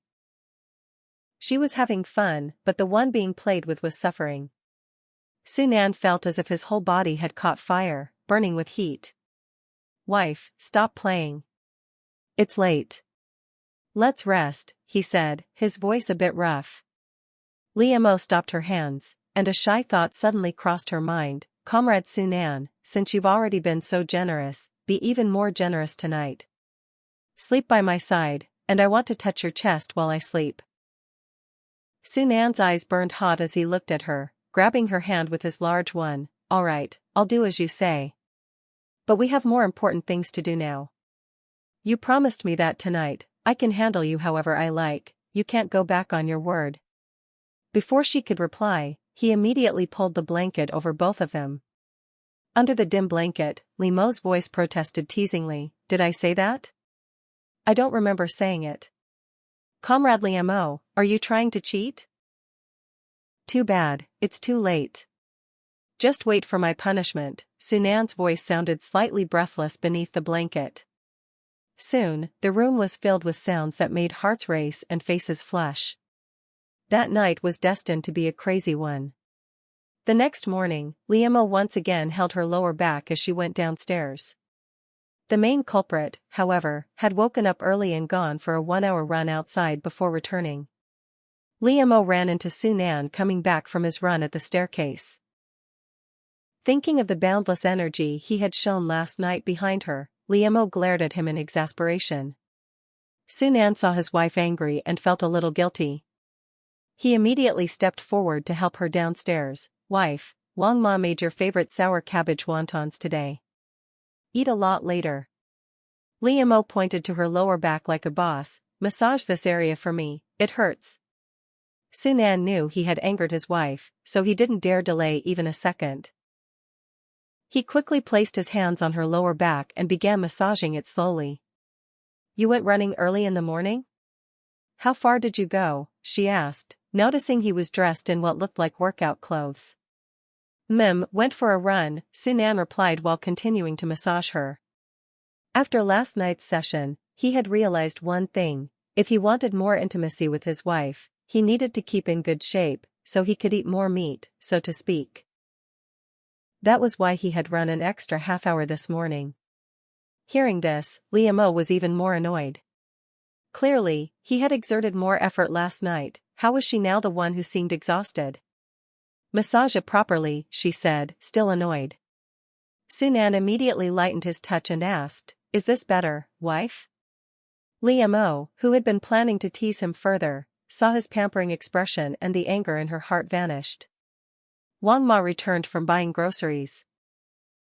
Seeing the couple affectionate with each other, she smiled and greeted them, Xiao Mo, Xiao Nan, you're awake. What do you want for lunch? Tell me and I'll make it. Limo, surprised Wang Ma was back, shyly pushed Sunan's hands off her lower back. Wang Ma, I want your best dishes. Alright, no problem, Wang Ma said with a smile, about to turn to the kitchen. Then she paused, turned back, and seemed hesitant to speak. Limo noticed Wang Ma's hesitation and asked with concern. What's wrong, Wang Ma? Did something happen? Wang Ma opened her mouth but quickly closed it again. After a few moments of hesitation, she spoke, I went to the market this morning and heard some news about Xiaofu's place.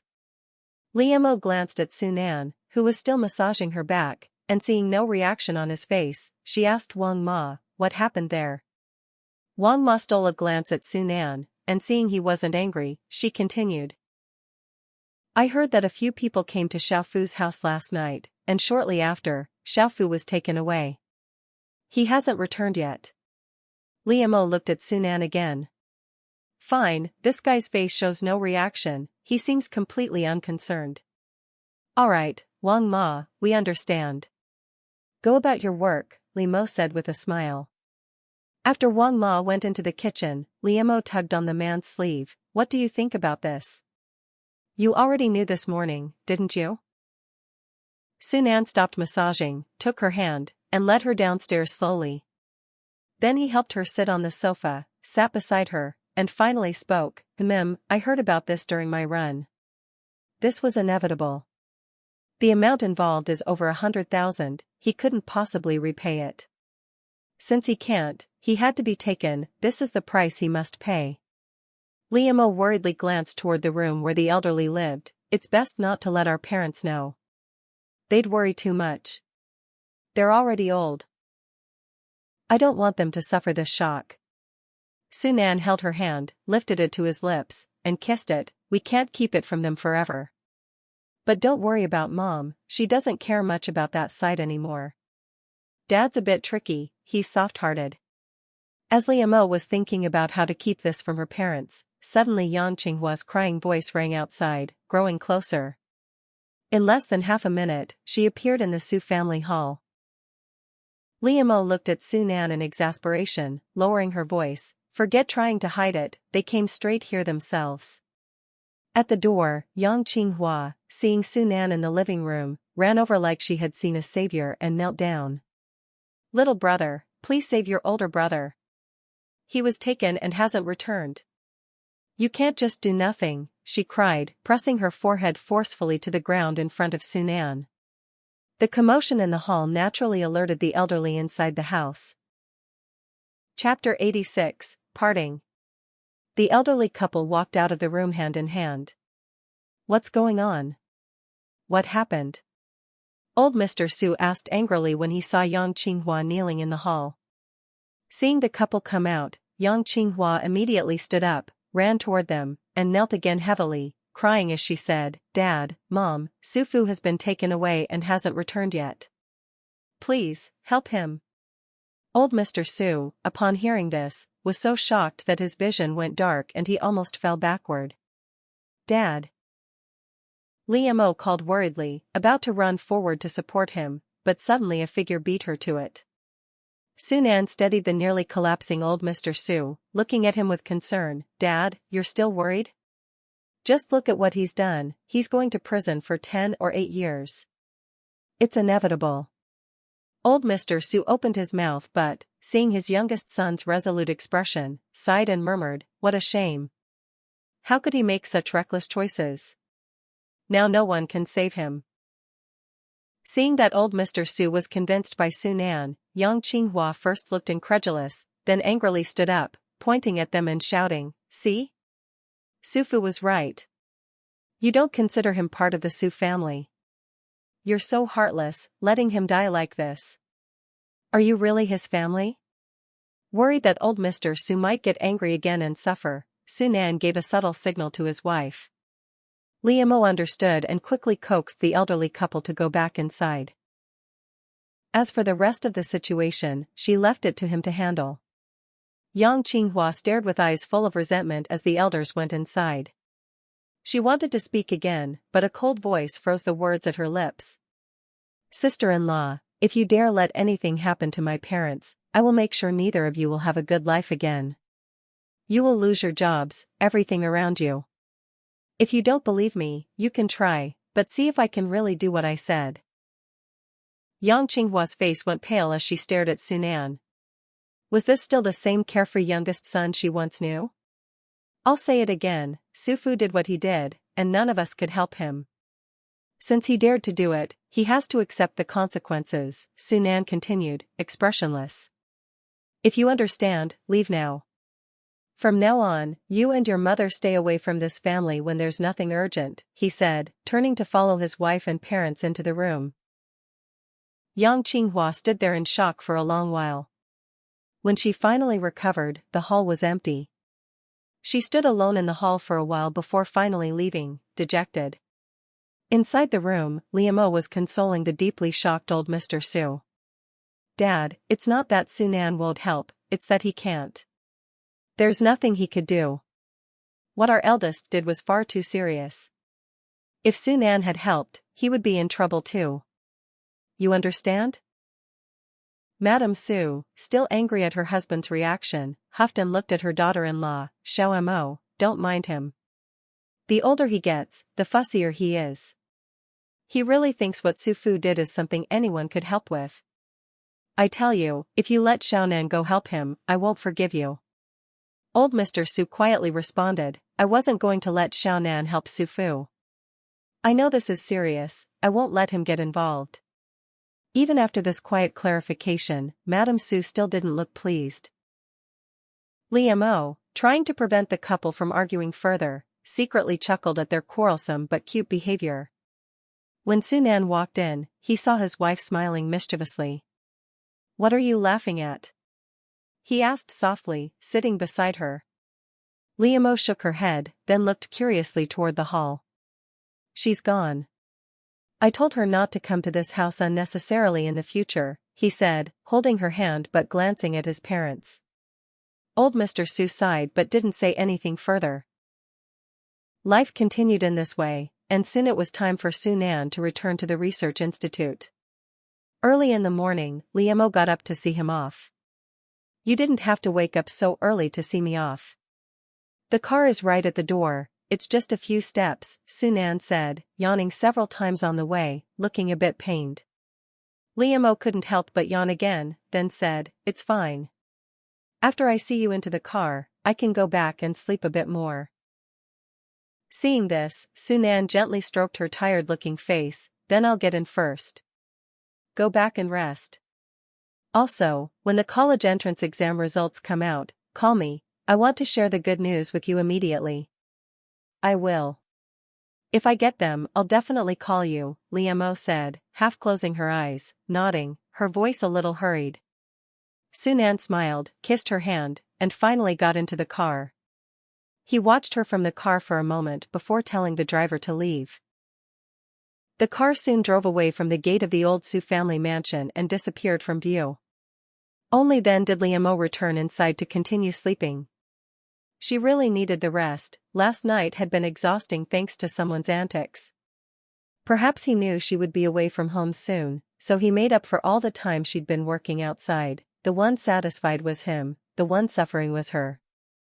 Every step she took felt like her body was falling apart.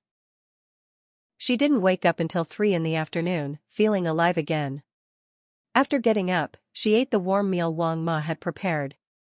Halfway through, she suddenly remembered she hadn't gone back to her parents' home in a long time. After finishing, she told her parents she would be staying at her natal home for a few days. Madame Su immediately had Wang Ma pack more than half of the household items for Liam to take with her. Liam, seeing this, was already used to it. During her previous visits home, her mother-in-law had arranged even more things for her. Today was actually a lighter load. Chapter 87, Divorced? Old Mr. Su personally handed the car keys to Liam. "Child, now that you can drive, this car will be yours from now on. If you don't want to drive, the driver can take you," Old Mr. Su said generously. Liam held the keys with excitement. Finally, she could drive by herself. When Sunan was home, he never trusted her to drive alone. Even after she begged him to teach her, she hardly had a chance to drive. "Thank you, Dad. Don't worry, I'll drive carefully," Liam said, trying to calm her racing heart as she promised him. With the affectionate gaze of her in-laws upon her, she drove off alone toward her parents' home. Holding the steering wheel herself again, Liam felt a sense of freedom, reminiscent of the previous life when she used to drive. The roads were almost empty, so she enjoyed the wind and glanced at the scenery outside. Before she knew it, she had arrived at Li Family Village. Passing the village entrance, she was lucky enough to meet a group of elderly villagers. Liam slowed down, politely greeted them, and handed out some candy she had in the car. The elderly villagers gratefully accepted the candy and praised her warmly. "Xiao, you really married well. At first, many people in the village thought your cousin would have married better than you, but look at you now, you're the one who's truly done well." "I never thought about that. I always believed Xiao would do better than Li Meng. That girl never calls people by name and is so lifeless. What good family would want her?" Liam tugged at the corners of her mouth, remembering that in the past, the villagers never had many kind words to say about her in the original timeline. After chatting briefly with them, she quickly drove away from the gathering. Once she was far enough, the villagers began commenting again on Liam as she drove off. "Who would have thought? Liam from the Li Guizhou family is so lucky. Who in the village can even drive a car? Look, she drives so well. I heard this car costs over 100,000 yuan." Upon hearing the price, the villagers all turned their gaze toward Liam's car, as if seeing such an expensive car up close was a gain in itself. Liam, having just arrived home, had no idea about these conversations. She was getting out of the car, immediately surrounded by her family asking in a doting way about life at her in-laws. "Little sister, where did you get this car? You can even drive it?" "You're amazing," Li Urge, second older brother, said, full of admiration. Liam smiled. This car was arranged by Sunan's father for his parents. They rarely go out, so they let me drive it today. Wow, can I try driving it? Lee Urge asked eagerly, his eyes sparkling with desire. Lee Mo was about to respond when she suddenly saw her mother tugging his ear sharply. Drive what? What if you break such an expensive car? Get ready tomorrow and go on a blind date properly, Lee mother scolded, tugging his ear as she commanded him. Lee Urge's smile disappeared, and he firmly refused. I won't go on a blind date. I have a job now. Why worry about not finding someone? Lee mother sneered, fine, if you find someone, bring her to me tomorrow. If I meet her, I won't force you on a blind date. Seeing her mother's determination, Lee Urge quickly looked at his little sister for help. Little sister, help me convince mom not to force me on a blind date. I don't want to go. Lee Mo laughed, Urge, if you don't want a blind date, just bring one home. Then she can't force you anymore. Lee Urge pursed his lips, thought for half a minute, and finally, as if making a firm decision, said, fine, give me half a month. I'll bring a future wife home within that time. Lee Mo and her mother exchanged a glance, they both sensed something in his words. Urge, do you already like someone? Who is it, someone from your department at the department store? Lee Mo asked curiously. Lee Urge blushed and turned slightly, it's not settled yet. Don't ask for now. Once she agrees, I'll bring her home. Until then, I won't say anything. After saying this, Lee Urge quickly ran inside. Lee mother watched his haughty figure run inside and immediately noticed he had changed recently. Looks like your Urge really likes someone. Now your father and I can rest easy. After that Liu family incident, we were worried he might never marry. Looks like we can finally relax. Just as Lee Mo was about to nod, her mother asked again about having children. Mom, Sunan and I just got married. How can you already be asking about children? Lee Mo blushed and interrupted. It's been about half a month. In another half month, you might notice. You should make a baby soon. Xiaonan is at the right age, and we're still young, we can help you raise him, Lee mother said. Lee Mo quickly stopped her, Mom, I just got back. Can you not pressure me about children the moment I return? Lee mother, seeing her daughter covering her ears, lightly hit her arms in frustration, you stubborn girl. Always covering your ears when you don't want to hear something. Fine, I won't say anything more. At that moment, Li Desau returned from bringing gifts and smiled. Little sister, do you know Li Meng is back? She whispered, gossiping about the village news. Li Mo's eyes lit up, she's back? Did Su Jianming come with her? No, she came alone, carrying lots of luggage. The villagers are saying she might have divorced Su Jianming, Li Desau said, looking smug. Divorced? Already? Li Mo's heart skipped a beat at the shocking news. Chapter 88, Showing Up at the Door. In the original story, this pair had been hopelessly in love, but now, to see things turn out like this was truly surprising. But the villagers' guesses are usually quite accurate. With their decades of experience judging people, I'd say this is probably true, Li Desau said, stroking her chin as she whispered to her sister-in-law. Just as the two of them were leaning in close, gossiping, Li mother came over and lightly patted each of their shoulders. What are you two talking about? Hurry up and help. There's still a lot of stuff in the car to bring in. Li Mo and Li Desau looked guilty, quickly separating and hurrying to the car to continue unloading. Li Mo's return brought laughter and cheer to the Li household. Li mother even killed a large old hen for lunch, so the family meal that day was abundant, with pork, chicken, fish, and more. Third brother, your complexion looks much healthier than the last time I came. How are you feeling now? Li Mo asked as she noticed his improved vigor. Li third brother set down his bowl and chopsticks and smiled, yes, much better. Master Han said that after taking his medicine for another month, my body will be basically fine. My lifespan should be just like any normal person's. Li Mo excitedly picked up a chicken wing and placed it in his bowl, great. Eat this, third brother. I hope you soar like a great rock in the future. Li third brother bit into it, smiling warmly. Thank you, little sister. I accept your blessing. Also, since our family is all here, I want to tell everyone something, Li third brother said seriously, glancing at the family. Everyone put down their bowls and paused to listen. He took a deep breath to calm himself before continuing. Once I'm fully recovered, I plan to study traditional Chinese medicine with Master Han. I want to help more patients like me using TCM. Li Mo was the first to respond, supporting him. Third brother, I support you. He looked at her with sincere gratitude. Thank you, little sister. With your support, I'll study diligently under Master Han. Soon, the rest of the family also expressed their support, which strengthened his determination to study medicine. The meal continued with everyone chatting happily, the atmosphere warm and joyful. Just as lunch was winding down, a disheveled figure suddenly burst into the hall, shattering the cheerful atmosphere. Second brother. Quick, give me something to eat. I'm starving. Li Lao Tai, usually domineering, crept in, looking like a beggar. Li Mo froze for a moment before recognizing the scruffy figure as her once overbearing grandmother. "Dasa, I didn't see wrong, right? That's really our grandmother?" she whispered.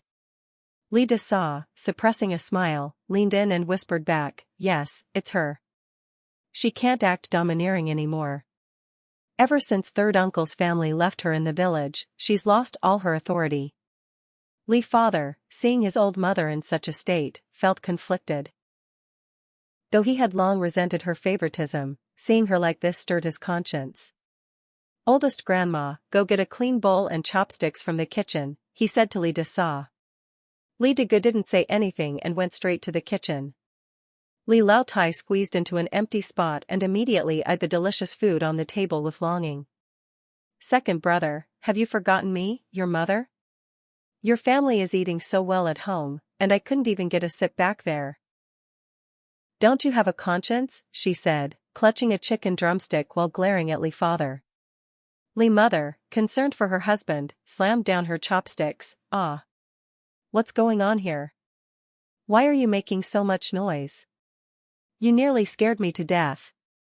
She glared icily at her mother-in-law. "Grandma, look carefully at whose house this is. Years ago, you drove our family out from our hometown so cruelly. Now, your youngest son left you behind in the countryside. And now you remember him?" Li Lao Tai paused her chicken-eating mid-bite, looking guilty. "It's been so many years. Why bring it up now? Besides, third brother didn't abandon me.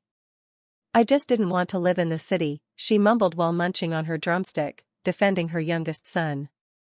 Li mother sneered again, seeing her still defending third brother, and glanced at Li father. At this moment, Li Degu returned with a fresh set of bowls and chopsticks, placing them before Li Lao Tai. She immediately picked up an empty bowl and started piling on meat and vegetables, until her bowl looked like a small mountain. Li Mo watched her sloppy eating and couldn't continue, putting down her chopsticks.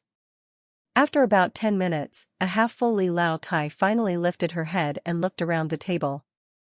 Her gaze landed on Li Mo, and as she chewed a duck head, she thought to herself that she had never imagined this granddaughter, whom she had despised most, would achieve such success.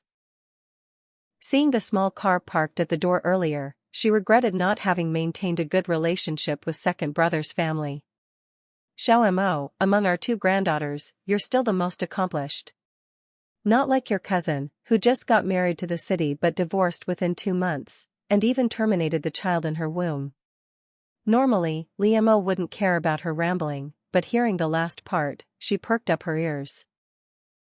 Now that she's back, standing straight, she's not even making the eldest couple serve me. If I had known she's such an ungrateful, worthless granddaughter, I should have thrown her into the pond back then, Li Lao Tai ranted, scattering food all over the table. Chapter 89, Obedient. At the dining table, everyone looked at the remaining food scattered with her spit, feeling speechless.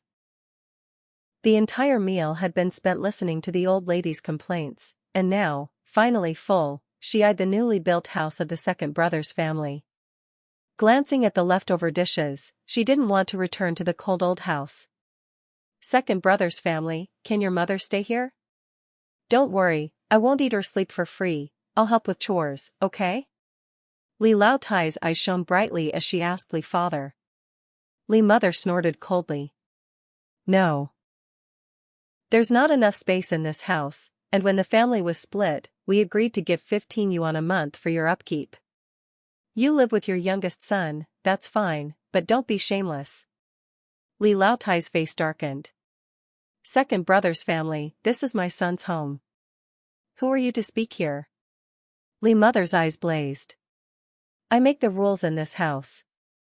If I say no, it's no. Try staying here, and see what happens. The old lady shrank back, mumbling, no means no. As if you're going to eat me alive. Li mother didn't hear clearly but wasn't inclined to give her another glance. Enough. You've eaten. Now leave, she urged impatiently. Seeing her plan to stay thwarted, Li Lao Tai turned her gaze to the leftover dishes. What will you do with these? Let me take them for dinner, she asked, licking her lips. Li Mo quickly responded, Desa, get a bag. Give all the leftover food to her. Li Desa nodded and went to fetch a bag from the kitchen. Li Lao Tai grabbed it without ceremony, filling it with all the remaining dishes. I'm leaving. From now on, if there's good food, let Xiao Tian call me at the old house.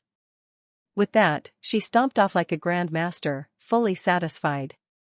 Li mother went to the door, watching her leave and immediately locked it from the inside. Finally, she's gone. From now on, lock the door during meals so she can't sneak in again, Li mother said angrily. Li Degood glanced at their father, saying nothing. Since third uncle's family moved to the city, Grandma has been living alone. First uncle and his wife hardly care about her. Li mother snorted, serves her right. She gave all the family savings to her youngest son without permission. Of course, first uncle would be angry. But she's a shameless old woman. She spoiled her youngest son all her life, and now look at her, his family enjoys the city life while she's left behind. First uncle's family treats her like a dog. She's reaping the consequences of her actions, Li mother continued, mocking. Li father finally spoke, regardless of how first and third brothers treat her, we do our duty. The 15 yuan a month we promised, we'll continue to give. Li mother nodded. Of course, I've always paid it every month. I don't owe her a penny. At the Li family's old house, Li Lao Tai finally returned, fully fed, carrying the bag. Just as she entered, she unexpectedly bumped into Li Meng coming out of the house. Pfft, what's so great? Li Mo's far better than you. Go look, she drove a car back today. That car's huge, only wealthy people can drive such a vehicle, Li Lao Tai sneered. Li Meng clenched her fists, enduring the old lady's insults and spit. She paused, then coldly said, what she's done has nothing to do with you. Second uncle's family is separate now. Even if they are, she's still my granddaughter. See this meat she brought back? Compared to you, the worthless one, Li Mo is far better. Li Lao Tai yelled, pointing at her. Li Meng's eyes darkened, staring at the hysterical old woman. She couldn't fully confront her yet, she had to wait until she got her acceptance letter, then she could permanently leave this loveless home. Taking a deep breath, Li Meng turned and went back inside, ignoring the insults. That evening, back at her parents' house, Li Mo received a call from Su Nan, who was still at the research institute. Su Nan, I thought you weren't supposed to make calls freely. What's going on? She teased with a sly smile. Su Nan's voice was gentle, normally I can't, but we're newlyweds. I thought I could make an exception. Li Mo laughed. Sounds like an excuse you made for yourself. Su Nan blushed, quickly looking around the office to ensure no one was nearby. I heard your mom said you came back to your parents' house, he asked hoarsely. Yes. I realized I hadn't visited in a long time, so I came for a few days. My parents agreed, she replied. I miss you, Liam, his low voice said suddenly. Her hand holding the phone trembled. I miss you too. Sleeping without you covering my mouth, it takes my feet forever to warm up under the blanket. Sunan's heart ached. I asked Master Han to check your health. When you have time in the next 2 days, go see him, let him check you properly. Thinking of Master Han and the bitter, dark herbs, she hesitated. That's not necessary. My feet just get cold in winter, I'm otherwise fine. Sunan, unusually firm, said, no. This time you must listen to me. You will go see Master Han. I won't feel at ease otherwise. Be obedient. Hearing those last 2 words, Liam's heart melted. She couldn't resist, replying softly, all right, I'll go. Chapter 90, The Greatest News. Sunan gripped the phone tightly, his excitement audible. I'll come home for the new year this year.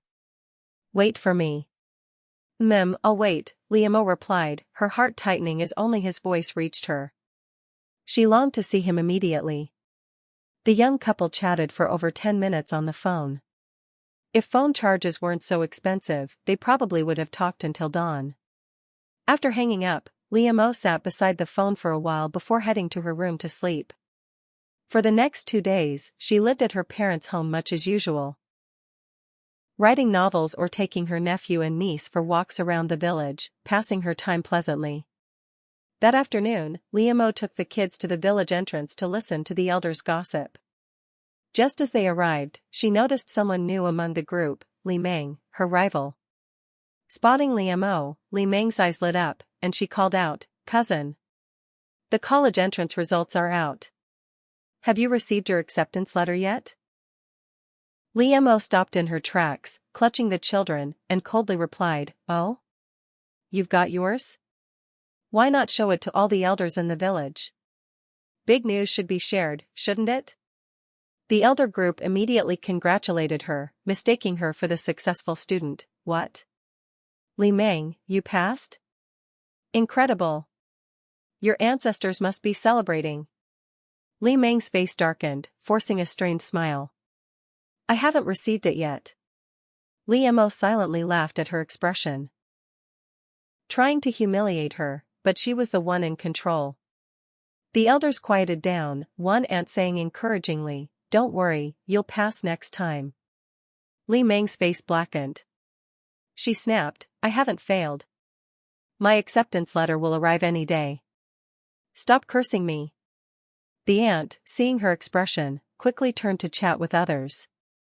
Then a bell rang at the village entrance. A car's coming, shouted Li Xiaotian, running ahead. Liam cautioned the kids, slow down, don't fall. Li Meng craned her neck toward the road, her eyes lighting up like she had seen treasure. It's the mailman. He must be bringing my acceptance letter.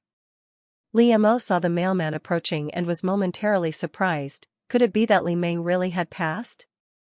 But she quickly reasoned, in this story, Li Meng was the heroine, and luck never fails her. Li Meng proudly ran to intercept the mailman. Sir, you're delivering acceptance letters? The mailman nodded with a smile, yes. Congratulations. Several students from nearby villages took the exam, but only one from your village received an acceptance letter. Li Meng immediately glanced back at Liam, smugly. The mailman had just confirmed that only one person in the village got the letter, implying Liam, not Li Meng. Her eyes glistened, finally seeing her chance for vindication after years of Liam's dominance. Give it to me. I'm the rightful owner, she said, straightening up. The mailman paused, shaking his head. No, this isn't for you. Li Meng tried to snatch it from his bag. You must be mistaken. I'm Li Meng, this has to be mine. The mailman, alarmed, tightened his grip on the bag. Step back or I won't be polite. He then sprinted toward Liam. Liam, show your household registration. This is your acceptance letter, he panted, glancing nervously at Li Meng. Liam realized she had put her address as Li Jiazhuang when filling out the forms, not Sunan's place. All right. My household registration is at home. Can we compromise? You know me, I'm the real Mo, she said with a smile. The mailman hesitated. Hearing the frantic yelling from Li Meng behind him, he relented. Fine. Sign here quickly. Li Mo signed the register and received the acceptance letter. The mailman immediately rushed away, leaving Li Meng shouting after him in vain. Seeing this, curious elders approached. Li Mo, you got into university? I thought it was Li Meng? Li Mo hadn't even answered before more elders crowded around. She quickly gathered the children and ran home. 10 minutes later, the trio returned, gasping for breath. What happened? Weren't you just wandering the village? Asked Li mother. Li Xiaotian grabbed her mother's hand, still panting. Grandma. The greatest news. My aunt passed the college entrance exam. She's holding the acceptance letter in her hands. The whole village now knew. Li Mo had succeeded, leaving Li Meng stunned and humiliated. Chapter 91, Running Away. Li Mo's mother froze for a moment, then looked in disbelief at her composed daughter. Xiao Mo, is what Xiao Tian said true? You really got into university? Li Mo smiled, nodded slightly, and without a word handed her mother the acceptance letter. Mom, see for yourself. Li mother's right hand trembled as she held it, suddenly remembering her own limited literacy. I can't read it. You read it out loud for me, she stammered, then quickly added, wait, don't open it yet. Let your father come back. The whole family should see it together. Li Mo nodded, all right, we'll wait for Dad and read it together. Li mother spun around with joy. Today's a good day. I'll go kill a chicken. You should tell your husband the good news too. Better not disturb him, let him hear it on the next call, Li Mo said. Li mother slapped her head. Right. Let's not disturb him. His work is important. With that, she cheerfully ran to the chicken coop. The news of Li Mo's success spread quickly through the village. Meanwhile, at the old Li family home, Li Meng returned, dejected. As she approached the door, a mocking voice greeted her. Well, look who it is, the future university student. So, did you get in? Li Meng ignored her grandmother and stormed into her room, slamming the door behind her. But Li grandma wasn't done. She went to the window outside Li Meng's room and taunted loudly. Some people shouldn't dream of being a university student if they can't achieve it. You're embarrassing the whole Li family. Li Meng clenched her fists in anger, furious that it wasn't her who succeeded. Why not her? She had worked so hard, why did Li Mo get the dream instead? Her frustration boiled over. She grabbed a thick book from the bed and hurled it at the window. The heavy book slammed against the glass with a loud crash, startling Li grandma nearly out of her wits. The taunts ceased immediately. Li grandma patted her heart and hurried away. She knew she couldn't intimidate Li Meng and decided discretion was the better part of valor. Back at the Li family home, celebrations continued. Li father became so excited that he drank several cups at the table, eventually drunkenly holding the jug and shouting about finally having a university student in the family. A few days later, the village gossip shifted to another story. Early in the morning, Li Debo and his wife urgently knocked on the Li family door. Li Degu opened the door to see the anxious couple.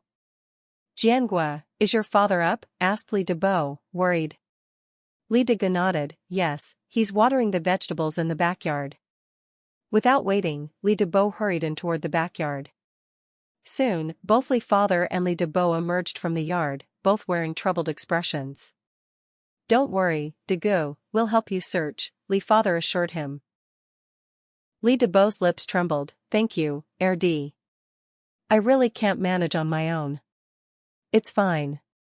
We're family, we help each other. Start looking in places she likes, we'll join soon, Li father said. Li Debo gratefully shook his hand, then turned back, dragging his frantic wife behind him. After they left, Li Degu asked Li father, Dad, what happened? It's Li Meng. This morning, your Debo went to her room and found she wasn't there. Her clothes and belongings are gone. That's why they came to ask us for help, Li father explained. Li Degu frowned, what's wrong with that Li Meng? Why does she always make the family worry? Li father sighed, no point dwelling on that now. Let's help Debo and family find her. Li Degu nodded and said, I'll go with Erdi and Sanga to look. Good, the more the better, Li father replied. Li Degu woke his brothers from their sleep.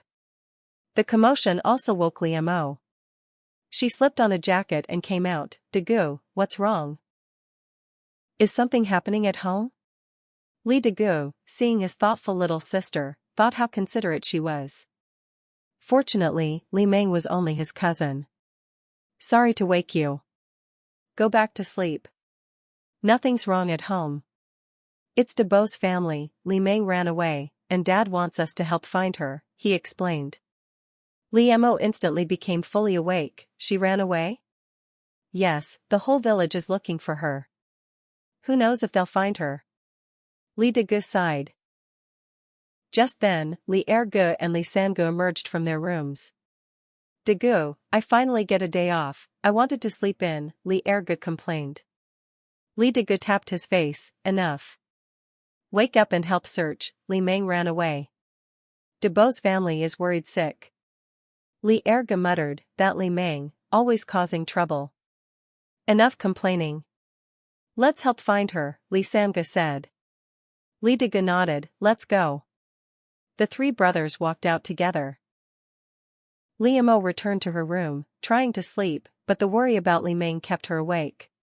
She realized one thing clearly, this novel had completely deviated from the story she had read before. The plot was now utterly unpredictable. Chapter 92, Decided? A little over an hour later, Li Samga returned first. Li Mo quickly poured him a cup of hot water and asked about the situation. How is it, Samgo? Did you find her? Li Samga took 2 sips before replying, no. We searched the village and the surrounding areas, but no sign of her. I heard someone saw her leaving the village early this morning. Dad and the others are now at the county train station looking for her. Li Mo frowned. Samga, do you think she might have left the province? Li Samga thought for a moment, then nodded. It's possible. Things are changing outside, more private enterprises are starting up. Many people have given up secure government jobs to start businesses and are making big money. She probably wants to try that too. Li Samga then sighed calmly, forget it. Li Meng isn't a little child, she has her own thoughts. If anything happens, she has to take responsibility herself. By noon, Li father and the rest returned empty-handed. Li Debo and his wife, already distressed by Li Meng's disappearance, looked far older when Li Mo saw them again. Their hair had turned mostly white. As time slowly passed, the new year approached.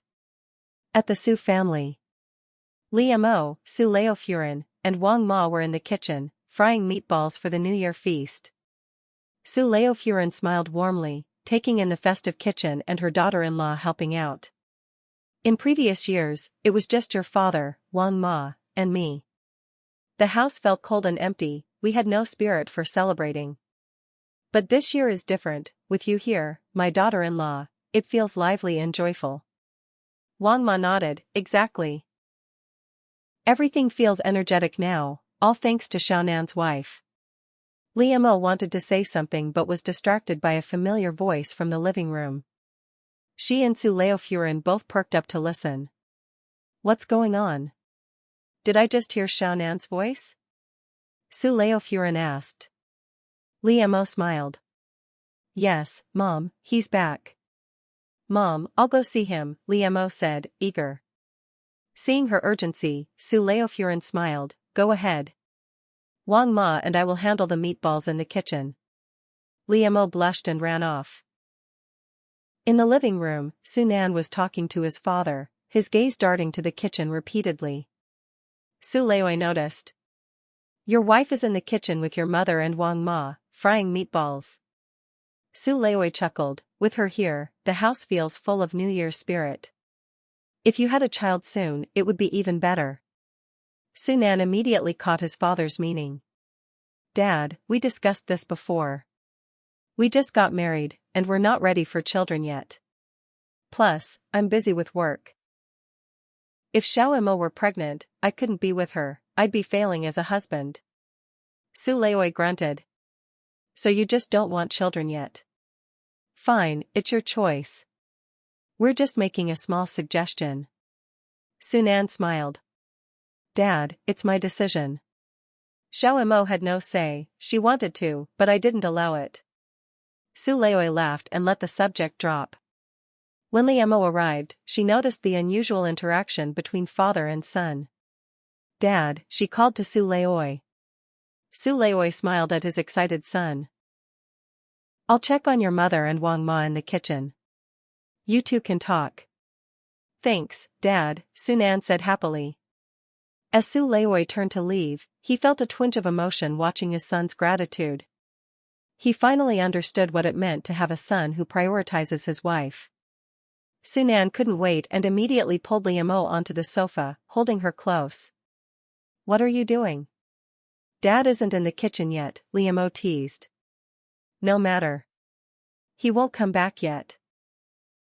Let me hold you properly, Su Nan said, his voice husky as he whispered in her ear.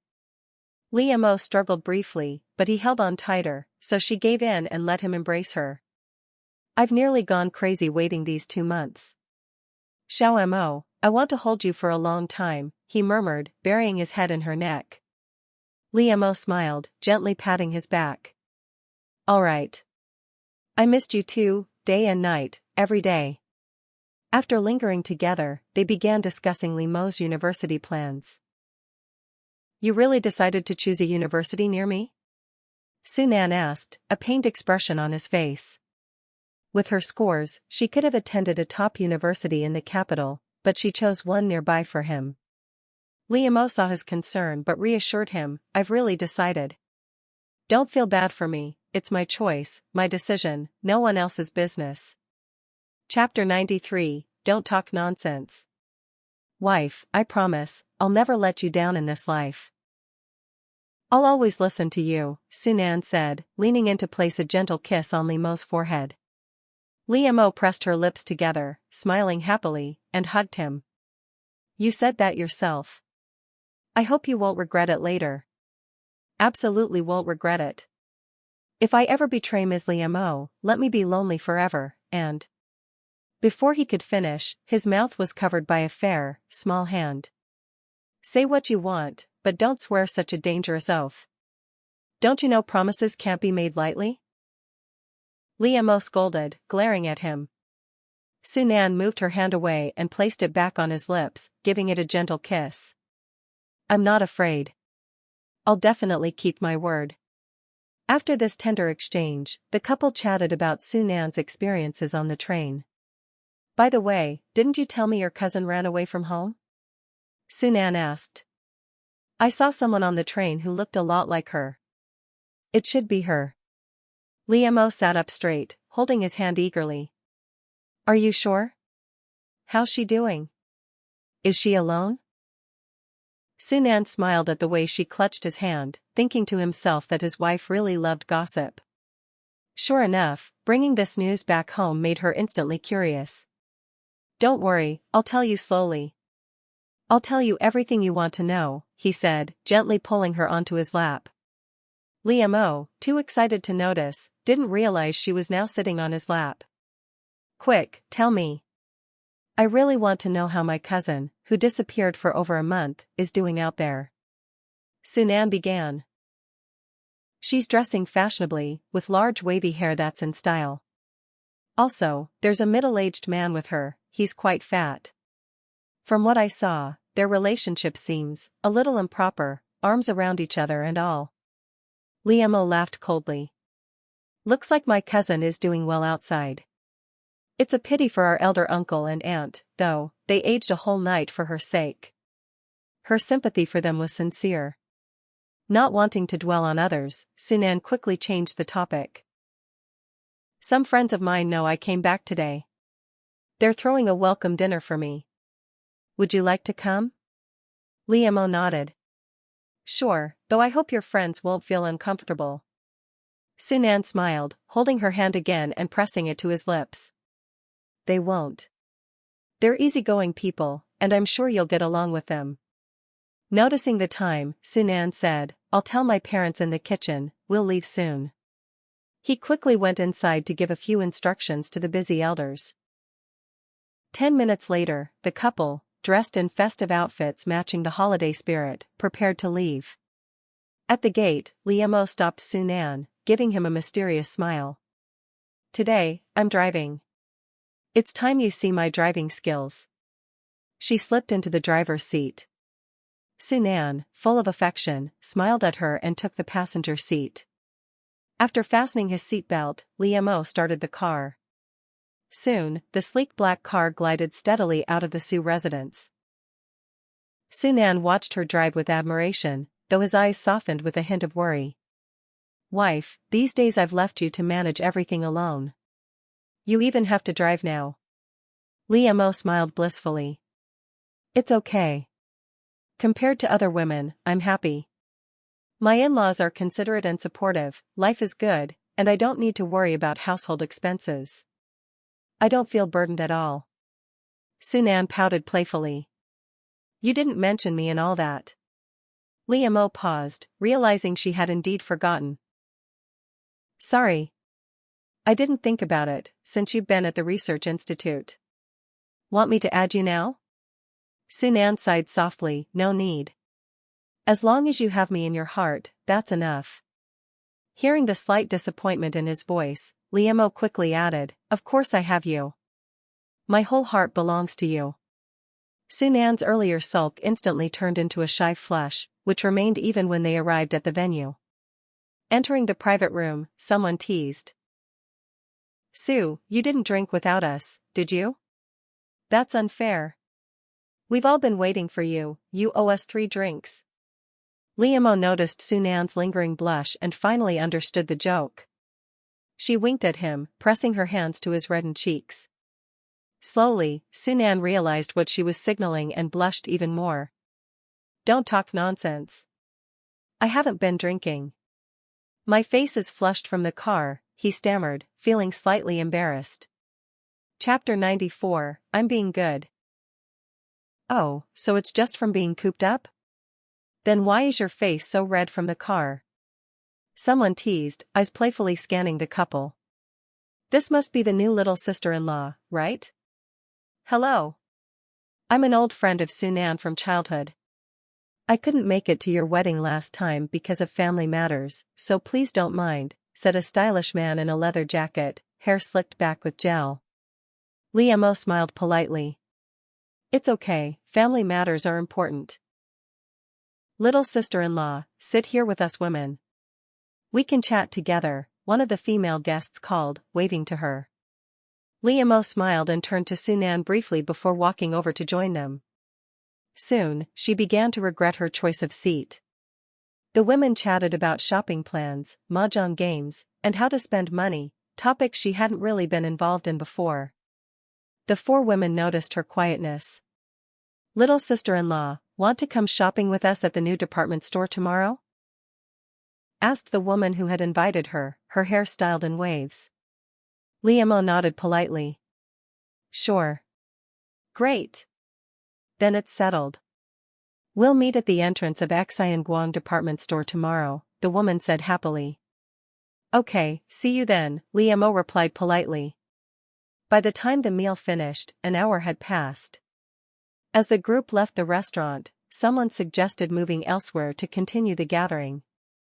Sunan immediately declined. Not today. I just got back and I'm a bit tired. Let's do it another day. Alright, we'll spare you today. But next time, you can't refuse. It's almost New Year, we should all get together, the man insisted. Sunan smiled. Next time, I'll join fully. Just as they were about to get in the car, Jingjing called to Liemo, little Mo, don't forget about tomorrow. Liemo smiled. Don't worry, I'll be there on time. They got in the car, with Liemo driving since Sunan had had some wine. On the way home, Liemo looked at his flushed face and asked with concern, Are you okay? Why drink if you can't? Getting drunk must be uncomfortable. He tugged at his collar and took a heavy breath. I'm fine, just a bit dizzy. I only had half a glass. Liam continued to worry. When we get home, I'll make you a drink to sober up, so you won't have a headache in the morning. Sunan closed his eyes, listening to her caring chatter. In that moment, he realized what truly precious things a man could have in life. By the time they arrived, it was already 9 o'clock. Sunan's parents usually went to bed at 8:30, and Wang Ma only stayed during the day. The house was quiet, with just one light in the living room still on. I'll help you up to the second floor so we don't wake them, Liam said as she guided him upstairs. Thanks, wife. I'll try not to drink next time, Sunan said, careful not to trouble her.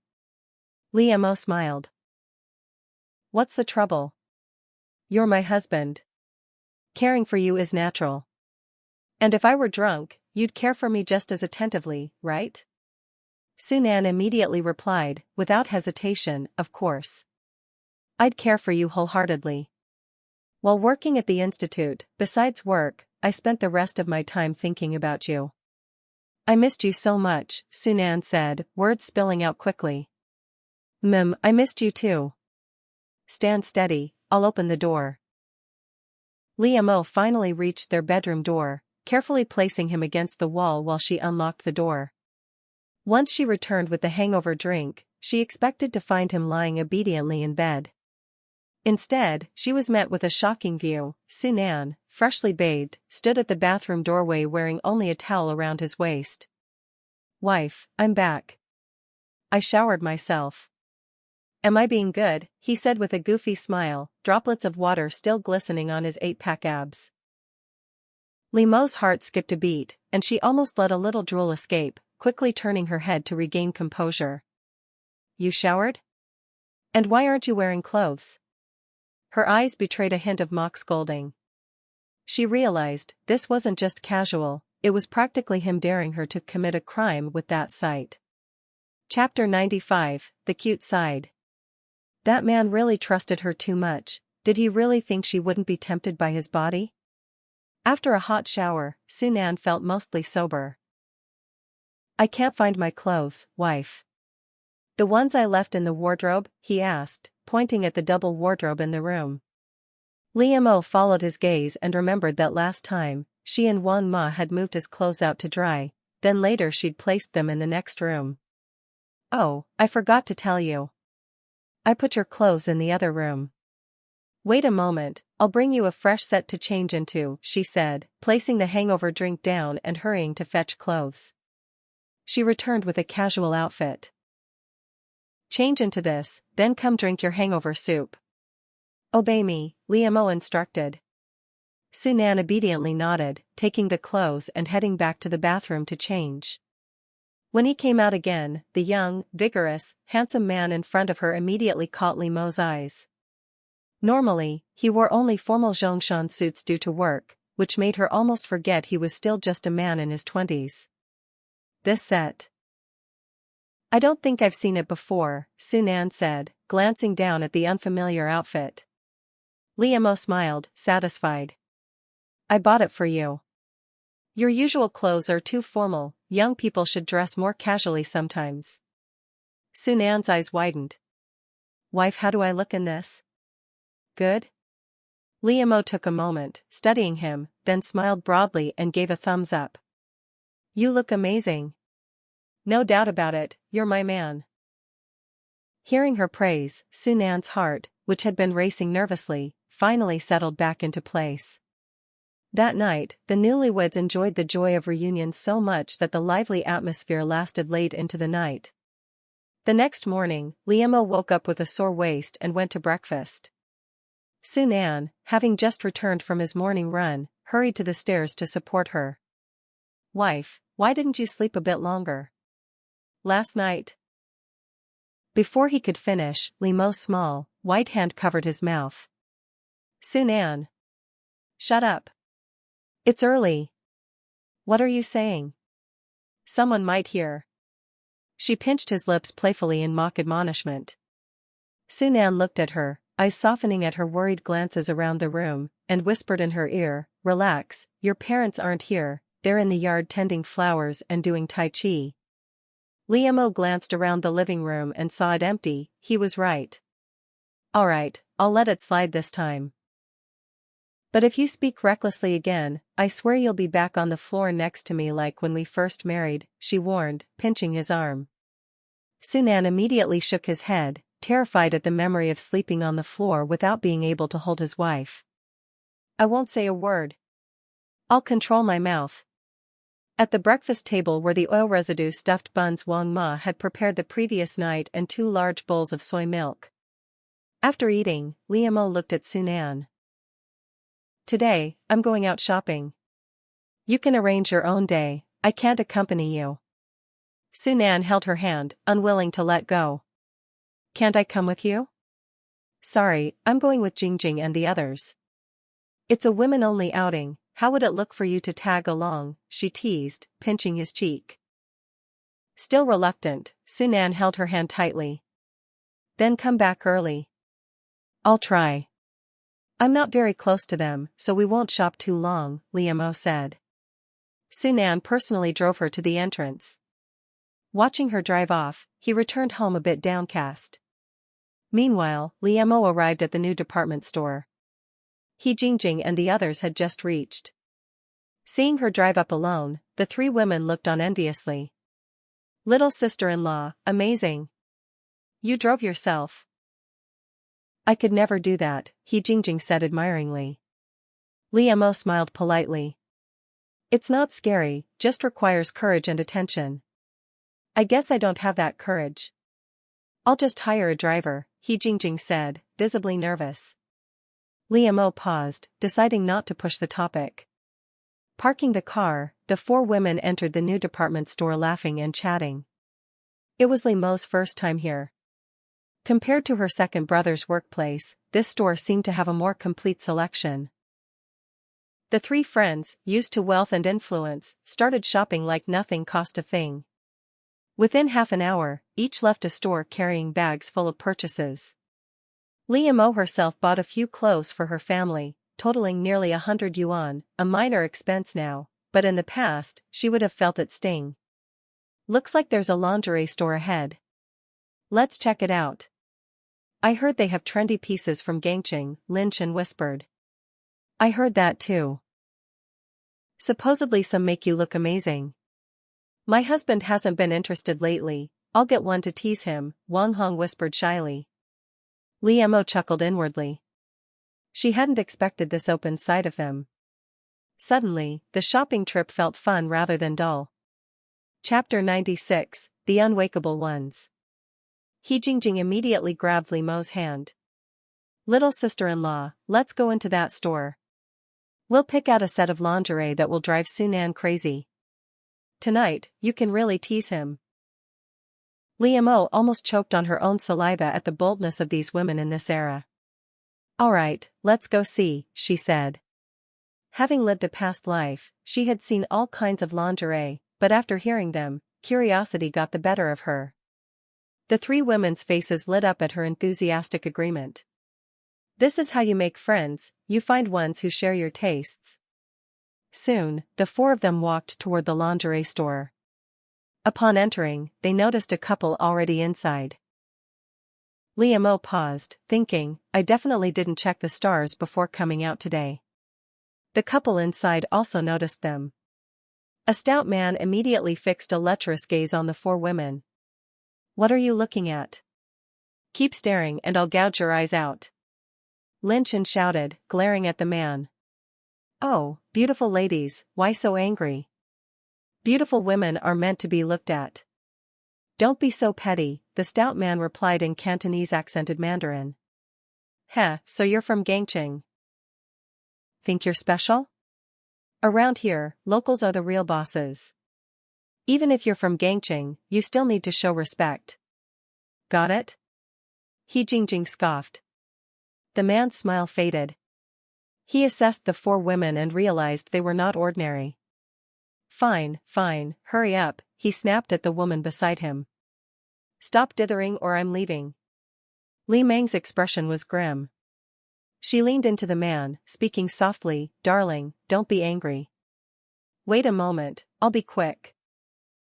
The man smiled lecherously, barely able to keep his eyes off her. "Take your time. Money's no object. Buy as many as you want, just make sure to wear them for me tonight." He even touched her cheek. Li Meng forced a stiff smile and leaned closer, her intimacy in broad daylight making the scene uncomfortably public. He Jingjing, disgusted, grabbed Li Mo's hand. "Let's go. This place is too gross. Publicly displaying that kind of behavior, shameless." Lin Chen added, covering her mouth. "Nowadays, some women will do anything for money. And that man? He clearly has a wife, yet follows her just for money. Moral standards gone." Li Mo glanced at Li Meng's pale face but said nothing. If this was her choice, she had to walk her path, however humiliating. "Let's go to the next store," Li Mo suggested. The four quickly left the lingerie store without buying anything. They continued browsing the department store until it was nearly completely explored before splitting up. On the way back, Li Mo's car was filled with shopping bags. She had probably done a year's worth of shopping in one trip. About 10 minutes later, she drove back to the Shen family mansion. Entering the living room with the heavy bags, she realized why Su Nan hadn't come to meet her. The normally lively living room was now grim. Yang Qinghua and Su Jianming were sitting tensely on the sofa. "Grandpa, Grandma, ever since Dad's incident, our factory fired my supervisor, and my mother's work has been affected too. We're really out of options," Su Jianming said, head lowered in despair. Yang Qinghua added, "Yes, Dad, Mom. We can't even pay this month's rent. If we can't, the landlord will evict us. We really have no way out." Su Laofu pulled 10 yuan from his pocket. "This is my New Year's money for Jianming. That's all I have. Take it." He handed the money to Su Jianming. The boy gripped it tightly, veins stood out on his hands in a tense pattern. "I've already removed Su Fu from our family registry. From now on, your matters are none of our concern. Su Fu has his biological parents. If you want anything, go to them," Su Laoi said, trying to hide his pain. He could not understand how the son he had raised had come to this point. Yang Qinghua, unwilling to accept it, glared at the elders. She hadn't expected them to be this heartless. "Su Jianming, if you have even a shred of manhood, you should get up on your own, not rely on us. People will only look down on you like this," Su Nan said coldly, staring at the fallen young man.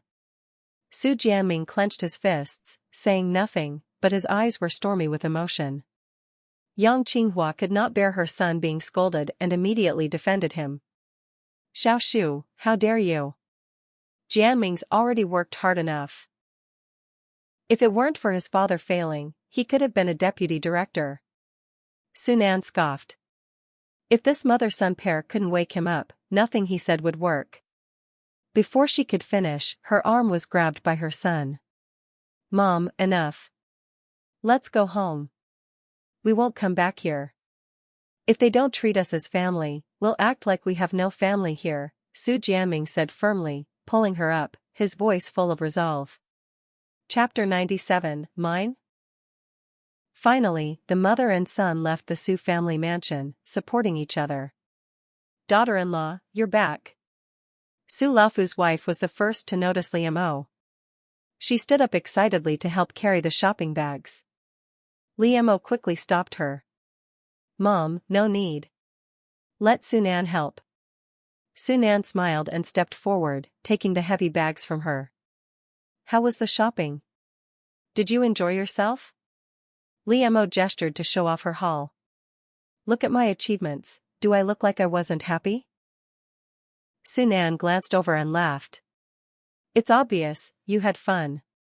The young couple brought the bags into the living room. Li Mo began distributing gifts.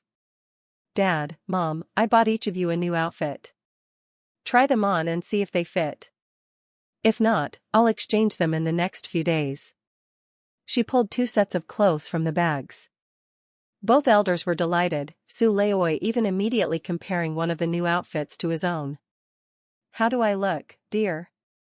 Did my daughter-in-law pick something nice?" "Do I look different in it?" he asked, grinning. Su Laofu smiled, holding the purple cotton jacket and black pants. "Mine's even better. Once I try it on, I'll surely outshine you." The old couple went off to try on their new clothes, bickering happily. Liamo watched them with joy, feeling her gift had been worth every bit of effort. Then, a soft cough came from behind her. Liamo turned and saw Sunan's face, as if he was holding back something he wanted to say. "Liamo, do you still have gifts you haven't given me?" he asked, unable to hold back any longer. Liamo smiled, taking his hand and guiding him to the gifts. "Don't worry, no one will be left out, including you." She pulled out a white sweater. "When I saw this during shopping, I immediately thought it would look great on you." She held it against him, imagining him in it. The man really did suit white well. "Mine? I really like it. Wait, I'm going upstairs to try it on now." Sunan accepted it eagerly, face lighting up. Liamo stayed in the living room, continuing to organize the rest of the gifts. She hadn't only bought for the household but also for her family back in Li Family Village, planning to bring them along when she visited. Meanwhile, Su Leoi and Su Laofu returned from trying on their clothes, now fully dressed in their new outfits. "Liamo, how do I look?" Su Laofu's wife twirled for her.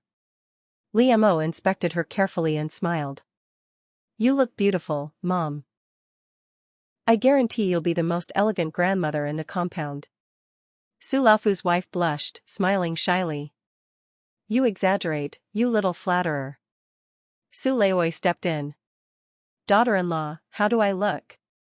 Liamo praised him too. "Dad, you look great too, like you've taken years off."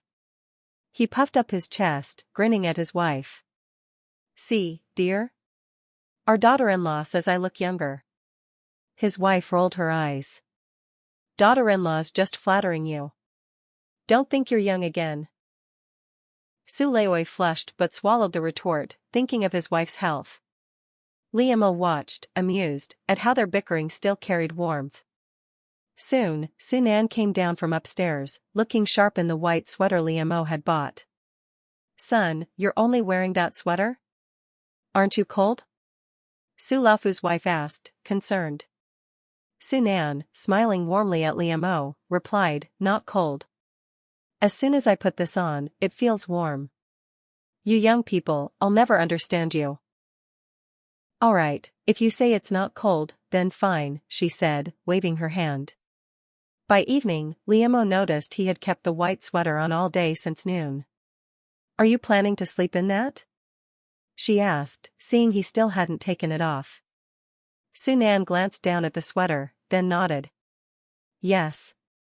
It's the first gift you bought me. I want to wear it always." Liamo laughed, hand on her forehead. "You don't have to be so serious. If you like what I buy, I'll just buy more in the future. This is different. It's the first one, it has special meaning," Sunan said, lovingly touching the sweater. Liamo smiled, pulling him to bed, cuddling close. "Guess who I ran into at the new department store today?" Sunan, happily holding his wife, paused his hand on her back. "Who?" "Li Meng. Just like you said, she's very fashionable and had a rather plump man with her, speaking a harsh Cantonese accented Mandarin," Liamo explained. Sunan lightly tapped her back. "I see. Did she give you any trouble?" Liamo shook her head. "Nope. She seemed embarrassed that I saw her, avoided looking at me the whole time." Chapter 98, Returning Home in Glory. Sunan pressed a hand over Liamo's mouth, blocking her words. After a long moment, he reluctantly let go, eyes blazing as he said, "Wife, at this hour, don't talk about such gloomy things." Before she could reply, he again sealed her lips in a heated kiss. The long night stretched on, and for the young couple, it was yet another sleepless one. The next morning, Liamo noticed not only Sunan wearing the sweater she'd bought him, but also both of the elders in the house had donned their new outfits. Even more amusing, she saw that they had already taken a stroll around the compound, proudly showing off their new clothes. As she sat down for breakfast, she noticed a bank book suddenly appear on the table. "Daughter-in-law, take this money. Spend it however you like, don't be shy with your father," Su Leoi said cheerfully. Liamo wanted to refuse, but Su Leoi had already turned to leave. "Did Dad find some money today?" she asked Sunan, sitting beside her. He glanced at his father reading the newspaper on the sofa and whispered, "He didn't find money, but the outfit you bought made him look impressive in front of his friends." Only then did Liamo realize that Su Leoi had flaunted his new attire among his chess buddies earlier, stirring envy among them. She turned to look at her father-in-law on the sofa, humming a tune, and shook her head in amusement. After breakfast, Liamo remembered the gifts she bought for her family back in the family village. She decided to deliver them today, before the new year. "I'll come with you. It's been a while since I last saw your parents, and they must be missing me too," Sunan whispered in her ear. "Stop it. If anyone misses someone, it's my parents missing me, their daughter."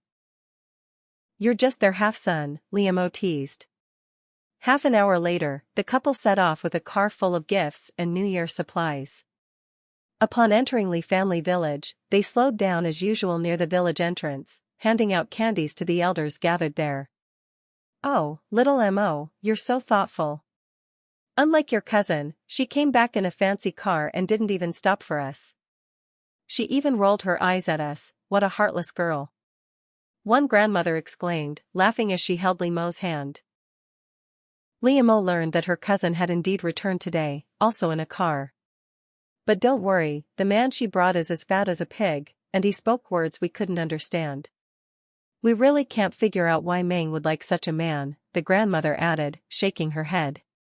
After chatting with the villagers, Liamo waved goodbye and had Sunan drive on. Arriving home, the smell of festive cooking greeted her. "We're in luck today, my parents are frying fish and meat," she said, inhaling deeply and smiling at Sunan. Inside, Li Degu, Li Sange, and the two children came out first to greet them. "Auntie! Uncle!" The kids ran up, clinging to her legs. "Oh, my little darlings! Did you miss your aunt?" Liamo gently pinched their cheeks. "Yes, so much," the children replied sweetly. "You little rascals. Come, Auntie will show you your new clothes," she said, fetching 2 bags from the trunk. The children ran ahead eagerly. Li Degu and Li Sange shook their heads, smiling at the bustling scene. "Brother-in-law, since our sister loves kids so much, why not hurry up and have one yourselves?" Li Degu teased while helping with the gifts. Sunan smiled calmly. "Not yet. Li Mo still has school, I don't want her overworked. After she finishes college, we can think about it." The brothers exchanged a glance, impressed with their brother-in-law's sense of responsibility. Inside, after dressing the children, Liamo realized her second brother hadn't shown up yet.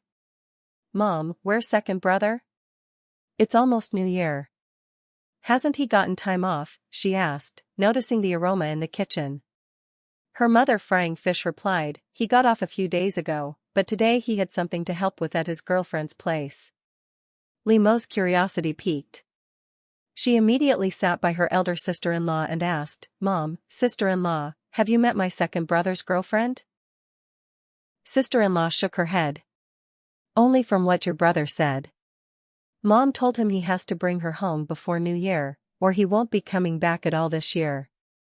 Liamo felt a thrill of anticipation, she was eager to see who had captured her brother's heart. Just then, her sister-in-law leaned closer, whispering about village gossip.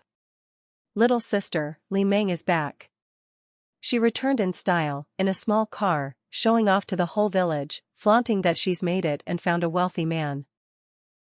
"I heard too, when I came in from the village entrance, the elders were already talking about it," Liamo replied, patting her sister-in-law's hand softly. "Everyone in our village knows now. She and her man even talked about ways to make big money here." Her sister-in-law lowered her voice, eager to share the news. Chapter 99, Losing One's Mind. After hearing the village gossip, Li Mo raised an eyebrow, skeptical. The way her sister-in-law described Li Meng's boyfriend sounded like something a scammer would say. He says people can make big money with him. Some villagers have already signed up, and I was even thinking of letting your eldest brother try it.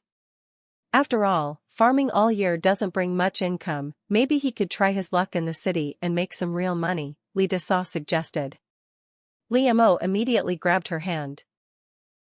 Sister-in-law, don't even think about letting my eldest brother follow Li Meng's boyfriend. Who knows if he might sell him off to some shady factory. That would be a disaster. Li Desa's face turned pale. No way, but he doesn't seem like a bad person. Li Mo sighed. Sister-in-law, tell me, do bad people walk around with a sign on their forehead saying I'm a bad person? We can't judge by appearances alone.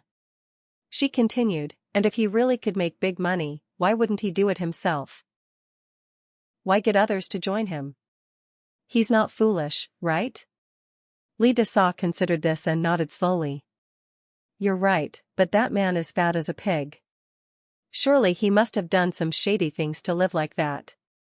At that moment, Li Mo's mother, frying fish, spoke up, let's just stick to farming. Some people aren't meant to be rich. Money isn't everything, just living is enough. Li Desa gratefully squeezed Li Mo's hand.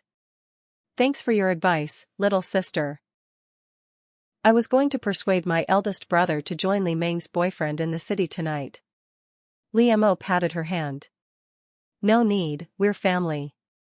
But there's one thing you got wrong, farming doesn't mean no future. Sunan told me that the government is starting a system allowing private land contracts. You can plant whatever you want. Really? That's amazing. With my brother's farming skills, he could definitely make good money, Li Desa exclaimed. Yes. I'll check what crops are suitable and sell them elsewhere.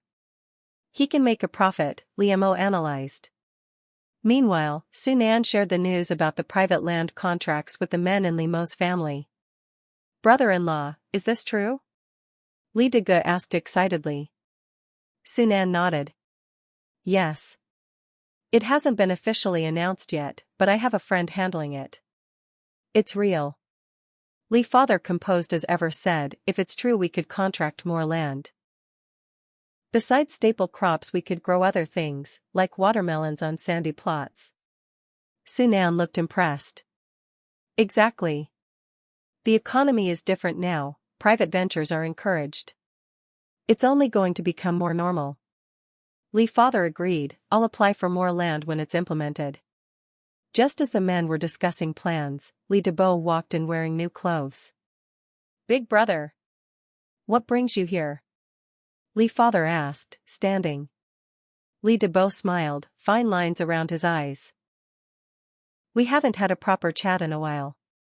Today, there's nothing urgent at home, so I came to visit. Ah, so this is Li Mo's husband, young, capable, and well-dressed, Li Debo said, praising Sunan enthusiastically. Sunan nodded politely, hello, big uncle. Li Debo beamed. Li Degu whispered to his brothers, does big uncle seem different today? Li Sanga glanced over. Yeah, he seems more spirited than usual. Li Debo began talking to Li father. Second brother, since we're close I want to introduce a big money-making opportunity, a gesture from me, your elder brother. Li father frowned. Wait, this opportunity, is it that guy Li Meng brought back? The one promising city jobs? Li Debo laughed. Exactly. Mr. Wu says that by following him to work one could earn 1,000 yuan a month. 3 sons would mean 3,000 a month for the family. Li father's expression darkened. Enough. I won't agree. My sons won't go work for him. And listen big brother, we don't know him. Just because he says big money doesn't mean we can trust him. He could sell them while we're counting his money. Li Debo, now frustrated, said, second brother, how can you say that? Mr. Wu is generous, bought new clothes for the whole family, and gave money. You can see he's wealthy, there's no way he's a scammer. Lee's father shook his head. Believe what you want. I've said what I need to. If anything goes wrong, you'll have to deal with it yourself. Chapter 100, The Boyfriend Comes Home. Lee DeBeau stormed up, anger written all over his face. Second brother, I see now, you're just jealous that my Li Meng found a wealthy businessman as her partner. As for your sons, if you don't want them to go, fine. Clearly, wealth isn't in your fate anyway.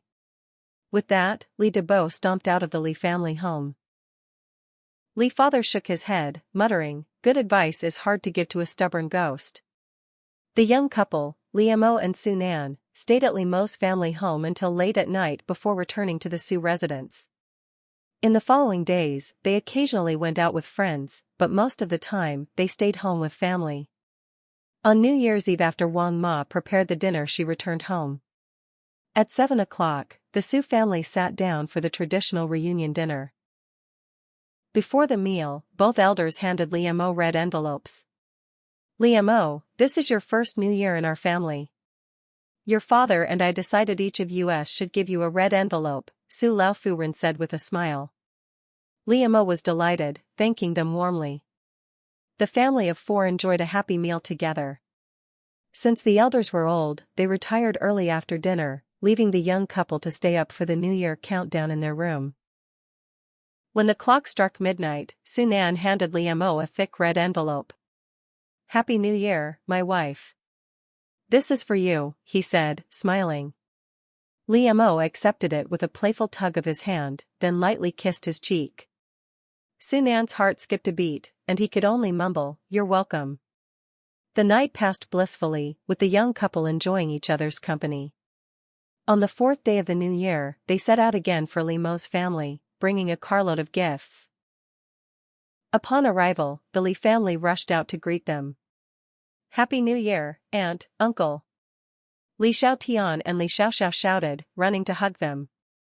Lee Mo handed out red envelopes, eliciting bright smiles from the children. The family laughed and helped carry gifts into the house. After settling down, Lee Mo asked about something she noticed in the village earlier that day. I passed through the village today, and it seemed like a lot of people were missing. Where did everyone go? They all went to work with Li Meng's boyfriend, Li Desau explained. Yesterday, a huge group left in a big truck he brought, over 50 young men and women, not just from our village but neighboring villages too. They went to earn money. Lee Mo shook her head. So many young people, including girls, risking everything for money. The outside world is chaotic, especially for young women. They must be careful. Lee's father sighed. Good advice is hard to give to a stubborn ghost. Let them go. If anything happens, they'll have themselves to blame.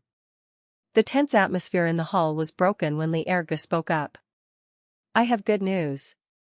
This afternoon, I'll bring my girlfriend home to meet everyone. Instantly, the mood brightened. Finally. You're willing to introduce your mysterious girlfriend, Li mother said happily. Li Erge, blushing slightly, replied, we hadn't confirmed our relationship before. But now she's officially my girlfriend. I'm proud to say it. In the afternoon, Li Erge went out on his bicycle. After half an hour, he returned with a young woman riding on the back, a plump, fair-skinned girl with 2 braids, cheeks red like ripe apples. Everyone, this is my family, my father, mother, elder brother, elder sister-in-law, younger brothers and sisters, and my sister-in-law's husband, Li Erge introduced while holding her hand. Hello, everyone. My name is Lu Xingfu, and I am Li Jianche's girlfriend, she said shyly. Li father and Li mother exchanged a glance, both satisfied with their future daughter-in-law. Welcome. You must visit often, Li mother said warmly, shaking her hand. Lu Xingfu blushed deeper, nodding shyly. Yes. After spending the afternoon together, everyone in the family was pleased with Li Erge's choice. Before leaving, the couple received red envelopes from Li father and mother, symbolizing their approval. Li Mo planned to stay a few more days at her family home, considering she would soon go to the city with Su Nan to attend university. Both Su Laofu and Su Laofu Ren fully supported this. Su Nan spent his days running errands and returned each evening to accompany Li Mo. 4 days later, just as the couple prepared to return to Su's home for university, a sudden cry for help echoed through the quiet village, startling everyone. Villagers rushed to the source, including the Li family. By the time Li Mo and her mother arrived, nearly the entire village had gathered at the village chief's house. A middle-aged woman sat on the ground, tears streaming. "Village chief, you must help us. Our children went to earn money outside, but they're barely fed, working 20 hours a day. If they don't finish, they get beaten. My child is suffering so much." Chapter 101, Feeling Reluctant.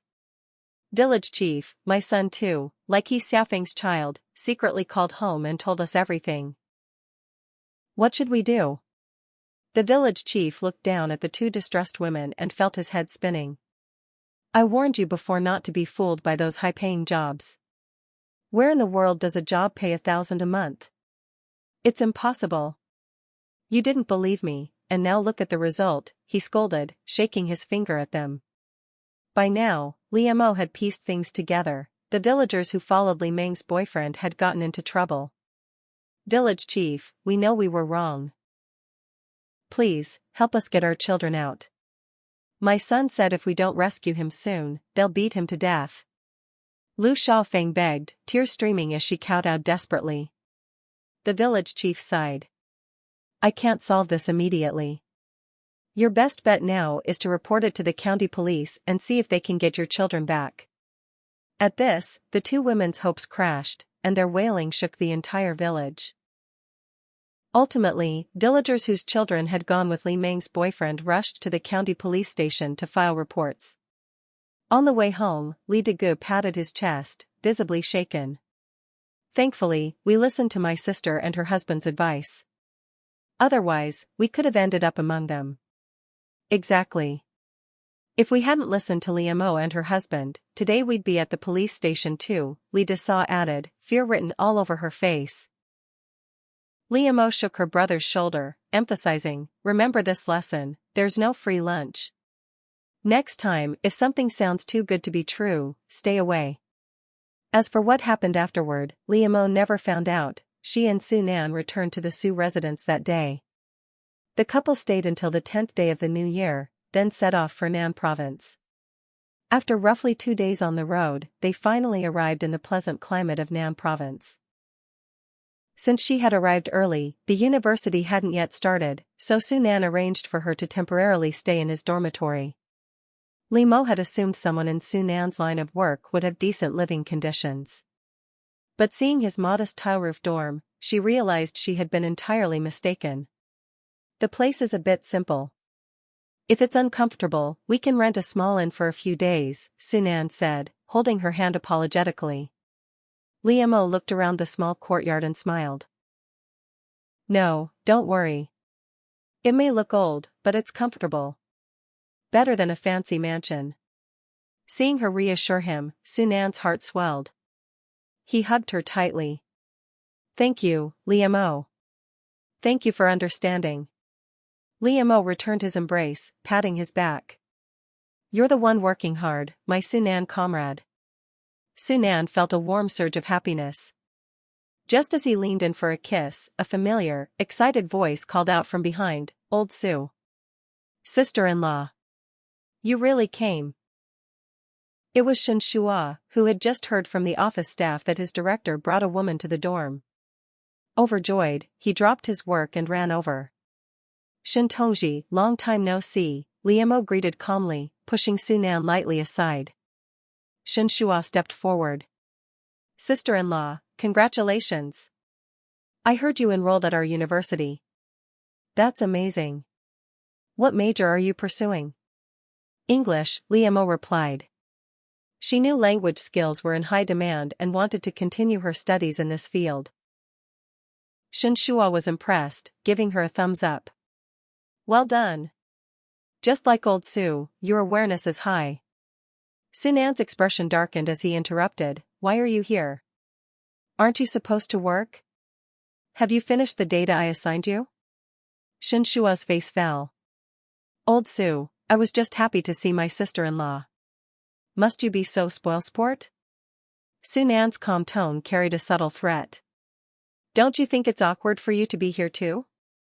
Shenshua suddenly realized the situation. Ah, I get it.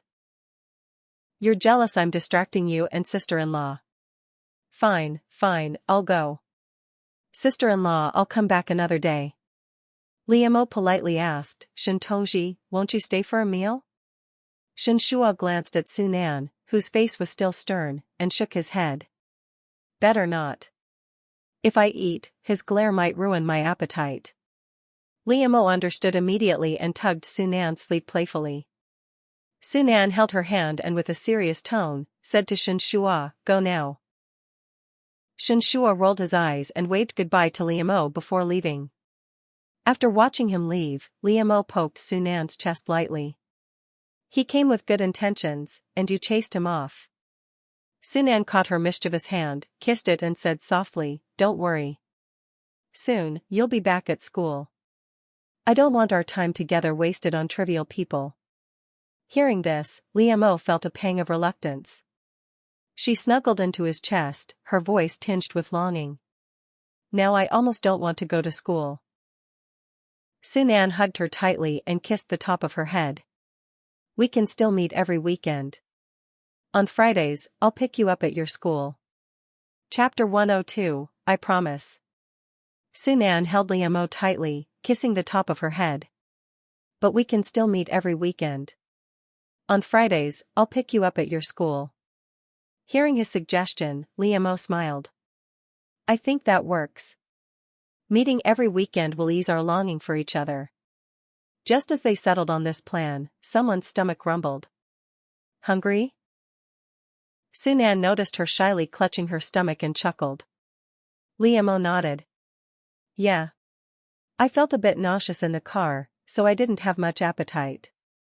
Sunan released her hand and went inside to fetch 2 aluminum lunchboxes. Sit here, I'll get the food from the cafeteria, he said, carrying the boxes. Curious, Liamo tugged his hand. Can I come with you? I want to see your cafeteria. Sunan smiled and took her hand. Sure, I'll take you. As the sun dipped below the horizon, the couple walked hand in hand the 500 meters to the cafeteria, their shadows long and close. Their arrival immediately drew attention from the researchers inside. Whispers broke out, isn't that the director's wife? Wow, he's lucky to have such a beautiful wife. I see now why the always reluctant director suddenly married. If I had such a wife, I'd hurry to get married too. Though Liamo couldn't hear everything, she knew they were talking about her and Sunan. Don't worry, Sunan whispered. I'll make sure they keep their mouths shut later. Liamo patted his hand gently. It's fine. Let them gossip, they're probably praising my looks and your good fortune in marrying me. Sunan blushed slightly at her audacity. He led her to a table away from the crowd. Sit here, I'll go get the food. Liamo rubbed her stomach, excited. Get my favorites, braised pork, braised ribs. Anything? Sunan chuckled, ruffling her hair. Okay, all yours. Wait here. As she glanced around, her eyes accidentally met those of a few curious male colleagues. Their faces turned crimson, and they quickly looked away. Liamo giggled at their reaction. Shameless. You're trying to seduce other men while Sue is gone. A sharp, provocative voice cut in from behind. Liamo turned and recognized the speaker immediately, Lu Xiong. If your eyes are blind, I don't mind giving you a coin to go fix those useless dog eyes, Liamo said, her tone dripping with contempt. Lu Xiong flared like a cornered cat. What did you say? Say that again. Liamo stood her ground. I said you should get your dog eyes checked. Bitch. You dare insult me? I'll fight you. Lu Xiong threw down her tray and lunged at her. Liamo rolled up her sleeves, ready to retaliate, when suddenly, a tall figure stepped in. Sunan appeared, holding a large plate of food, blocking Lu Xiong. Try touching her, and you'll regret it. Lu Xiang froze, adjusting her hair, now sheepish. Sue. I was just helping you. She was flirting with other men while you were gone. Really shameless.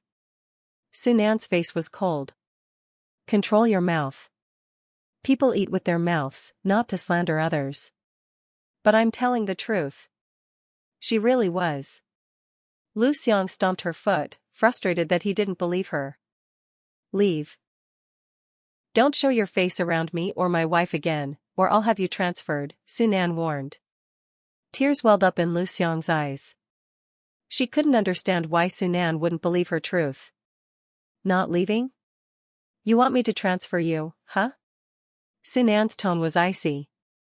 Sue, you'll regret it if you don't listen. Lu Xiang hissed, then ran off.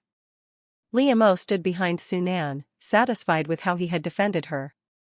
Wife, I'm sorry you had to endure that, Su Nan said, heart aching. Liu Mo stepped forward and hugged him gently. It was a little annoying, but how you handled it makes up for it. Just as Su Nan reached to hug her back, he realized his hands were still holding the food he'd fetched. Wife, I promise, this kind of thing won't happen again. Once we're back, I'll have Lu Xiang transferred. I swear. Chapter 103, Roommates. Liu Mo quickly tugged at Su Nan's sleeve. No, don't do anything against your will because of me. No worries, Su Nan said, holding her hand as they sat down. Even if today hadn't happened, I was planning to transfer her out anyway. Her recent behavior doesn't match the requirements here. Alright, just do what you think is best. But I still mean what I said, don't do anything against your wishes for me, Liu Mo squeezed his hand gently. Don't worry. Here, try this braised ribs, Su Nan said, feeding her a piece. Liu Mo took a bite, her eyes lighting up. Delicious. No wonder you always said the cafeteria's braised pork and ribs are better than the big restaurants back home. I finally believe you. Seeing her face brighten, Su Nan laughed and added another piece to her bowl. Enjoy. Eat slowly. All of this is yours. And when you're on break, we'll eat here together. Thank you, hubby. Liu Mo said, her smile sweet as she looked at the small mountain of ribs in her bowl. Su Nan froze, dropping his chopsticks in shock. His heart skipped a beat, like he'd been electrocuted. What did you just call me? Can you say it again? He asked, eyes wide and eager. Under the table, Liu Mo lifted her right foot and hooked it lightly around his leg. Hubby, hubby. She repeated it twice. Su Nan felt like his entire body was engulfed in flames, burning with warmth. Hurry and eat, the ribs will get cold, he said, still panting slightly, feeding her another piece. Liu Mo couldn't help but laugh at his flustered expression. She was starting to enjoy watching him get all worked up. 3 days later, it was time for Liu Mo's first day of university. Su Nan took a day off to accompany her. On the way, Liu Mo looked at him and said, You really didn't have to come. I know the way to school myself. She studied his outfit, full sportswear, giving him a youthful college vibe. And why are you wearing this? You usually don't like these kinds of clothes, she teased. Su Nan straightened up, eyes sparkling. Wife, how do I look? Do I look good? Liu Mo nodded. Good, but why this outfit? I heard there are lots of young male students here. I didn't want you to be distracted by them, thinking I'm old. So I dressed younger to show I'm still your husband, not some old man, Su Nan said, teeth gritted. Liu Mo hugged him. No matter what you wear, you're always the youngest in my eyes. Su Nan's ears turned slightly red. Really? I'm the youngest in your eyes? Of course. No need to compare yourself to them, Liu Mo kissed his jaw. Su Nan shivered and touched her lips on his jaw, his mind blank with emotion. When they arrived at the university, his heart was still racing uncontrollably. Helping her with her luggage, Su Nan noticed the young male students around and couldn't help but feel jealous. One young man approached, eager. Hello, Junior. I'm a senior. Want me to show you around? Liamo quickly reacted, subtly pulling Sunan close. No need, I can manage myself. Keep your distance, I don't want to make my husband jealous. The student's eyes widened. Wait, you're married? Liamo smiled, nodded, and gestured to Sunan. Yes. And here's my husband. You should greet him. Sunan glared at the student. She's my wife. Keep that in mind, she's taken. Embarrassed, the student quickly apologized and left. Sunan snorted in satisfaction. Liamo laughed. Are you satisfied, my jealous comrade? Very satisfied, Sunan replied. By the end of the day, thanks to Sunan's presence, the news that Liamo was married spread throughout the school. Liamo didn't mind, she was there to study, not flirt. After registration, they arrived at her dormitory, which already had 3 female students. Liamo smiled warmly. Hello, I'm Liamo, and this is my husband. He's here to help me settle in. Her cheerful introduction immediately put the roommates at ease. They introduced themselves in turn. I'm Zhang Wenli from He Province. I'm Li Xiaomei from Jin City, said the girl with glasses and dimples. Hi, I'm Wang Meili from Yin Province, said the last one, a little shyly. Chapter 104, The Finale. Hello everyone, I'm Sunan, Liamo's husband. From now on, please take good care of my wife. Today, I'd like to treat you to a meal as a small token of thanks, Sunan said sincerely to the 3 roommates. They immediately waved their hands. No need, we didn't do anything, Wang Meili said nervously. It's fine, just a simple meal, Liamo chimed in, encouraging them. Eventually, the 3 girls blushed and accepted, following the couple out of the dorm. Sunan chose a small restaurant near the university. The roommates breathed a sigh of relief, at least it wasn't some lavish feast. As they settled down, 3 women entered the restaurant. One was dressed stylishly, the other 2 looked anxious, almost afraid to be seen. Liamo's movement froze. The audacity. Li Meng is here? Cousin. It's really you. What a coincidence to meet here, Li Meng greeted, approaching them. Liamo sneered. Yes, what a coincidence. I didn't expect you to show up here.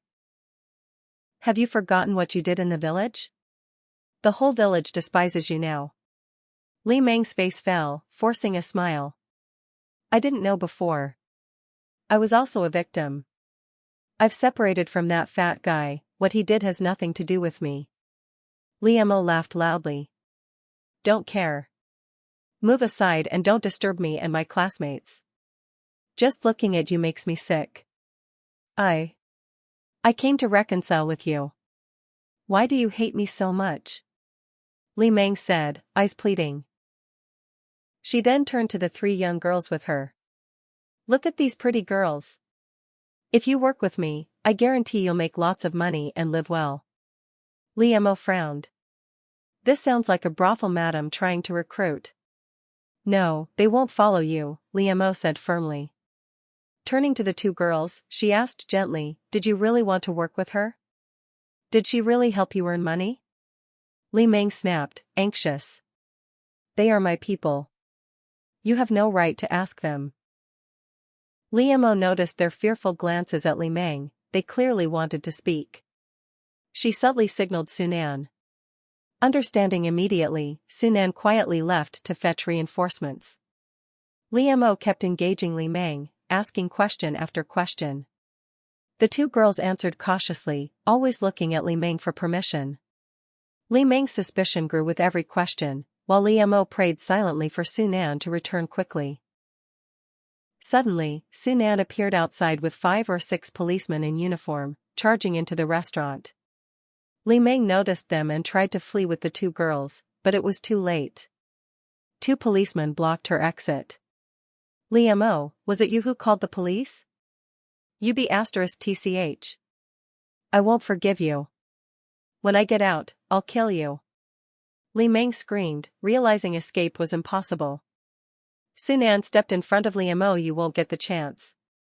Everything you did is enough to keep you in prison for life. Li Meng's face twisted in despair. You all know? Sunan gave her a cold look but didn't answer, turning to the police. You've got her. Now find any useful information from her. One policeman looked at Sunan gratefully. Thank you, Sunan. You've helped us a lot today. No thanks needed. I have only one request. I want to see her spend the rest of her life in prison, Sunan said, his gaze icy. Rest assured, sir, the officer said confidently. The restaurant soon returned to normal. Li Mo's 3 roommates, realizing what almost happened, ate extra food to calm their nerves. 2 weeks later, Sunan updated Li Mo. So Li Meng really participated in trafficking children? Li Mo was shocked. Sunan continued with a smirk, not just participated, she trafficked 15 children and over 30 women. She won't be getting out. Might even face execution. Li Mo felt a wave of relief. The villain was gone, and her family was safe. She laughed, holding Sunan's face. I'm so happy, Sunan. My life is safe, my family is safe. How could I not be happy? Sunan didn't need to understand fully, her happiness was reason enough for him to be happy too. Li Mo embraced the man before her. In this life, they would live safely and peacefully, together forever.